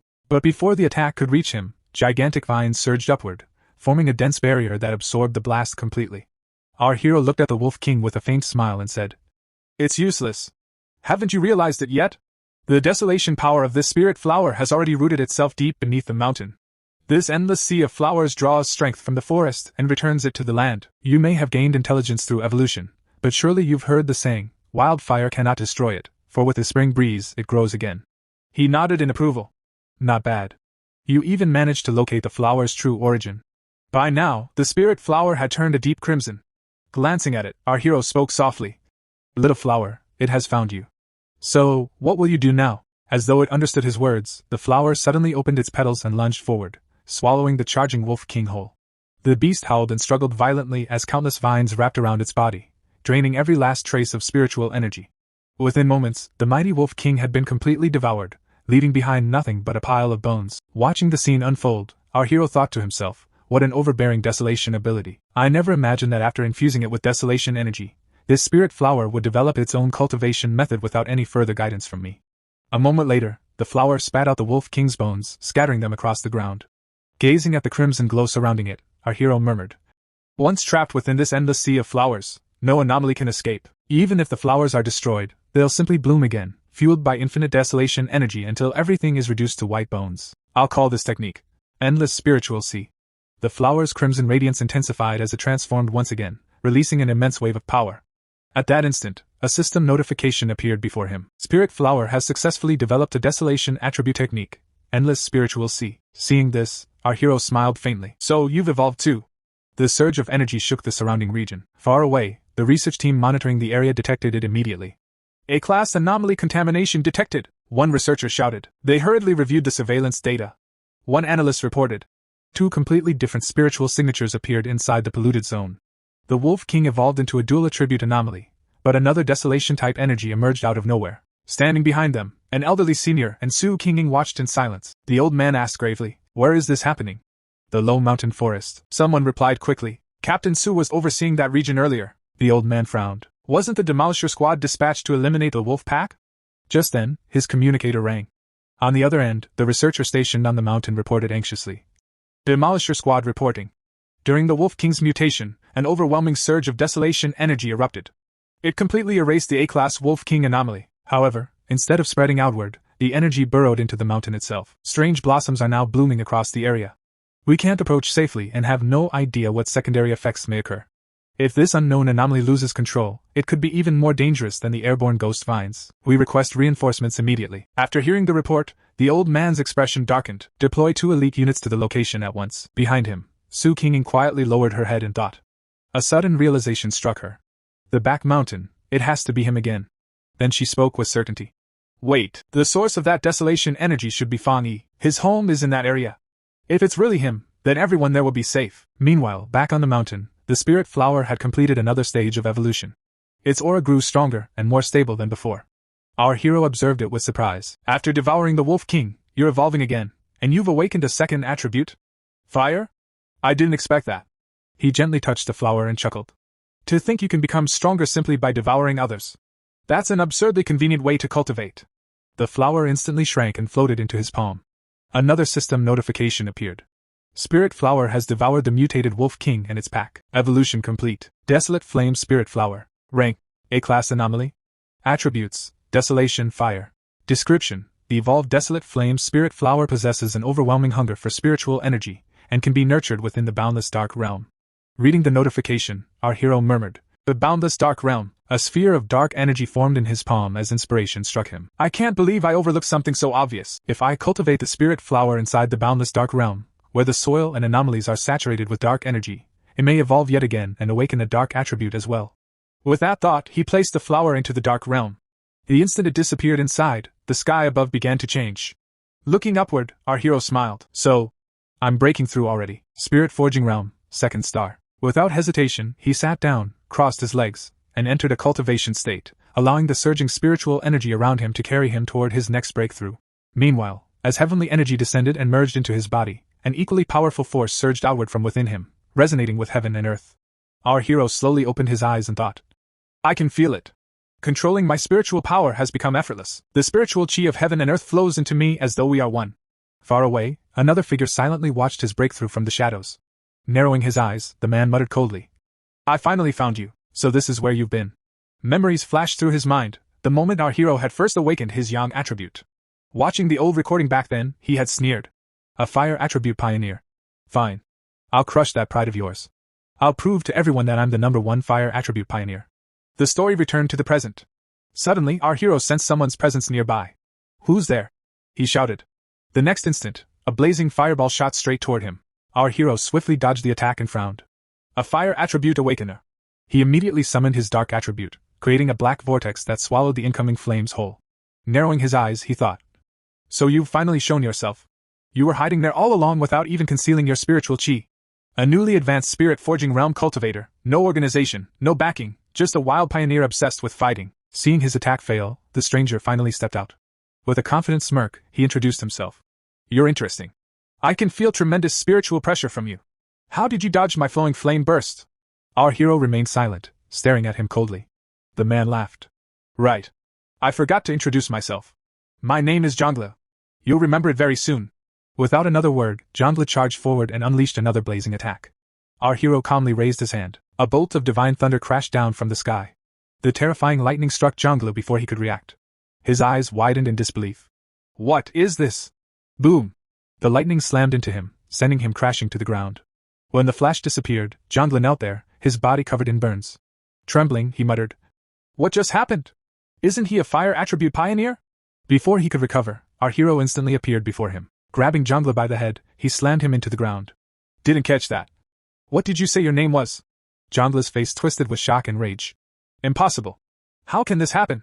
I'm already a 1-star spirit forging realm cultivator, the fastest among the younger generation. I even possess one of the rarest high-tier attributes, fire. With my talent and cultivation, I should be unmatched. Everyone should admire me. Before he could finish thinking, our hero released another surge of thunder directly into his head. Zhongli screamed in agony. It hurts. It hurts so much. His mind filled with panic. Wait. He's supposed to be a fire attribute user. Then why does he also have lightning? My flames were completely suppressed. I can't even stand. Looking down at him, our hero said coldly. Is this all you've got? Kids these days are far too overconfident. Zhongli trembled uncontrollably. He hasn't even reached 2-star spirit forging realm. So why does his pressure feel stronger than mine by 2 entire realms? No, maybe 3. Fear completely overwhelmed him. No. I don't want to die. Am I really going to die here? Our hero placed his hand on Jongle's head once more, preparing another thunder strike. Seeing this, Jongle completely broke down. No! Please, don't kill me! He begged desperately, shaking with fear. Our hero watched him silently for a few moments. Then he slowly withdrew his hand. Turning around, he said calmly, "Let me give you one piece of advice. Power isn't meant to be used recklessly against people. If you have time to challenge others, go eliminate the anomalies threatening innocent lives instead." Jongle remained speechless. He could only watch our hero walk away. As his figure disappeared into the distance, Jongle lowered his head and thought, just what kind of person is he? Is his ability simply that overwhelming, or am I the one who's far too weak? Meanwhile, the scene shifted back to the city, where Jongle entered an apartment. Inside, 2 people were already waiting for him. One of them looked at his new haircut and laughed. "You're back. That new haircut actually looks pretty good." The other man, who had been sitting quietly, sighed. "Young Master Jongle, I've told you before. Constantly provoking people is never a good idea." The first man walked over and continued. "Even if you get angry again, I still have to say it. The spiritual chi revival hasn't even fully begun yet, and we're still as insignificant as dust. Yet you keep making enemies everywhere. That's far too reckless. You're always looking for a fight without even caring whether someone's friend or foe. One day it'll come back to haunt you." The second man frowned. "That's strange. We've been talking to you this whole time, but you haven't argued back once." Ignoring both of them, Jongle quietly walked over and sat down. The 2 exchanged puzzled looks. "What's going on?" One of them walked over, placed a hand on Jongle's shoulder, and asked, "Are you possessed or something? Are you really the same Jongle who picks fights and throws punches at the slightest provocation?" The first man added, "Weren't you going to challenge that heavenly fire slash today? What happened?" After a long silence, Jongle finally spoke. I lost, in a single strike." Before he could continue, the second man jumped up in shock. "What did you just say? 1 strike?" Jongle's eyes suddenly turned red. Tears streamed down his face as he said, "I lost, with just 1 move." His voice trembled. "I should have realized something was wrong. If I backed down then, I wouldn't have suffered such humiliation." The first man stared at him in disbelief. "That person was really that powerful? You're a high-level fire attribute genius. You reached the spirit creation realm within a month of awakening. There are barely a handful of people like you across several provinces." Remembering the battle, Jongle said, "It ended with 1 attack. My strongest technique, the blazing firebolt, was shattered instantly by his lightning." One of them frowned. "Could you have challenged the wrong person?" The second man patted Jongle's shoulder. "Your fire attribute has 50% purity. That's already terrifying. Unless your opponent came from one of the top war zones, who could possibly overpower you." The first man added, "You awakened late, yet after joining us to compete for cultivation resources, you defeated 2 wild pioneers with the same attribute, both at Ghost Axe Realm 3 stars. Is it possible that the heavenly fire slash wasn't even a pioneer? We estimated his strength shouldn't have exceeded yours." Suddenly, Jongle grabbed him by the collar. Still crying, he shouted, "How could I mistake him? That's exactly where the heavenly fire slash appeared. It was definitely his territory." His whole body trembled. "You weren't there. You didn't see it. He's a complete monster." Taking a deep breath, he continued, "That terrifying thunder attribute, it felt like countless heavenly lightning bolts were exploding beside my ears. My head almost burst from the pressure. I'm certain it was him. A dual fire and thunder attribute spirit creation realm pioneer of the highest class. His lightning is several times stronger than my fire. He must have been hiding his true strength. He's at least a 3-star spirit creation realm expert." The room fell silent. The 2 men looked at each other with pale faces. After a long pause, one finally spoke. "A 3-star wild pioneer? That's impossible." The other slowly nodded. "If everything you said is true, then he'll become the greatest nightmare of every top pioneer." Either of them spoke again. Trying to capture someone with that level of talent would be almost impossible. Lowering his head, Jongle wiped away his tears. "He defeated me with a single move." After a brief silence, he looked up and asked seriously, "Do you think I should ask him to become my master?" Meanwhile, the story shifted back to our hero, who was quietly cultivating in his room. As he circulated his spiritual energy, he frowned. "Strange. I was clearly on the verge of breaking through to 2-star spirit creation realm. Why did that opportunity suddenly disappear?" After checking himself carefully, he shook his head. "It's not a problem with my body." He slowly stood up and walked outside. "For some reason, the current spiritual chi can't gather or resonate. Without that resonance, I can't form the heavenly phenomena needed for a breakthrough." His expression gradually became serious. Could something major be about to happen? Is the spiritual chi revival accelerating in my city? Just then, his communicator lit up. It was a call from Jalan, but the signal showed unavailable. Our hero frowned. Has the military already moved to the front lines? He immediately shook his head. No. If a major anomaly had appeared, they would have contacted me directly. At that moment, another call came in. This time, it was Su Kinging. He answered immediately. Through heavy static, Su Kinging's trembling voice came through. Fangi, the situation, we're requesting backup. Before he could reply, a loud bang echoed through the room. A bat had crashed straight into his window. He glanced at it briefly before focusing back on the call. Your signal is terrible. Have that many anomalies appeared inside the city? Su Qingying's broken voice struggled through the interference. No, it's much worse. I'm still inside the city. Hello. The transmission was abruptly cut off. At that very moment, the bat outside the broken window suddenly twitched. It wasn't dead. Slowly, it began cracking the remaining glass, forcing its way into the room. The instant it lunged forward, our hero stood up, his eyes turning cold. You're overestimating yourself. In a flash, divine thunder erupted from his hand, instantly reducing the bat to ashes. Just then, Lin Yi burst into the room. Cousin! There are so many bat-type anomalies flying around outside. Her eyes widened as she noticed the shattered window. Looking around, she frowned. Something's definitely wrong. Anomalies usually appear only once in a while, but now they're attacking people's homes, and there are so many of them. Our hero nodded seriously. You're right. If we're lucky, the situation is still under control. But if we're unlucky, this city may undergo the same kind of disaster we've seen in the news. Two-star Ghost Axe realm anomalies normally hide in the darkness. They never run through crowded cities, much less attack a pioneer's home. A difficult battle is coming. We just don't know what's about to happen. He looked at Lin Yi. Contact every pioneer you can reach. Tell them to gather at the house. Lin Yi nodded immediately. Got it. Our hero continued. You're already close to breaking through to the spirit creation realm, aren't you? Then I'll leave the safety of the house to you. Guard this window. Don't let a single anomaly get inside. Can you do that? Lin Yi clenched her fists confidently. Leave it to me. Meanwhile, the story shifted to Su Qingying and her team. One of her teammates reported anxiously. Captain, the signal interference is getting worse. Fang Yi couldn't hear our exact location. Su Qingying's expression became grim. If a major catastrophe really begins, we'll have to deal with it ourselves. Another teammate asked nervously. Captain, could it just be a malfunction in the equipment? I can't even imagine what an unclassified anomaly would look like. Su Qingying remained calm, though worry filled her eyes. I hope it's just a false alarm. She immediately activated her communicator. Report the patrol status of every unit. A voice answered through the communication channel. Area A contamination level 4. All units remain on high alert. Report any changes in contamination readings immediately. Before anyone could continue, the sky suddenly twisted violently. A massive vortex appeared overhead. From within the swirling darkness, countless bat-type anomalies poured into the city. Everyone looked up in horror as the sky turned black with flapping wings. Someone shouted. Anomaly swarm! A massive anomaly swarm has appeared! And this is how this part of this manhwa ends. Also in the future I will be bringing more and more exciting videos. Please subscribe to the channel, ring the bell, hit the like button and stay tuned until the next video.